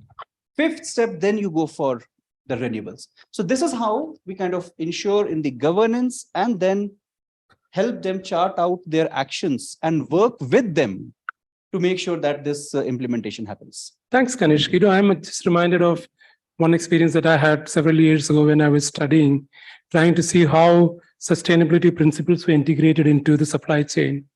Went to a major auto company, not Indian. They said they had completely clean operations. And then I went to their suppliers. I found that green essentially meant outsourcing all your dirty operations. So, and you touched on some very interesting points, because you have to enable the supply chain. You have to take care of they're just not technical barriers, they're financial barriers, the ability to invest. And if they don't have enough money to invest, you have to factor that in. And so I think they are really good examples. But I'm just going forward from that, actually the transition does not start or end with the supply chain. It starts with the organization, isn't it? In terms of how you design products, and that's where the game is, because I understand that at least 80% of the cost is really fixed at the design stage. And Priya, I know you are an expert in this really. So, and you are fascinated with, or you have deep expertise in sustainable design. So how can we integrate sustainable design into products, of course, also in the service sector, because that's what everybody is talking about today. And since you are talking about data and so on, and the measurability part of it, how do you measure the impact? What key performance indicators can we use to measure the impact of these design efforts? Thank you, Professor. So I would like to quote the Apple ad. I think all of you would have seen the recent Apple ad, right? So that's the sustainability report, but as an ad. So that's how innovative Apple has obviously, come to. But one of the indicators there was saying that Apple products are going to become carbon neutral. So that's one of the commitments they have made. So I think, like some of my other panelists also spoke of, when it started off, people were only focused on managing their own operations, saying, I will look at renewable energy, say water. But then it became imperative that the value chain has to become a part of it. So where are you sourcing your raw material from? How is it being transported? Who are the suppliers you're working with? In the manufacturing area, are you using renewable power? Is your water being recycled effectively? When you're taking it to the distribution, is that being again sustainably done? When you're talking to the consumers, is the messaging correct? So how's your product to be used? So if it is an energy efficient device, do they know? Are they fully aware how to utilize that? So the entire value chain therefore becomes critical from say cradle to grave. So the most critical part is the sustainable by design. So when you say sustainable by design, we are looking at saying, if you're conceiving, say for example, a formal shirt, a white cotton formal shirt. So when I'm actually thinking of it as a design, I will think of, what kind of material, if it's going to be cotton, where is my cotton coming from? So can I look at, say, the supply, maybe it's a certified cotton, right? So right now you have Better Cotton Initiative. It could be, say, organic. The certifications could be plenty. But am I thinking on those lines saying that the cotton shirt that I'm going to make, my raw material has to be certified? Where am I bringing it from? Am I going to import the cotton from another country? Can I utilize my regional or my locally available material? So again, that becomes sustainable because my local sourcing becomes more important. So when I'm putting together or when I'm stitching my shirt, when I'm doing the thing, some of the buttons, so can I use recycled buttons? Can I look at, say, non-plastic, or even if it's plastic, can it be recycled? So every intricate detail in making my shirt at the design stage, when I'm inbuilding sustainability, that is sustainable by design. This is, for example, for manufacturing or for a product. For a service, I think, I would like to quote Wipro's example also. They have services that support some of their customers on their sustainability journey. So, for example, it could be on data. It could be helping the designer manufacture the shirt on virtual reality. So, rather than making samples, can I use design and technology to do it virtually? And can I have options saying, if I use vendor A versus vendor B, or raw material A versus raw material B, what is my total carbon footprint? Or what is my, my KPI could be, how do I measure my sustainability? So can that be using technology? So that's how products and services have been evolving, with sustainable design inbuilt.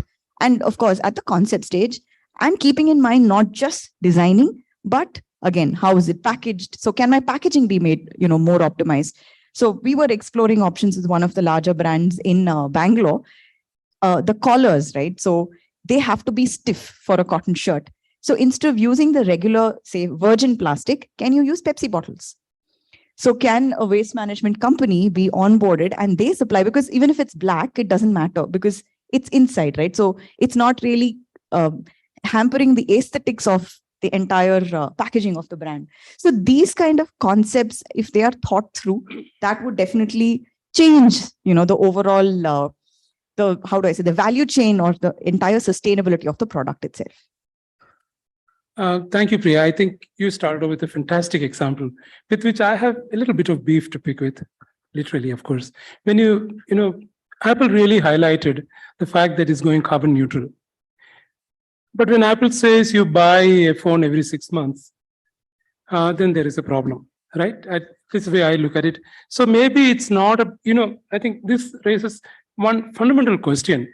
Can we fix today's problems using the same processes and methods and business models that we've used in the past? Clearly, we probably need to have some new thinking. And I know, Mr. Narayan, we've been thinking, I'm going to come back to you on this, but I'm going on to Mr. Narayan. I know you've been thinking for a long on this. Basically, what kind of new models need to emerge? Because clearly you can't consume more.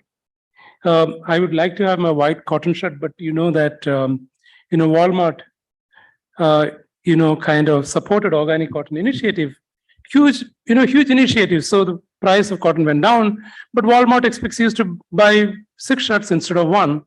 So there is, and then the loop is not closed. I'm just wondering, can we have some new ways of thinking about this? What are the new models? Yeah, thank you. I think that is probably the big elephant in the room. There is this SDG number 12, which is sustainable production and consumption. They very cleverly concatenated both. Sustainable production is about being green in your processes, which I think most companies today, it's par for the course. We've all talking about it. Sustainable consumption is an absolutely different kettle of fish. Sustainable consumption is about so many things. It's about, some of these elements of what is called the circular economy. Circular economy is, just to give you a very high level overview, it takes the concept of the 3 R's, which is reduce, reuse, and recycle to the next level. It talks about upcycling. It talks about bringing back whole components into the manufacturing cycle, and so on. That's one. One important element of the circular economy is extended life cycles of the product, right? So if something lasts for 3 years today, can you make it last for 5 years, 7 years, 10 years, through different kinds of models? There are challenges there, but can you do that is one of the principles. And I think that is where the question that you are alluding to comes into the picture of,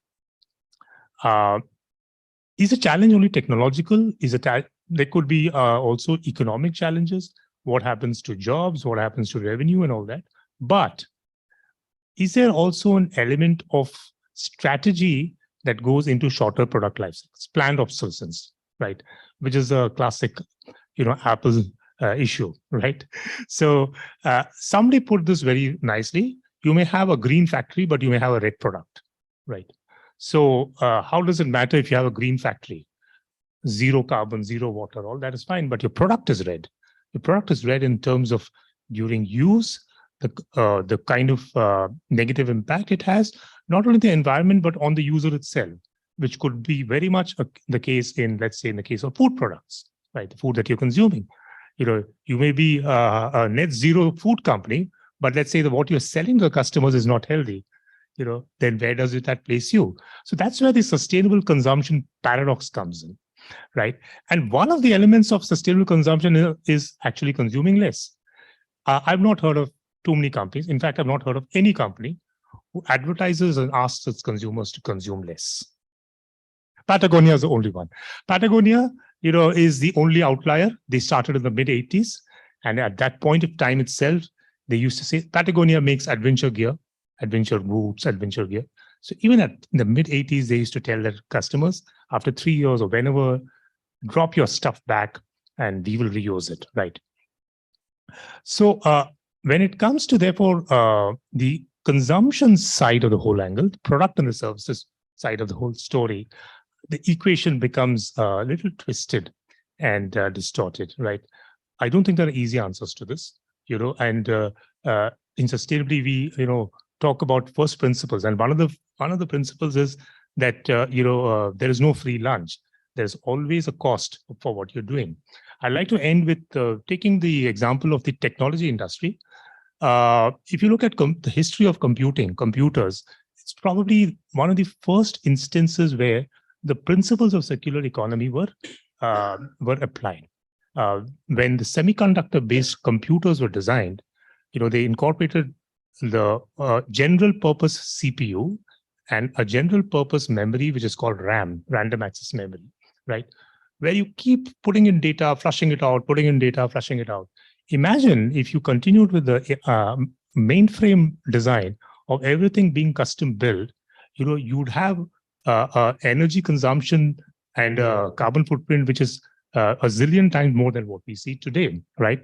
So the circular economy principles have been applied in hardware and I would like to call out the open software movement. The whole open software movement of the 80s and 90s, where, you wrote software without any proprietary rights on it. It was freely shared. So the same software could be reused again and again and again. There is a piece of statistics which says that in open software, software developers reuse the same code 95% more than in proprietary software. So there are enough and good examples. However, look at the flip side. In spite of tremendous improvements in energy efficiency of computing, Moore's law actually applies even to the energy efficiency of computing. And you have a 10 to 15% compounded annualized rate of improvement in energy efficiency. And yet, in the last 10, 15 years, the carbon footprint of the tech industry has doubled, right? That is the famous Stanley Gibbons rebound effect, where as your devices become more and more efficient, your aggregate consumption actually increases. Thank you for highlighting that. I think that's really a very important point. I'm sure Kanchik will be really happy to see that energy consumption is increasing. But some of us are going to be really concerned that all the data this is generated needs to be stored somewhere. All the photos you take on your iPhone, you might have limited to 1 before, now you take 10 before breakfast. They're all stored somewhere and there's a cost to that, right? So I'm just wondering, Priya, I'm coming back to you, Priya, actually. Because you are really so much focused on measuring performance. And I think you've done quite a bit of consulting around that. How can we measure sustainability performance holistically in a way that, we have to look at, for example, just to highlight, is a company looking at demand side management or only at supply side, all those kind of things, or what are the appropriate metrics? And can we leverage some of these new technologies to actually achieve this? Thank you for that question, Professor. So while, the regulations in terms of disclosure are becoming stringent, they have given a flexibility in terms of what is material to you. So there is a concept of materiality even in the, non-financial disclosure requirement, where they say that if you're, say, a company, say Apple. So if I am Apple, I am in this sector operating out of the US. What is material to me or what is important to me as a focus area need not be the same, say, for example, for Dell or HP working out of, say, China. So while I have identified that, saying, what is critical to me, it will be basis where I'm operating from a geographical perspective. Say, for example, the kind of sector that I am in, my maturity. So if I'm just getting started, of course, a lot of operational elements like energy efficiency, say water management, employee attrition rate, these become significant KPIs. But if I have evolved over the years in terms of understanding ESG performances and probably even made some headway in stabilizing a lot of operational efficiency, then I would probably look at more evolved aspects as, say, product sustainability, maybe reducing my overall packaging consumption. So materiality helps me decide and focus what these elements should be. That is part number one. Then coming into how do I measure? So there is an idea of a baselining. So do I have a baseline of, say, 2019? Or can it be 2023? If I'm beginning my journey, of course, I don't have data to measure where I am. So I begin in the year that I've started this journey.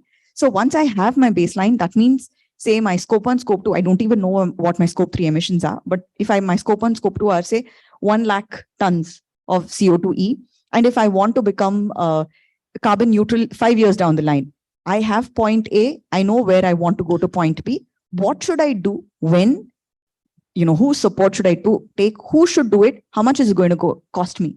That entire roadmap is where your KPI identification, your measurement, having an ESG governance will play a crucial role. And say, for example, KPIs, as I said, carbon neutrality, net zero, of course, everybody is jumping into that, that bandwagon of saying that it is going to be very critical to me, but not everybody can achieve net zero, right? I think especially, the iron and steel companies, for them, it's a humongous challenge to even reduce their scope 1, scope 2 emissions. So what is critical to me? And then ambitious, again, can you be practically ambitious? I think that's something, because stakeholders are watching us, right? They're watching us with greater scrutiny than ever. They want to know if you're actually making claims truly and what you can achieve, rather than just saying, because everyone is saying I'm saying the same things, and 5 years down the line probably I'm not even making track or actually telling my stakeholders how I've progressed. And stakeholders are also expecting neutral reporting. So if I've made a promise and if I fail to deliver, I will talk about it, saying why I failed and how will I make amends to make sure that I will come back and make sure that the progress is happening. So that's how they're looking at, and our KPIs will have to be aligned to meet stakeholder requirements, our business needs. So, it's again not lopsided in just having only the sustainability parts of it. It has to meet business demands. Otherwise, the business is not going to sustain. So that's really nice you mentioned this, because I often think that everybody looks at shareholder value added and you use this nice word called stakeholders. Why can't we measure stakeholder value added? Can we not develop metrics for that?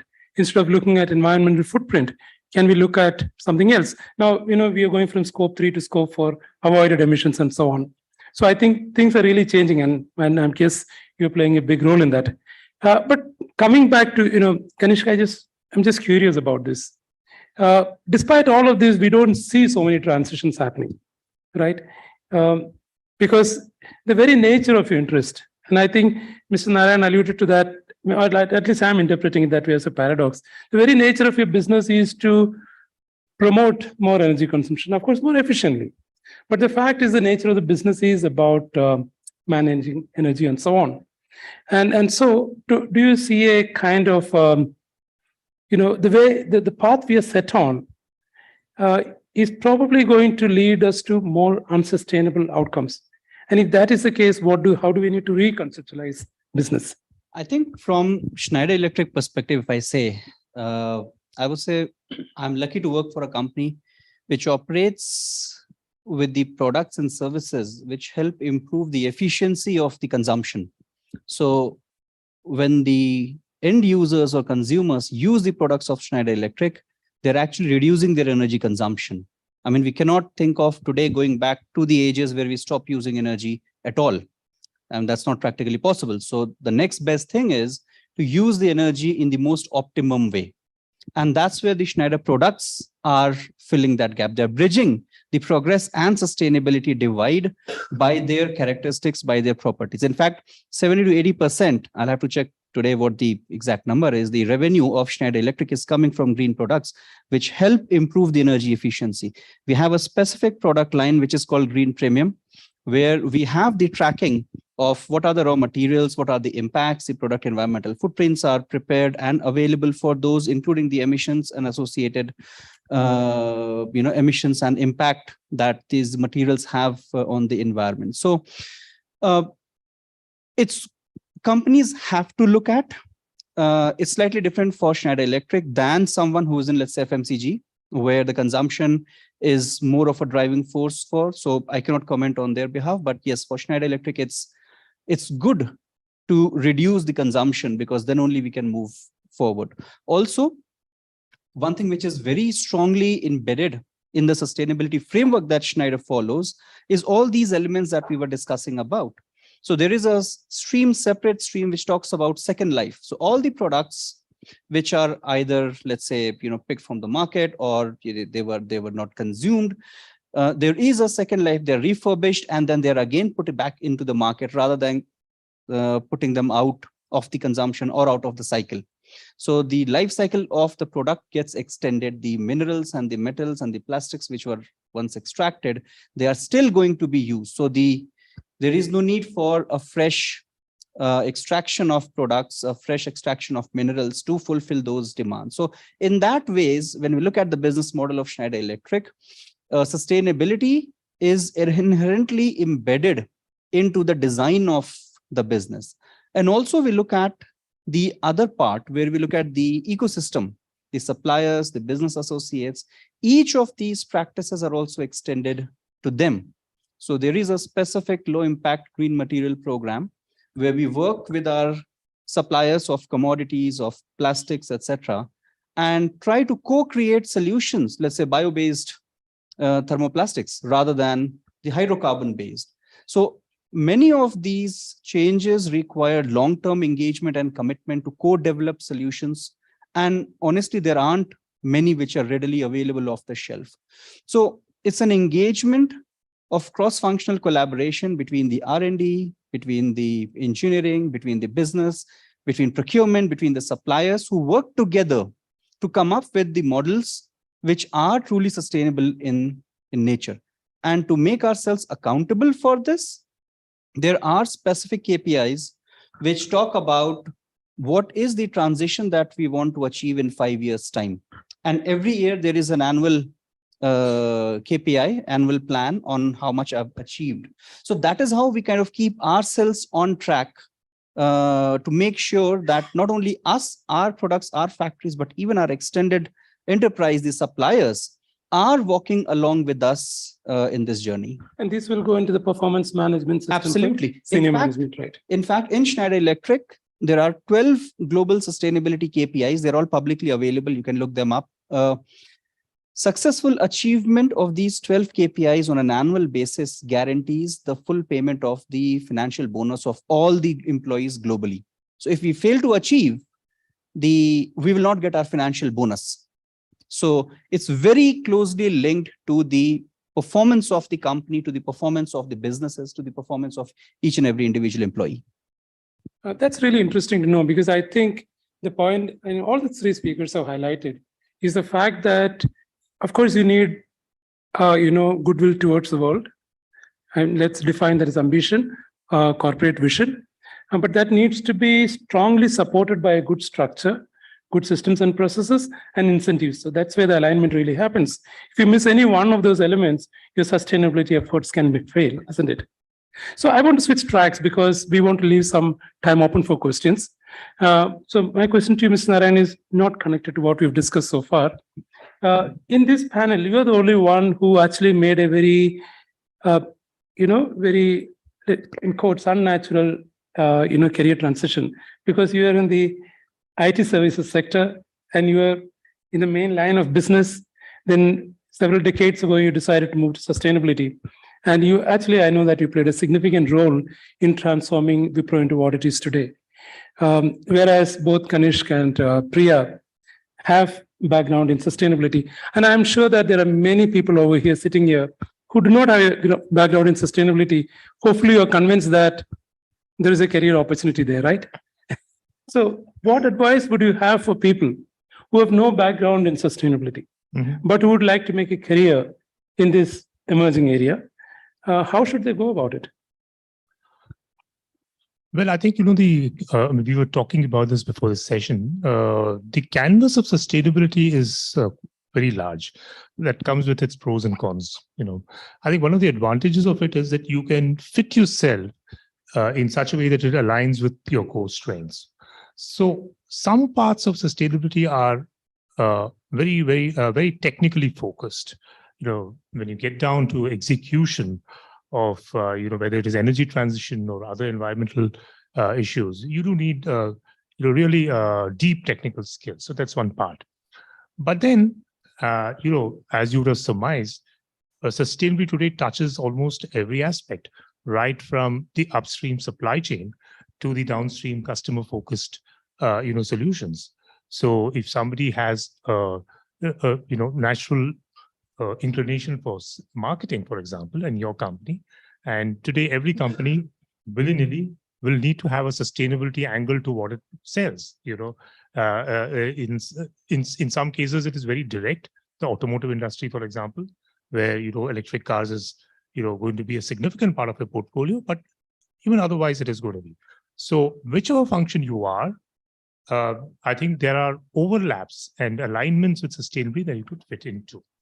Even in investor relations and so on, where very clearly, there are such large sort of interconnections with sustainability that those, when we started our sustainability journey 16 years back, in our small core team, one of the key members was somebody from the finance investor relations team. So he spent that the first 2 years of our journey actually practically coming out of his role and then going back, right? So it is therefore possible to align yourself, but you must, of course, have that deep interest and passion for this space. A lot of it is, fuzzy and complex. It is not crystal clear and linear. So you must have a certain, appetite for that. You must be comfortable with certain levels of ambiguity and uncertainty, and that's, I think, a key personality trait. Number one. Number two, sustainability is truly matrix in the way it works, as Kanish said. Lines of authority are not necessarily clearly drawn, but lines of responsibility are all interconnected. So you must be comfortable working in that as well, right? Responsibility without authority is a common feature of sustainability roles. You are responsible for doing a lot of things. You may not necessarily have authority to do it. Thank you. But, you shouldn't be put off by that last statement. I think this is an invitation to all of you to come and save the world. But before that, we have another 15 minutes, right? 20 minutes. 3:15? Oh, how much time do we have? I thought it was 75 minutes, so it's not. I'm sorry, then I should not have asked so many questions. Let's take questions from the audience, please. Go ahead. You want to pass? You can pass this. Yeah, we'll pass. No problem.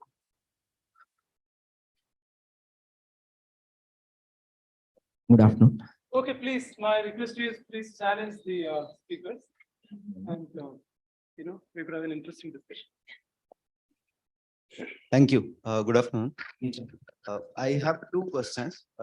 One, taking cue from what Narayan sir said, the paradox of business and the simple life. There is a joke which says a simple life and a cyclist is not good for economics because he keeps a healthy life. He doesn't buy a vehicle. He doesn't buy a vehicle. He doesn't go to office. So which is not good for the economics. So which is a answer for sustainability, whereas that answer stands on the existence of a business itself. So that is number. I would like to. What is the question and who? No. Question is, it is not a question. I would like to take a view on this aspect. Number one. Number two. When we discuss on the climate change and the global warming, at the international level, we have these COPs and all the poor and the emerging economies requesting the developed nation to financially support the green transformation. On those same lines, can we think of all the big companies who are operating in India can support the MSMEs for their green transformation? Because okay, with your permission, this is the yeah. So if we hold on, we can take 3 or 4 questions. Then I'll let you everybody speak to save us time. Yes, please go ahead, sir. Very brief, please. Can you pass the microphone around? Yeah.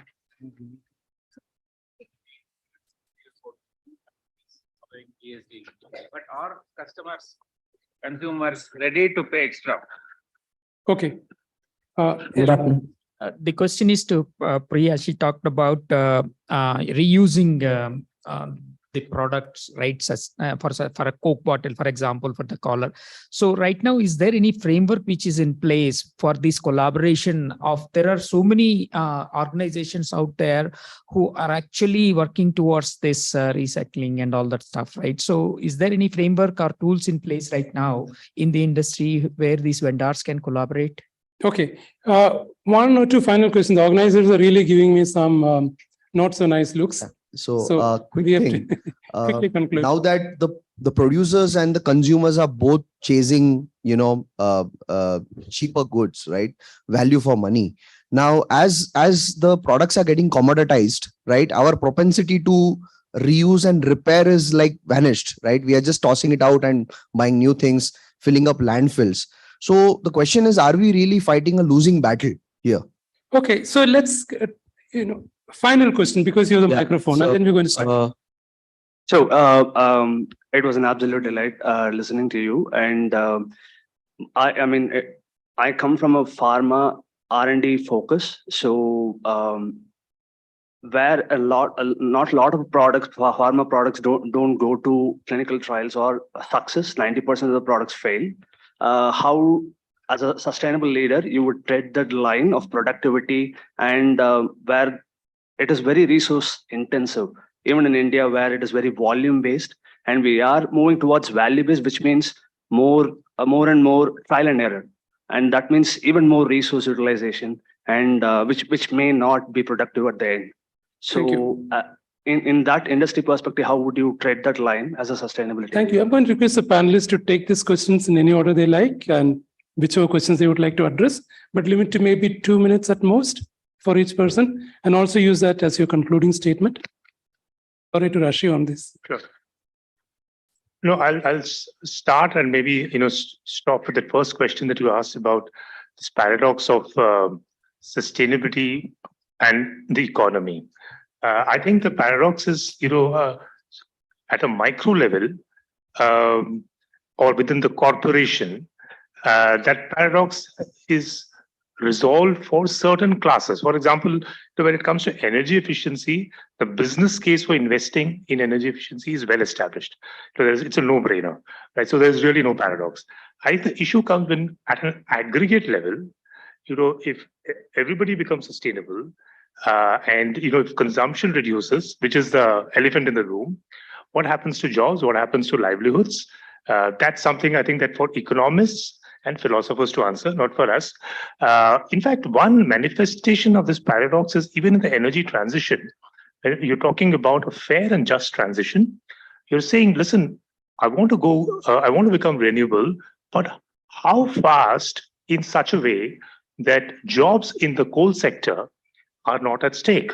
Because if you do too fast, jobs are at serious stake, and jobs, are not fungible enough. You cannot retrain somebody working in coal mining to renewable energy. So that is one of the big topics that has been discussed in the last 2 years in all forums. So these paradoxes, unfortunately, don't have ready cookie cutter answers, but they are very much there.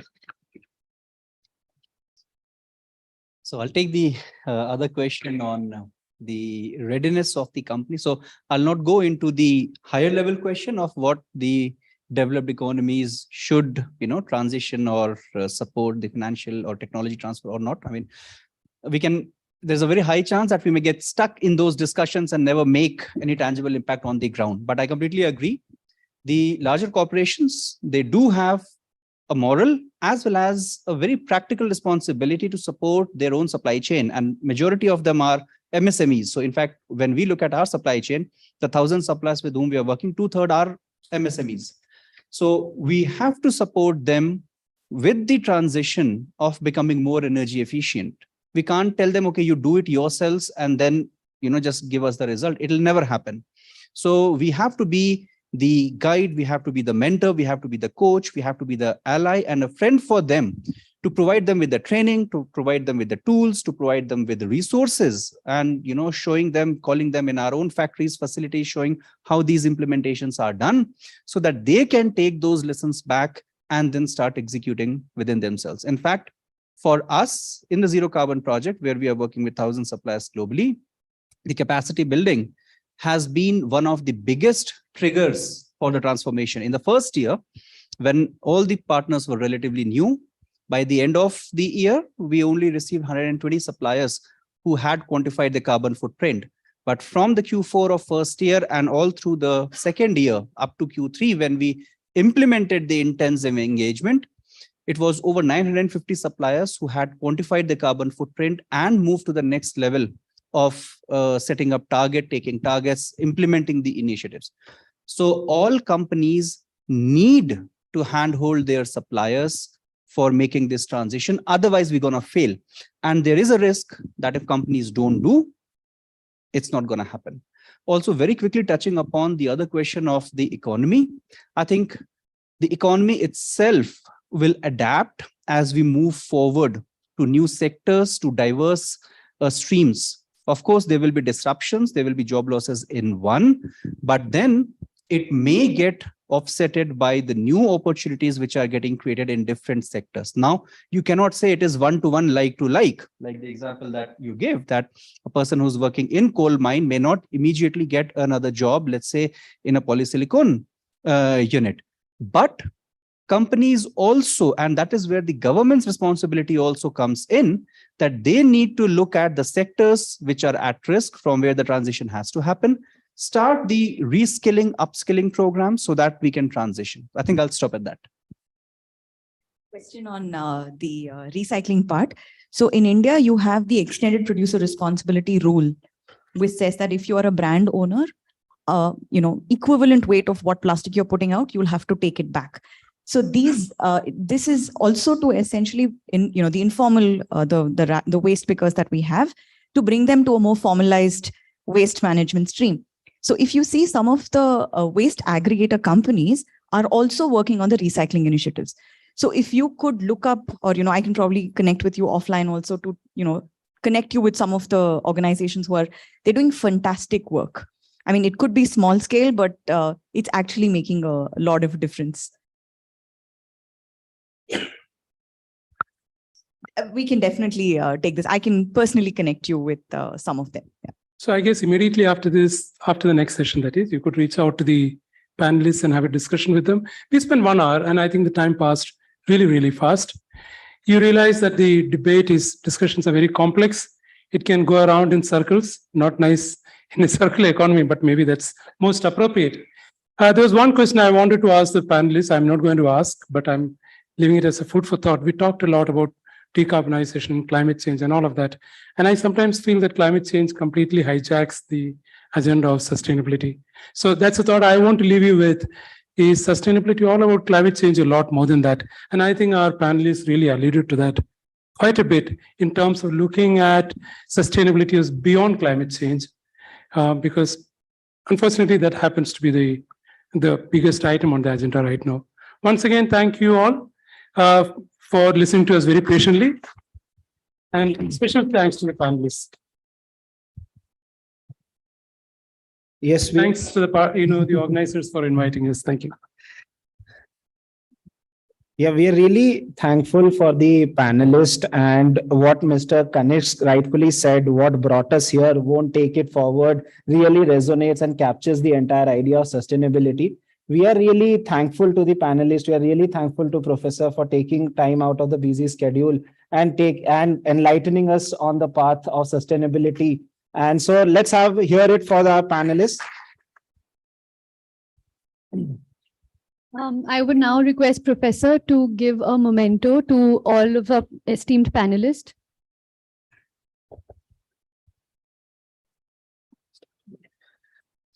Yeah, so we'll begin with Miss Priya. Let's have the hands rolling, please.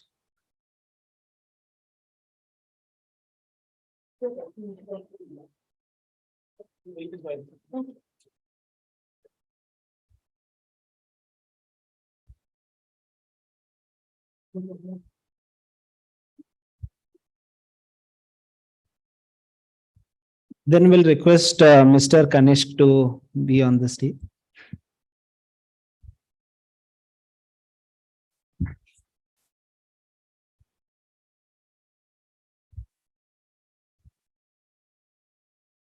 And last but not least, Mr. Narayanan.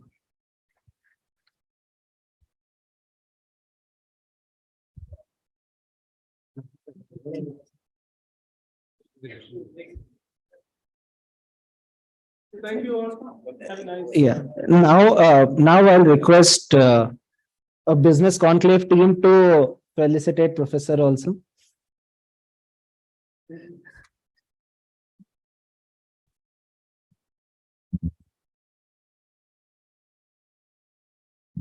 Can we have a group photograph, please?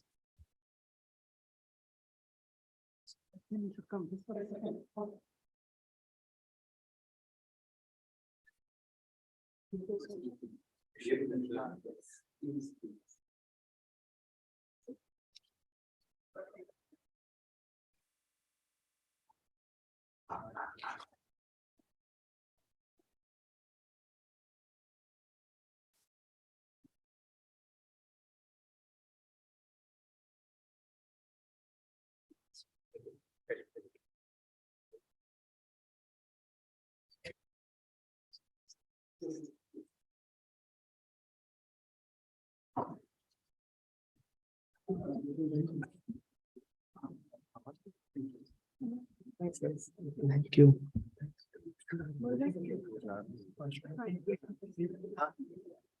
So, guys,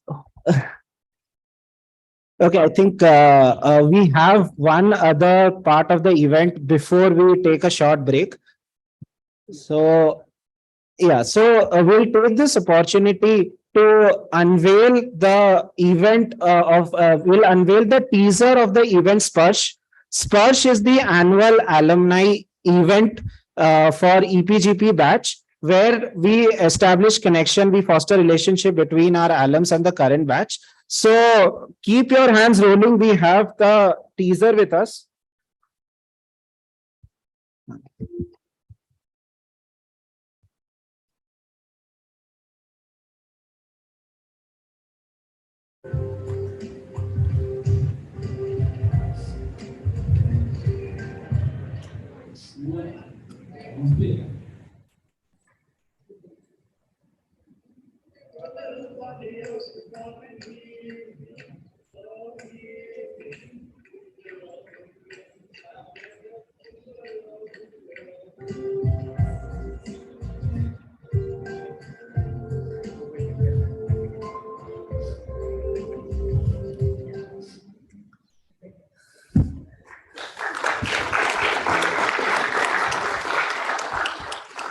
So now we'll start off with the next session in the next 10 minutes. We are already overshooting by 5 minutes. So by 3:20, all of us can be back at the venue. Thank you all.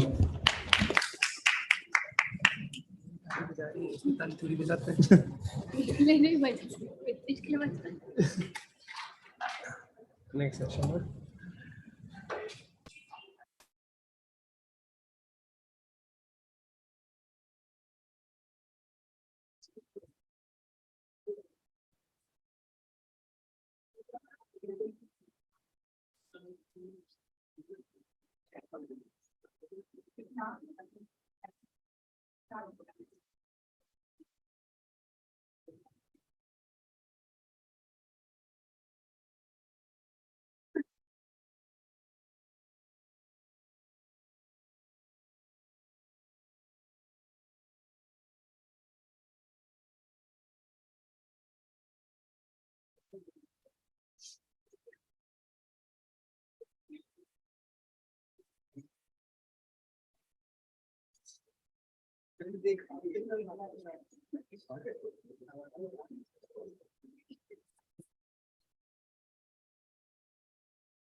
It's set up IO place. No problem. Starting at 3:30. Okay. I have three guests who come with me.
Hello, welcome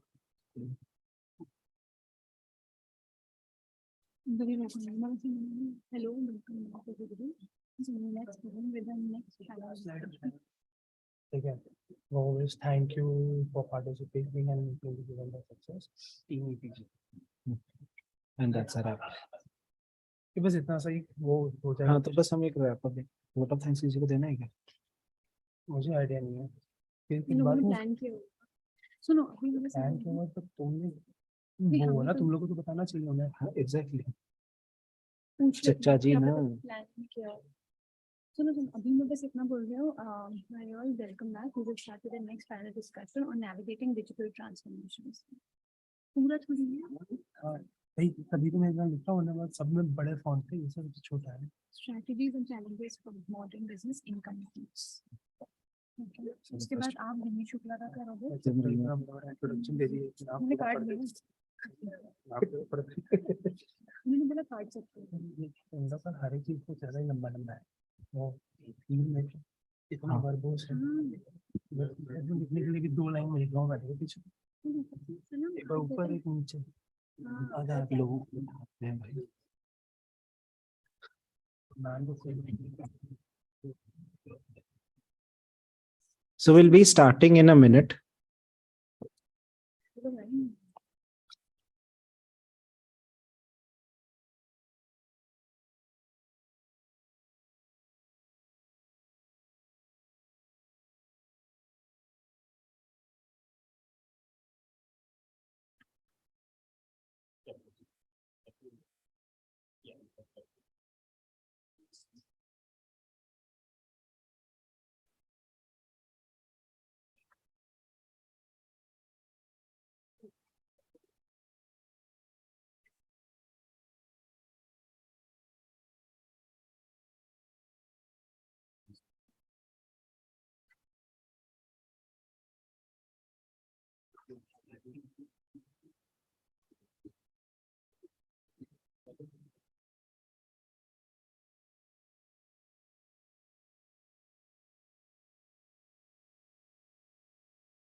Hello, everyone. Welcome back. So we'll now be starting our second panel discussion on navigating digital transformation, strategies and challenges for modern business incumbents. To start things off, I'd like to welcome our first panelist for today, Mr. Vineet Shukla.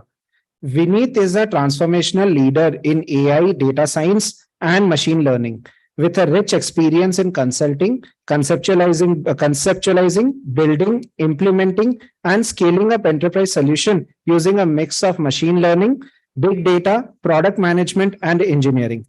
Vineet has rich expertise in innovating, building, mentoring, executing, scaling up advanced data science capabilities for organization and bringing transformation. He is also an expert in building products, enabling organizations to make strategic business decisions and leading teams. He has comprehensive industry knowledge of machine learning, text mining, computer vision, IoT, and reinforcement learning to achieve significant business outcomes. At Mahindra Group, as the head of data, Vineet is responsible for strategizing and delivering big data enabled analytics across the Mahindra Group. Before joining Mahindra Group, he was with Optum, Motorola, Infosys, and GE Healthcare. Vineet holds an MBA from this institute and has done his engineering from MNIT Allahabad in electronics and communication engineering. So give it up for Mr. Vineet Shukla.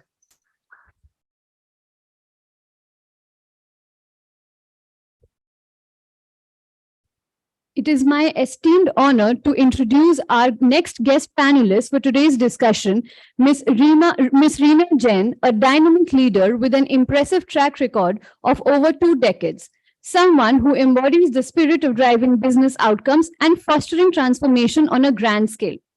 In the ever-evolving landscape of technology and innovation, she brings a wealth of experience and a forward-looking approach. She has championed business growth and transformation through the powerful enablers of cloud, AI, analytics, and DevOps.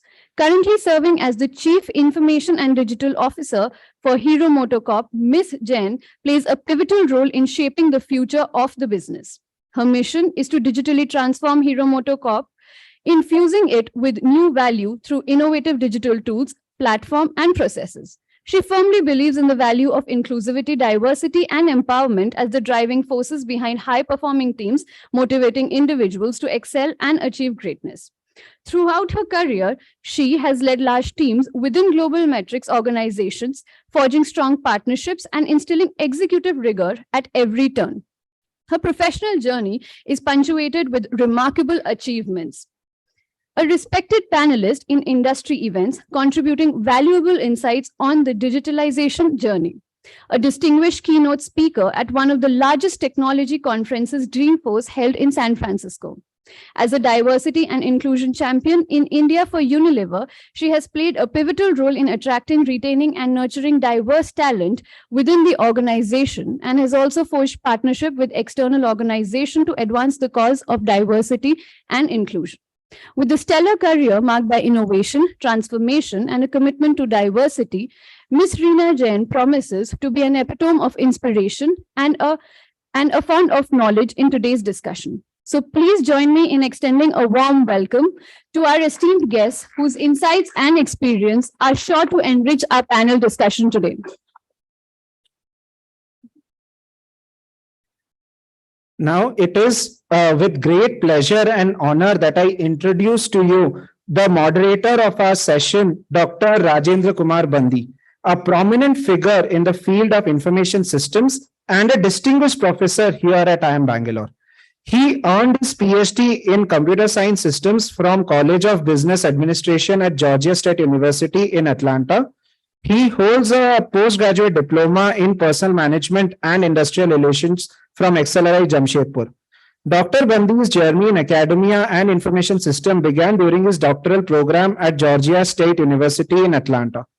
Dr. Bandi's dedication to field extends beyond the classroom. He has been an active member at the technical advisory panel for the Department of IT in Karnataka government, contributing his knowledge and insights to shape the technological landscape. With his excellent academic background, rich experience, and commitment to excellence, Dr. Bandi is a true luminary in information systems and academia with great enrichment, which will be a great enrichment for our discussion. So please join me in extending a warm welcome to Dr. Bandi.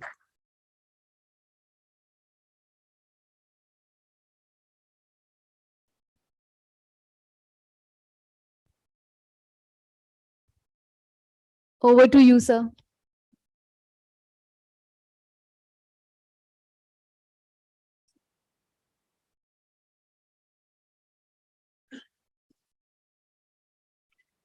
Good afternoon, everyone here. Welcome to this session and welcome to the two esteemed speakers over here. When Vikyat from EPGP met me and asked me to moderate this topic, I didn't even hesitate for a minute to say, yes, I will, because that's what I teach. I teach digital transformation here for the past 5 years in the institute. And one of the things amongst the various things that we teach here in digital transformation is in particular the most unique and the interesting aspect of the digital transformation, which is the journey of incumbent organizations. Much of the hype in the media is centered around the various digital initiatives of the startups, maybe rightly so. They don't have any baggage to work with being digital natives. things are probably much more straightforward. Very few constraints in terms of what they can experiment with and so on. And on the other hand, you also keep reading about the various digital initiatives of what I call the tech giants or the digital giants, the Amazons of the world, the Googles of the world, and so on. They are there everywhere. You name a domain, they spread their tentacles into that domain. Okay, no resource constraints for all practical purposes as such. But what makes this transformation journey very interesting, and which not many actually talk of, is the journey of the existing traditional businesses which have been in the business for probably several decades, if not more, have a long tradition of knowing their domain, running their businesses. And many have, in a lot of media, many probably tend to write off these organizations, but we have seen time and again how these incumbent organizations have fought back, sometimes actually outperforming the tech startups and the digital giants. So it is that journey which is the most interesting part of the digital transformation journey as such. And I am glad that we have the two speakers who come from the Mahindra Group and the Hero MotoCorp, both quite well known for their respective digital initiatives. Okay. Having said that, here is what we will do. I will request each of the panelists maybe to make their opening remarks in terms of their own experiences in managing this digital journey for their organization. They are free to bring in experiences from their prior experiences as well. Each of them will go with their opening remarks. Once we are through with that, we will open up the floor to the audience questions. And probably during that audience questions, I will maybe throw in a few of my questions as well. Okay, so with that, Vinit, you want to make the opening remarks? If you want to sit here, you want to stand there? No, that's fine. Is it okay? You want me to be standing, or is it fine? Anything is fine with me. Good. Okay. First of all, thank you so much for a big introduction by both of you, and thank you, Professor. I want to start my talk by paying my condolences to Dr. Anshuman Tripathi. I remember a few years back sitting in the same college with EPGP friends. I was being taught technology and operations by him. So it's a sad thing for us. I hope his soul rest in peace. Second, it's honor and privilege to be here at home. This stage is very well known to me. We have been doing quite a few things here, and hopefully I will be able to do some justice to that sitting here as a speaker at this stage. Now, sir, to the point with respect to my opening remark, let me start with that. The very first thing that I wanted to talk about was, am I audible? Okay. Okay. The very first thing that I wanted to talk about was, in last 4 or 5 years of the time, something has changed, and something has changed very, very drastically without our knowledge and sometimes with our knowledge, which has been a sheer change with respect to how consumers or customers are looking at how they want to consume or utilize the product and services. They didn't know, but if you think about it, initially it was physical, then it became digital, and then now we are into the era of digital world. And hence, the reason why any of the organizations, either incumbent or non-incumbent or anybody for that matter, there are two forces are there at the play. Force number one is external, which is, if you don't digitize yourself, if you do not start your digital transformation journey today, you are going to die, because the customers wants you to be digital. Many of us would be experiencing that they are able to open a bank account without even going to any of the bank, right? So things have changed a lot.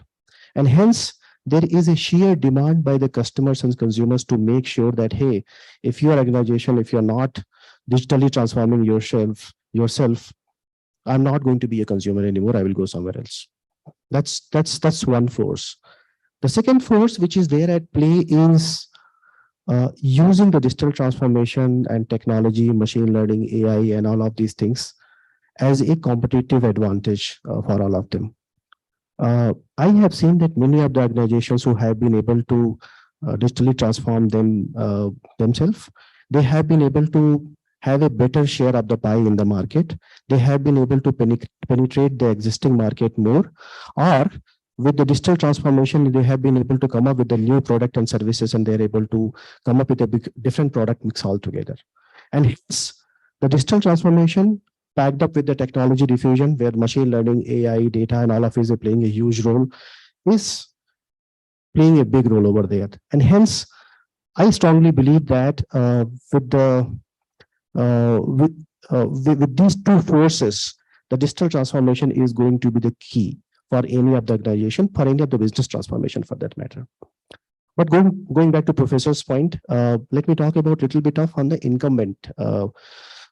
He's right. Some of the organizations who are born digital or born native, their journey starts with no baggage. They don't have a legacy system in place. They don't have a existing culture in the place. They don't have those people who are having a lot of thoughts with respect to, hey, I don't want to change. And hence, for them, it is easy. For them, it's a different game altogether. Yes, they have to start with the digital and technology journey first, but then they have to think of how they basically make sure that the assembly line is there in the place. But for the incumbent, they have a very beautiful assembly line. I'm saying they have because if they didn't have, they won't exist. And hence they have a very beautiful assembly line in place. But I'm going to touch upon a couple of small concepts that we were taught over here, which basically works as an impediment for these two things. The first one is causal ambiguity. Have you guys heard this causal ambiguity? कैसे भी चल रहा है, छोड़ना नहीं है, कोई tension नहीं है, बस I don't know how it works, but it is going to work, and hence I don't want to change the system, and because it is working fine.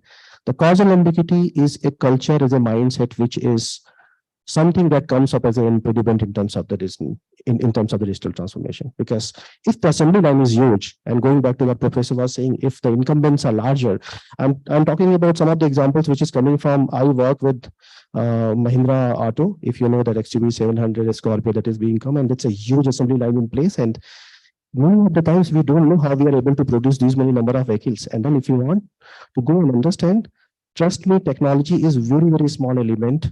The technology is a tool, but there is a very big game at the play in terms of how do I come out of this causal ambiguity? How do I go into the details of it and identify those small big pockets where the digital transformation or technology transformation is going to play a huge role, right? So that's the first thing.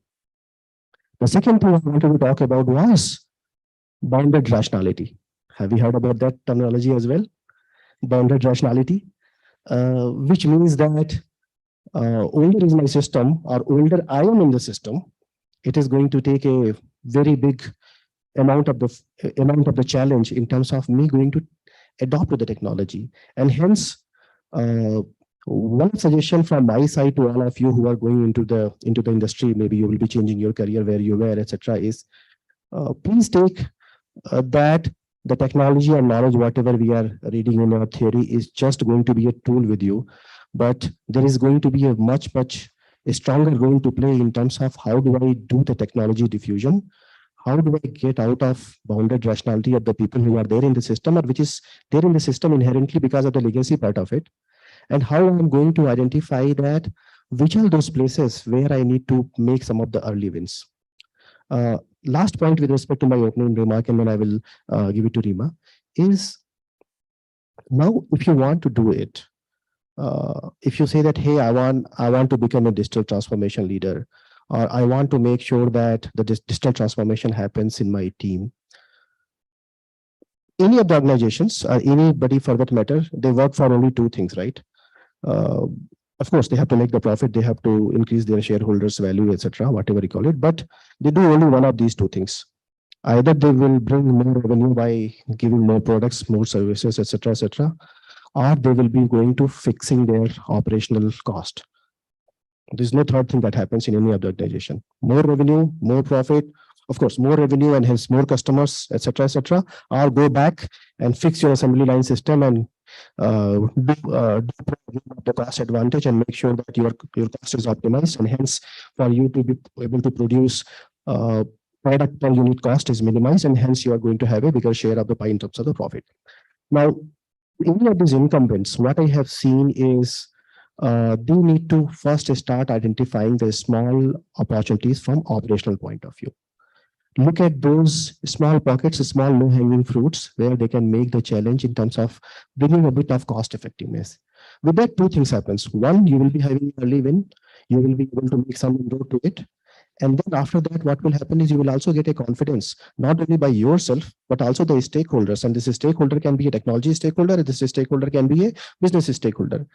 And if you are able to have a foot in the door with respect to some of these low-hanging fruits by making some of the operational and cost advantageous factors, then after that, the game is yours. Then after that, you can play the bigger game in terms of creating more revenue, in terms of bringing more and more products and services, and hence look at the business transformation.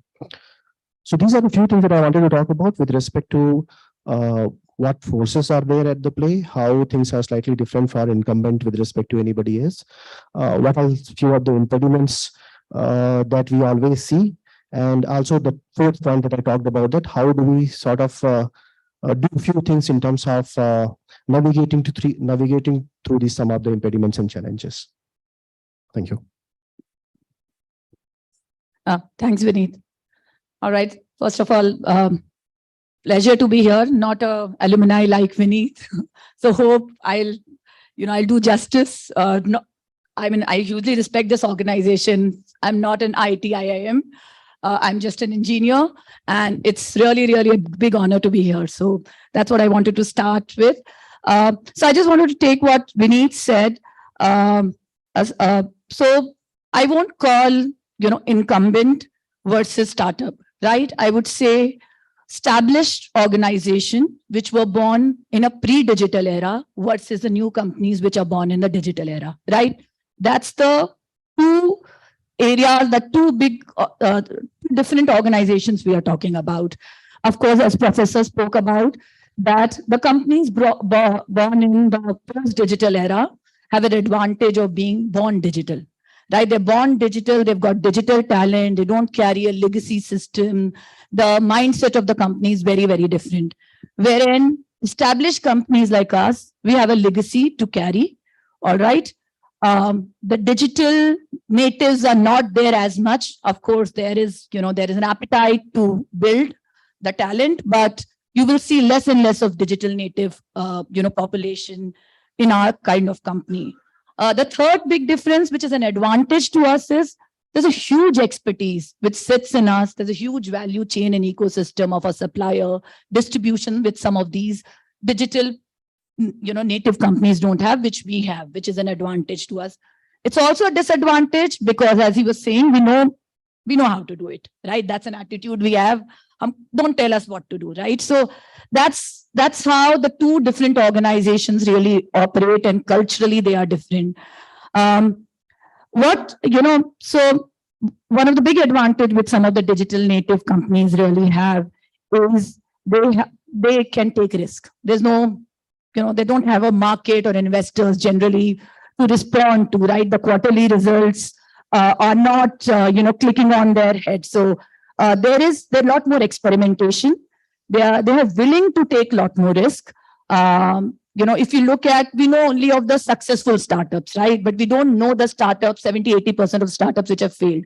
But the established companies, they don't have that luxury, right? You cannot have, failure is not okay for us. So because we are established, a 4 billion company, you can't fail, right? So that's where, sometimes the experimentation and the risk-taking appetite of a established company, is less. And that's the big change which some of our companies need to do. Like, and I know that in Hero, we are trying to do a lot, that it's okay to fail. But if you want to experiment and fail, but if you want to fail, fail fast, right? No longer we have time and luxury to do a 2-year long customer research project and, then 1 year of, the innovation cycle. And, by the 3 years, the customer is gone, his preferences have changed. That luxury is not there because customer preferences change in 6 months. So, it's okay, experiment and fail. I think that's the one big shift which all of us as, the incumbents, what you call, or the established company have to do. The second piece is, which the startups or the new age tech companies have, the decision-making power. The ability to make decisions is fast. And the reason it is there is there's no hierarchy. There's no manager over manager over manager over manager. By the time you go to the top, your 6 months are gone, right? So that's not there, right? And that's one thing which as an organization, even we are pivoting to, even though they are, you cannot do away with the layers and hierarchy in one fine day, right? But even if there are, the decision making sits with the right person. There is everyone in the organization. It's a role-based organization, and there's accountability which sits with every role in the organization. I'll tell you, in my team, if there is a developer who's doing a piece of code and there is a problem, tech problem, I don't go to the 10 layers and then figure. I call the developer then and say, what is happening? I think that's very, very important. Create that accountability within the organization and help to empower decision making, right? Make empowered team, make, cut down the functional silos, have empowered teams, and then speed of decision is something we all have to work on. For us, the biggest challenge for the established companies are really decision makers, because that's where, sometimes we feel. The third piece is mindset, right? The digital native company has, digital native people, right? The people who are much more, they think digitally first. How do I do it digitally?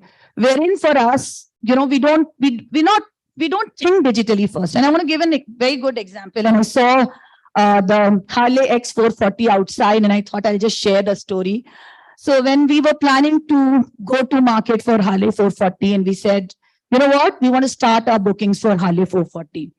There were no plan to sell Harley digital, because our business teams, the sales and marketing team, they thought, fine, I'll build a marketing campaign, I'll build the top of the funnel, but I will not do booking and all digitally. Let the people go to the dealership and do it. And some of us challenge, why? They say, no, this is like bikes so expensive. You think customer will just look at the digital, in the website and go to book? It has to be in the dealership, and this will be only offline booking journey. So that's what, and how many, we said, okay, how many bookings will you get? They said 10,000, 11,000 in a month, maybe less. So some of us took this as a challenge. I said, we will just do digital. We will make sure there is no bike in the dealership. Okay, because the bikes were not ready for production then. We were just doing campaign, and the bikes were supposed to be ready in one. So give us a month, we will just do digital. No bikes in the dealership, not even display bike. We will get 20,000 booking done. And then we put a group together, a cross-functional team, because alone we cannot do it. Cross-functional team with sales, marketing, all of us. And only through digital journey, that's our digital marketing campaign, our booking journey. We got, what we did is we surpassed the target, but we ran it like a digital company. Every single day, we started looking at our funnel. We looked at how many people are coming in, what is the dropout happening, where is the inquiry funnel really, how do I convert the customer, as if every booking is important, right? When you sell 6 million bikes, 5-6 bikes, if you lose, doesn't matter, right? But we said, no, every booking is important to it, every customer is important. And we started looking at each and every customer in the funnel. And 1 month rigorous effort using tech, using data, using a lot of marketing strategy, digital marketing strategy. By end of the month, it was not only 10,000. We clocked 25,500 booking. One of the first such pre-booking number in the history of Hero. And that only required us to change the mindset. And after that, the BU head came and he said, the lot of myths we have broken. It's not that you will just sell automobile. And they agreed. Now they're saying, yeah, now we will change our model into a pull-based model, that we will open a booking, let the booking happen, and then we will do our shipments, right? So the entire now the model is really evolving around that. So that's the third piece, which is around changing the mindset and challenging the status quo. And last but not the least, I think it is very important for us to as we change the mindset, we have to also keep in mind that we are not force fitting, something which needs a different business model into an existing business model. And what I mean by that is, I'll give a classic case of Kodak, right? It's not that Kodak lacked innovation. They were the first one to invent digital camera. They were the first one to have a photo sharing platform called Opto.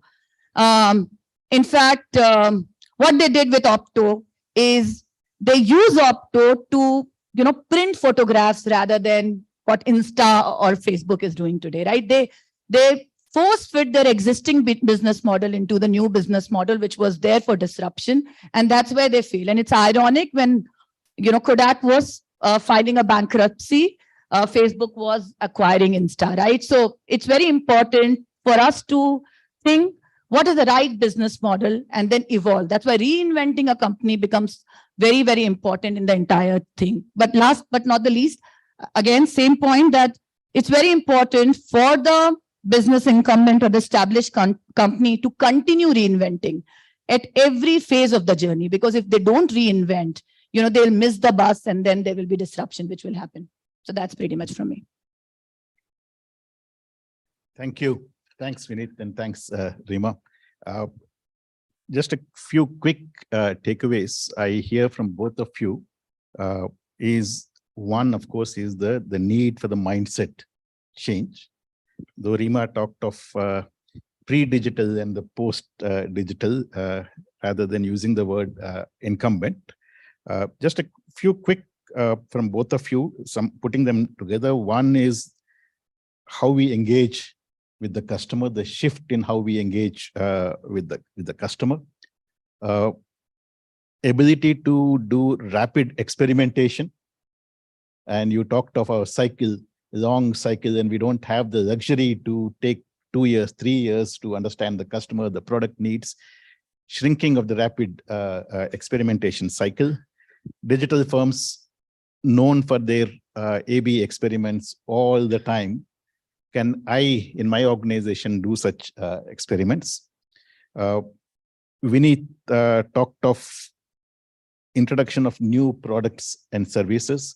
I'll come back to you, Vineet, on that. You also touched on this causal ambiguity. As such, when something is not broken, don't fix it. Challenges that organizations face all the time in terms of, if this is doing so wonderful, what is the need for me to introduce this new digital product or a new digital service? And if I do, are there conflicts that I am going to face? You also talked of bounded rationality, but you also touched on the experimentation, though you talked of the identifying small opportunities, but you're talking of essentially the same thing, right? Rather than changing big, identify some small opportunities, experiment before you can scale up. Rima touched on for the pre-digital firms, I'll be careful in using the phrase, they have the expertise in terms of having established supply chains, established operations processes, standard operating procedures for everything. I'm ready to give up all of that. And that is my strength, by the way, as such. And this whole attitude of, how can I fail? Is my organization accepting of any failures? Is it okay to fail, or should I always be successful? How do I shift from that mindset to a mindset of experiment? Some work, some don't work. It's okay if you don't succeed all the time. I mean, it's easy for us to sit here in this auditorium and talk of, easy to, okay to fail. But trust me, it is probably the most difficult challenge to get the managers to kind of accept that, my team, they've taken the initiative, they've experimented, but it's okay. But even in the failure, there is a significant takeaway for my team. Okay, with that as a broad summary, I'll throw it open to the audience to take a few questions, and then we'll kind of keep coming back to this thing. If somebody can pass the mic around. It's coming there.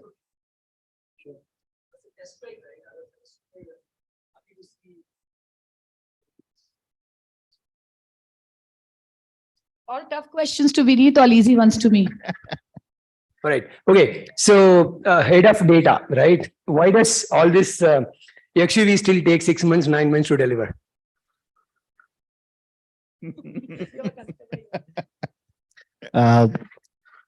Sometimes some of the problems are good problems to have.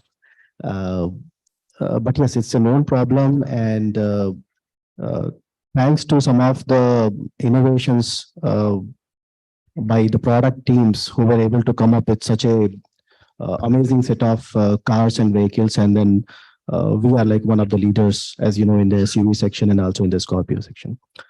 Having said that, let me talk about, let me double click onto the problem that we have, and then what happens behind the scene with respect to trying to deliver some of these things. And I'm trying to solve this problem with around 1600 linear programming equations with the constraints, etc., if you want to go into the technology side of it. But on the top level, there are three constraints which are at play. One is that comes from the manufacturing side of the world. You always have a specific set of paint shop things, a specific set of places, a specific set of warehouses. For that, you cannot just go and become 2 times to 3 times in terms of, because it needs a lot of capital investments. So manufacturing side of the constraint is one side of the constraint. Second one is the demand. All the time we do not have a very good demand, and hence we have to be very good in terms of forecasting it, and that's how some of the things are taking place. And third one is, which is coming from supply side of it, which is to be able to have all the parts on the time, to be able to make sure that which of the parts are going to be taking more time, to be able to make sure that the parts are stored at a time where do I need to store it somewhere far, or do I need to go for a just-in-time kind of thing. And hence what we try to do is we try to look at a car with respect to 7 different levels, and there's something called BOM, bill of materials, which is basically needed to manufacture a car. And for a Scorpio 700, XUV 700, there are around 1600 BOMs, which essentially means that if there is a bottleneck in one of the places, we will not be able to deliver more car that we want. And hence, while the problem is true, I'm not saying that, hey, we will be suddenly be able to solve the problem, but we are constantly working on looking at a lot of options, starting from optimizing the overall. In this case, my objective function for the optimization is to be able to produce more number of cars with these 3 constraints, and that basically gets broken down to 1600 linear programming equation constraints. But at the same time, we're also looking forward to do 2 more things. One, can we do a better job in terms of telling the customers that what is the exact amount of time that you need in terms of that we are going to take in terms of delivering your car? Right now we say 6 to 7 months. I think it can be slightly more specific. We are working on it. And second one is how do I make sure that I am able to optimize these 3 parameters and all the resources well in terms of to be able to produce more number of cars. Having said that, right now we are at a stage. If you come to Chakan plant, one of you are, I will be happy to host you over there. You will see that every 3 minutes one XUV 700 is coming out of it, and they are one of the best quality SUVs. I hope the demand continues to be the same, and I hope we as a technology leaders will keep on getting bombarded with these kind of problems to be able to make sure that our customers are not only delivered by these products better, but also faster. You.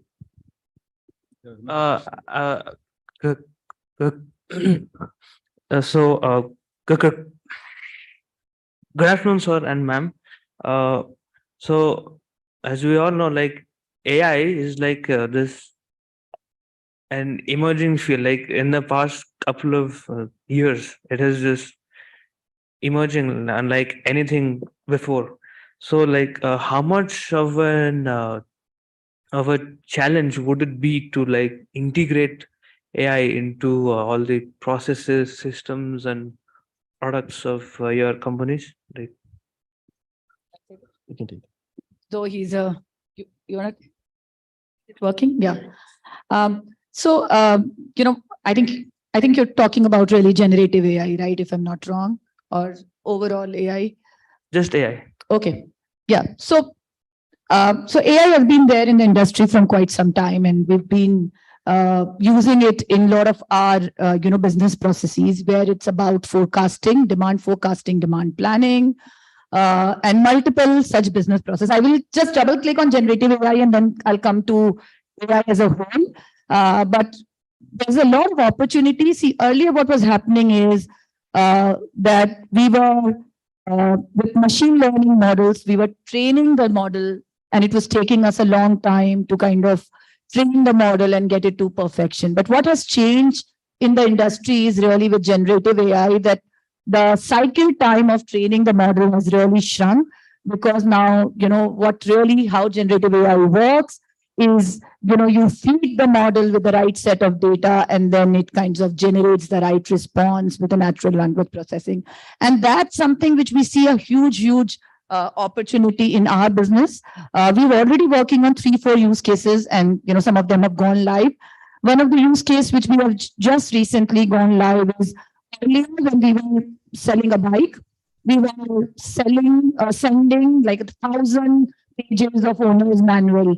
And if a customer has to figure out what do we do when my gear gets stuck, you go to page 500, line 30, paragraph 50, figure out what you really need to do, right? Now, very simply in our app, you ask a question, the bot, which has the owner's manual fed in the backend, can just give a response. And in order to do that, the basic framework which we have created, all it just needs an owner's manual. That's it. There's no, long cycle time of a machine learning model to really run. So that's one big use case which we have. And now, just before that, there was a session of sustainability. We stopped printing all the owner's manual, big paper saving. How many trees we have saved, so that's one use case. The second use case, which is very relevant for us, is really on the analytics and moving our organization as a data-driven organization. So far we've been operating for everything you have a report, you have a dashboard, and then you drill down, you figure out this is your CEO dashboard, this is dashboard for operations team, this is the dashboard for sales team. Now, one of the big use case which we're seeing is as long as your underlying data is sitting in a database, which is sitting in the cloud, which is data warehouse or data lake, whatever we want to call it, as long as the underlying tables are sitting, you just use large language model and you can get anything. I mean, it's so beautiful. You can ask, there's no need for our dashboards and things like that. You can just ask, can you show me what's the trend quarter by quarter for my sales vis-a-vis a competitor, right? And as long as the data is there, it will show you. So that's the big use case, and in a very, human, ways, right? The way human being ask a question like that we are seeing. We've just done a pilot, but we see a huge potential because it is something which will unlock and move really our organization into data-driven organization, because it will really democratize the data. As long as the data is sitting there in the database, you can pretty much get anything. So I see there's a huge potential really for AI, and especially generative AI for our business. Let me try to add few technology components to that. I mean, I have a 20-hour answer to your question, but I think I'll try to finish it in like a couple of minutes, because to me, I love it and I live it, this subject of machine learning and AI. But I have seen a paradigm shift which is happening across industry with respect to how AI is being adopted. It started with initial days of, hey, wo bhi kar raha, mujhe bhi karna hai, to, right? So it started with that, which is basically a peer pressure that we have to do AI because everybody else is doing, without any vision of what I want to do, what is going to be my objective, what I want to achieve, without any cost benefit analysis, like what is going to happen. That's like first set of things that happens, and that has happened already. I think we have moved on to from that stage. The second thing that happened was how AI can be augmenting your decision making, but not taking a decision. right? So for example, if I work with Mahindra Finance folks, so there what we do is we don't let the AI system to take the complete call, but we do a credit risk scoring, and it basically tells that, hey, this person should be, not would be, but should be or should not be given the loan. And hence what happens is it always, in those cases, it works as a augmented decision-making system. It does not take the decision. That stage has been passed by some organization, but not passed by some organization. But there are organization which has gone to the stage of making sure that machine learning and AI, including the chat GPT and whatever comes from the OpenAI side of the world, has started taking the complete control on some other things. Having said that, we all know that any of these machine learning models are very probabilistic in nature. They are never going to be 100% accurate, because if they are going to be 100% accurate, then they don't need machine learning model. Then you can have a business rule encoding and everything is taken care. And hence, what happens is there has to be a different way of adoptions for these organizations. Just to give an example, organizations need to know that in those cases where the machine learning AI model is not going to be 100% accurate, what is going to be my contingency? What is going to be my approach in time? How do you know that it is going to fail? For example, if I'm having a machine learning model in the healthcare state to do basically diagnosis of a patient, it is okay to have some of the false positives, right? Because I know that after diagnosis, the patient will go through some more amount of screening and he or she would be cleared, and hence we are okay, right? In that case, we call them as a high recall model, because it's okay to, for example, if it is going to detect the tuberculosis, it is okay for me to tell that somebody is having tuberculosis even though he or she is not having it, because after that, sure, will be cleared. But some of the cases, this is not good enough. Some of the cases we need high precision models. For example, how Amazon's recommendation system works. If you're trying to buy a TV, if it is trying to give you a refrigerator as a recommendation, as a false example, secondly, you're not going to come on Amazon site. And hence, they need to go for a high precision model. So going back to your point, it started the journey. Now organizations have moved to a stage where they are having the machine learning and AI first as an approach, but they need to be careful with respect to how they are adopting it. Do they need a high precision system, or do they need a high recall system, or what is going to be their contingency in terms of when these machine learning AI models are not going to work, how do they make sure that their business is not impacted because of some of the failure conditions? Hope that answers your question. I have a question. Maybe Vineet, Rima, both of you can take. This is actually from our organization. We are in the business of education, right? All that we know is to stand in front of the students and teach in a physical classroom. For the past 2 years or 3 years, many of our board members have been pushing us, saying that, this is history. Guys, you need to change. See all the edtechs of the world as such. Nobody is going to come to the classroom and this thing. You guys need to change the way you teach, bring in MOOCs, bring in digital, this thing, and transform into an edtech. We did that. We have probably one of the most established MOOCs programs in management education here at IIMB. Okay. The challenge that we face is this. One of the worries that the organization faces is when I introduce digital courses versus my in-person, in-class courses, am I going to end up cannibalizing my existing product? My existing product is an in-class this thing. Are my digital courses going to cannibalize this thing? How do organizations kind of manage both? I want to do because this is my core strength. I want to manage the physical product, yet at the same time, I want to be in the digital this thing. But are these two going to compete with each other?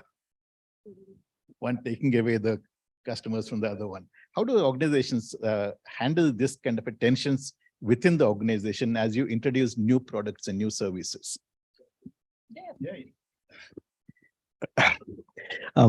Interesting question. Let me take a dig. And first of all, when you're asking this question, I am remembering my first term when Potter 5 forces were taught, and that time there was this, hey, how Cisco and WebEx is going to take over the airline industry. The two are completely different, but they are in a way in a competition to each other. But your question is slightly simpler than that.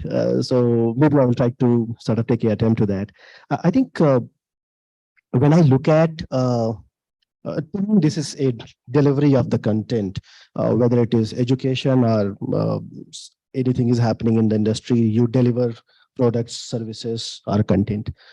I strongly believe that many of the times, and I'm sure all of you who are sitting in the class would be agreeing to the fact that when you are sitting in the class, whatever professor is being taught is a theory, but a lot of application of the thought happens with this conversation that you're going to have among all of you each other. Many of the times, some of those concepts and theories get strengthened versus weakened or whatever it is, but a lot of things we learn from each other. We learn from networking. I remember in the corporate world, many of the times, a lot of decisions are taken over a beer or over a smoke than having a PowerPoint boardroom presentations. I think it's applicable over here also. And to answer your question very objectively, if I see that something is very plain vanilla content offering, or if something is very transactional in nature, it's okay for me to have a very simple digital kind of delivery. For example, if I'm just talking about y is equal to mx plus c, sine square theta plus cos square theta equal to 1, or the cost function for the linear regression is this, or logistic regression is this. These things are simpler. But when it comes to the application of the thoughts, when it comes to a lot of brainstorming, when it comes to a sort of research where people have to come together, I don't think a digital delivery is going to be as effective as, because I remember very well when I had to ask some of the folks to take this data and make a model. They will take the data and make the model. To me, that's a transaction. But when I have to think about how can that model be better, how can model be applied, how do I make sure that when this model is becoming applied, how much is the benefit it is giving me, and then go and talk to the businesses. In that case, I need to bring business folks, technology folks, these folks, some of the finance folks all together into one room on a whiteboard session and make sure that they are able to solve the problem. They are able to make sure that it's not a technology problem, but actually we are able to create the business impact. So in two sentences, when it is application of the thoughts, bringing the things together where a lot of brainstorming is needed, I don't think at least today, the digital content delivery is going to replace it. But if it is transactional, very simple things, in that case, you can pick and choose for that particular channel. Thanks. Just to add on to that, just to update in terms of the journey that we had taken up so far, it is true that when we started offering our digital courses, there were quite a few tensions. Our executive educations programs, which actually earns us 50% of our revenues, they were very worried because these are quite expensive programs. And the MOOCs courses, many of them are free, or if they are priced, they're nominally priced, right?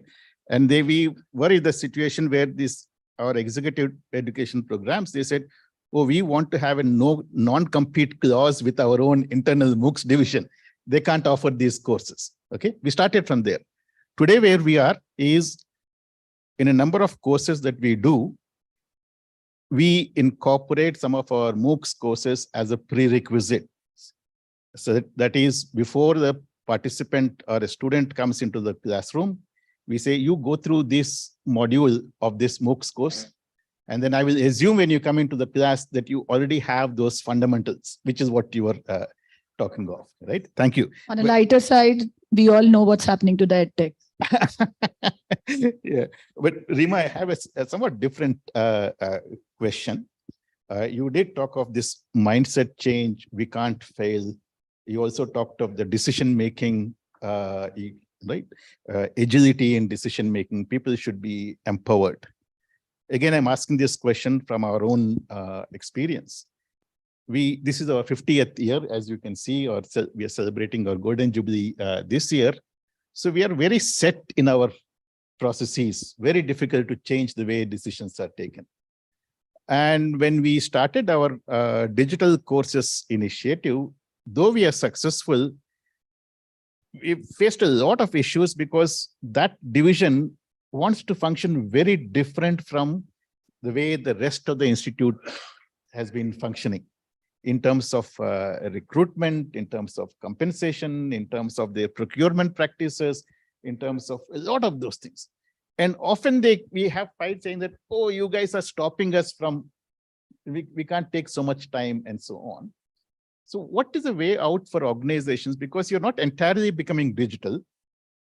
You are, to a large extent, continuing to be that physical products organization. And your strength is in the way you're managing that. Yet at the same time, you want these small teams which have to work very different from the rest of the organization. So there are almost two different cultures which have to coexist. And they seem to be conflicts. How do you handle these tensions? First thing is accepting that the world is changing. Yeah, because it is changing, and it's changing at a much faster pace than we can imagine. Right? I'll give context of our business, and then I'm sure it will be applicable. So for us, we have the core business, which is all the, HF Deluxe, Splendor, all that, right, which we sell, which is our core business, which is a big revenue generator, right?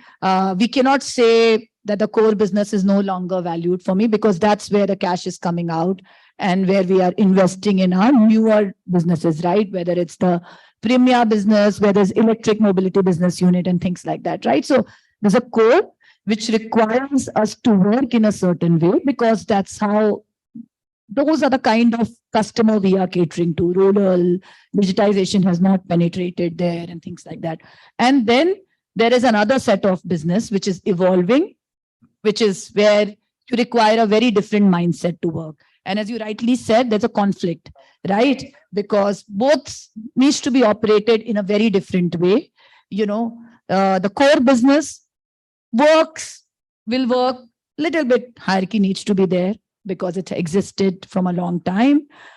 On the other side, some of the newer businesses which we are venturing into requires more flatter structure, fast decision making, much more digital savvy mindset and things like that, right? So even in our organization, we see that kind of a conflict which continues to happen. And that's the big dichotomy, right? Where you have to protect your core, but you have to also disrupt the surround, which is the newer business, right? I don't know whether we figured it out, but one of the things which we are doing is continue to, right now what we're doing is we're creating empowered business units, right? Which is either you call it electric mobility business units.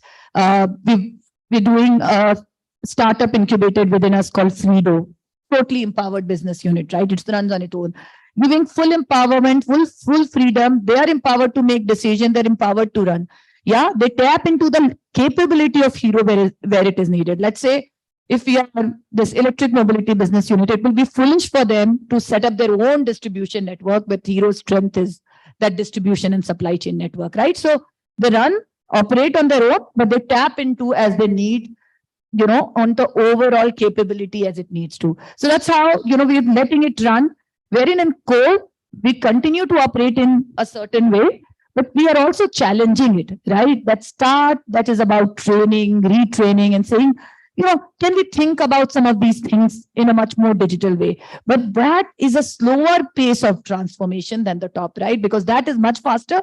For that, we need to have patience. For that, you need to train, upskill the team, slowly change your talent landscape.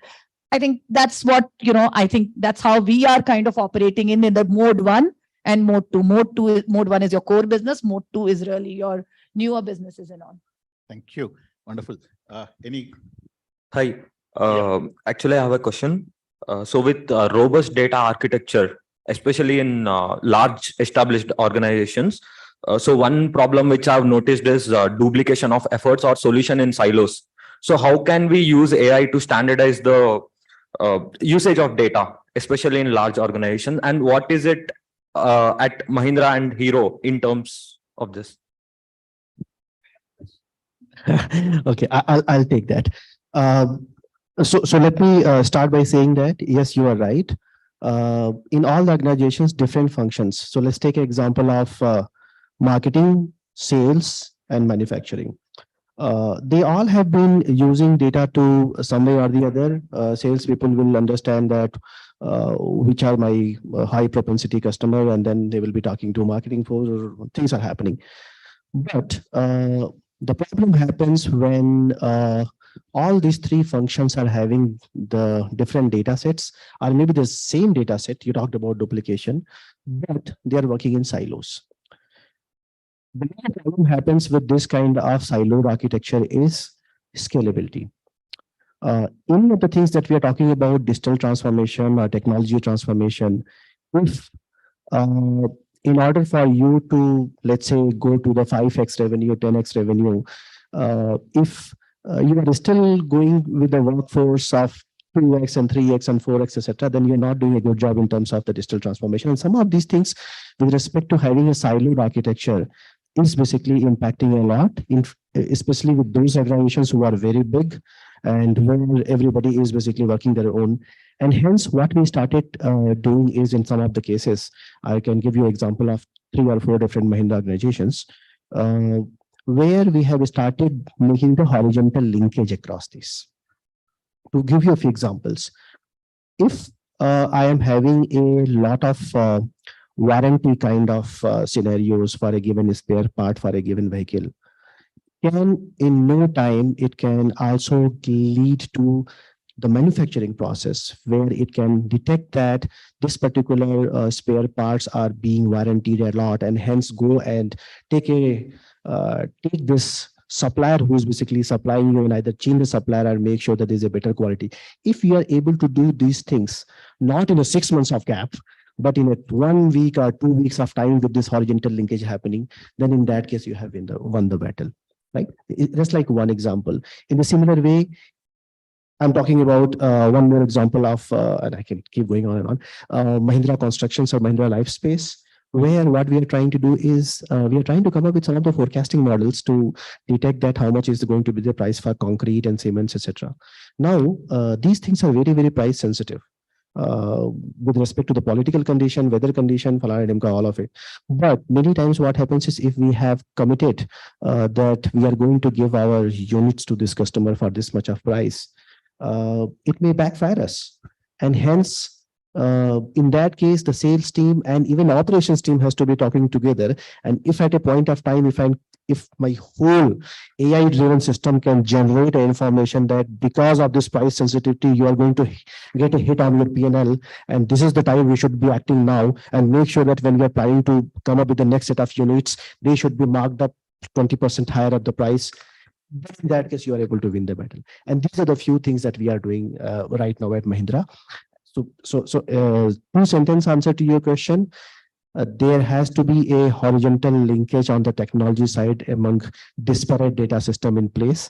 And if that horizontal linkage is happening, then deduplication will happen as a byproduct anyways. Hope I answered your question. I can add to what you said.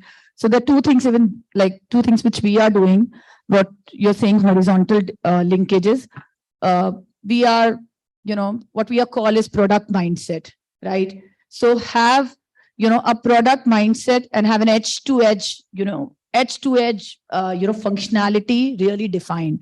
If this happens, so what? If this happens, so what? So if there is a bad warranty, what does it mean, to his point? What does it mean? Does it mean my supplier is providing me bad part, or is my manufacturing giving me a bad manufacturing something which is bad?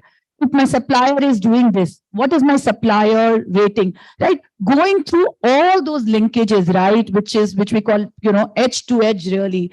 That's how we are architecting all the product, right? And any analytics product which we are creating, we call it product, right? For example, one of the products which we have is called Product 360, which looks at an end-to-end life cycle of a product as what is going to happen. Similarly, as we're looking at marketing insights, right? It doesn't just end at the lead, because earlier what was happening is marketers were saying, I have got like this 3 lakhs impression, I've got 20,000 lead, I've got this, so what, right? How much of it converted? How much it's resulted into booking? How much it resulted into your order? So that's what we are asking at every point as we creating this data architecture. So what? And that is helping us to create that edge-to-edge experiences. And yeah, I know I'm running out of time. So We'll One just take question. one final question. My question to both of you in the matter of mobility, Mr. Vineet and Ms. Rima. You are making vehicles in two-wheeler and four-wheeler for the general public. But in the case of physically challenged people, PWD, persons with disabilities, they are buying the vehicles and they are doing alteration at outside. Because of that, the actual need is not reaching. They are not getting the actual need of the vehicle. So do you have any plans to improve or to help the physically challenged people in the mobility sector? Absolutely. I think when we are talking about new product and innovation, we are always talking about the need of the people who are having special needs. There are plans with respect to coming up with. Unfortunately, the market is not very big, and hence there has to be a specific set of assembly line set up for that. But I'm pretty sure that Hero is also thinking about the same thing at all. Not sure if it is more of a digital transformation question, the question that you're asking, but yes, if an organization has been able to digitally transform itself, and if I'm trying to sort of give the answer from this context perspective, if an organization has to be able to digitally transform itself to the degree where it can create the products which are very specific or which are coming from the specific demand, to me, that's a success story for those organizations. I don't think there is an ideal world. I don't think anybody, including Mahindra or Hero, would have been able to come up with some of those very easy answers. But to you, are we thinking? Absolutely, we are thinking about it. We know that there is a market. We know there is a need, and both of these organizations, we very closely connect with the human aspects of the people. We have a lot of empathy. Okay, that's fine. Thanks, Rima. Thanks, Vineet. Wonderful to hear you.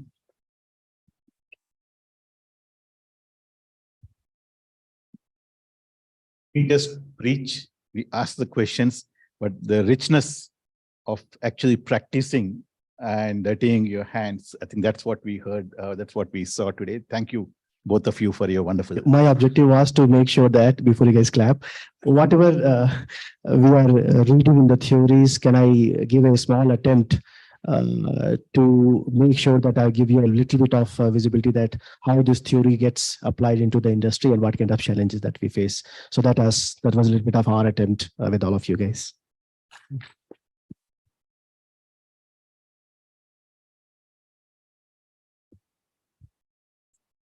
Yeah, so this brings us to the end of the event for the Navigating Digital Transformation. As Vineet rightfully said, in the race of AI, the journey started with Main Pehle, and then to a point that now we are talking about responsible AI, generative AI, and that side of things. So we have come up a long way, and I believe there's still a long way to go as per your discussion. And as Professor also talked about the edtech space, how things are flourishing. Me coming from an edtech space before joining IIM Bangalore. Yeah, I hear a lot of it, but yeah. Yeah, and anyway, so to cut the long story short, we're really thankful to all of you for taking time out of your busy schedule. I know asking on a Sunday evening to help us enlighten on this journey would have been a great experience for you as well. And we are really lucky to have you on stage and guiding us through. Let's have a big round of applause for our panelists. I would request Professor to felicitate our panel. We'll start with Ms. Rima Jain.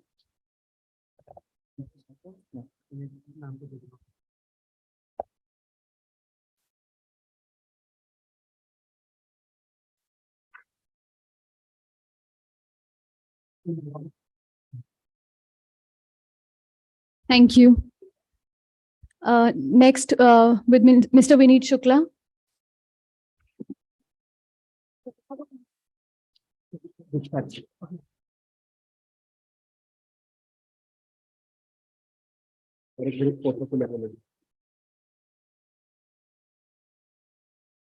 I would request Vikhyat to come up and facilitate Professor R.K. Bandi.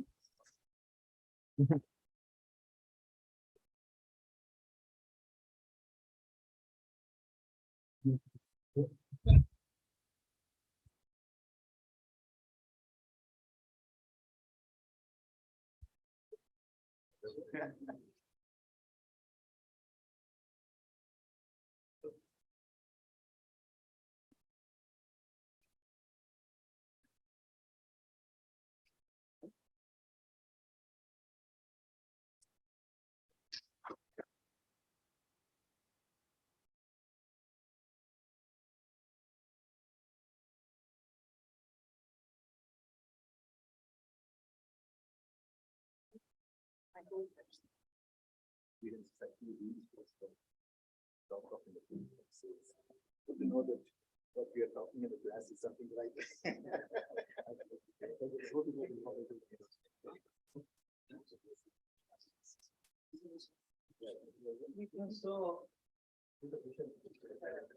So that's a wrap, guys. To conclude this event, I would like to invite the Business Conclave Committee member Anuj to deliver a vote of thanks.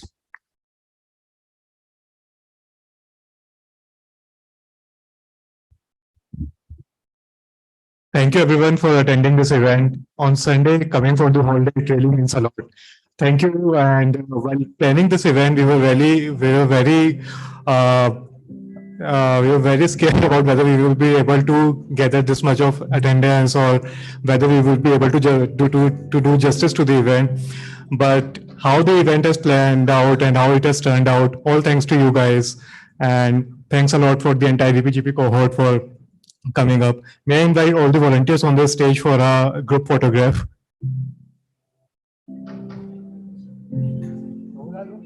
Come guys.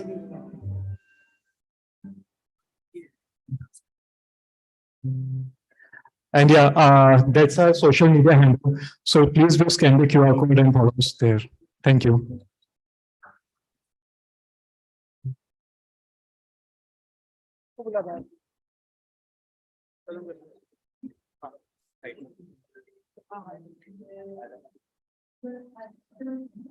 Just an announcement, there's high tea arranged outside. So, and also we are having a case competition from 4:30 onwards in classes N201, 202 and 204. Those who are interested can go and watch the finals.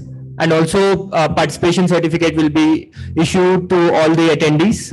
Please collect it from the registration desk. And thank you so much for attending the event. Everyone who has traveled from outside Bangalore and within Bangalore. Yeah, thank you so much.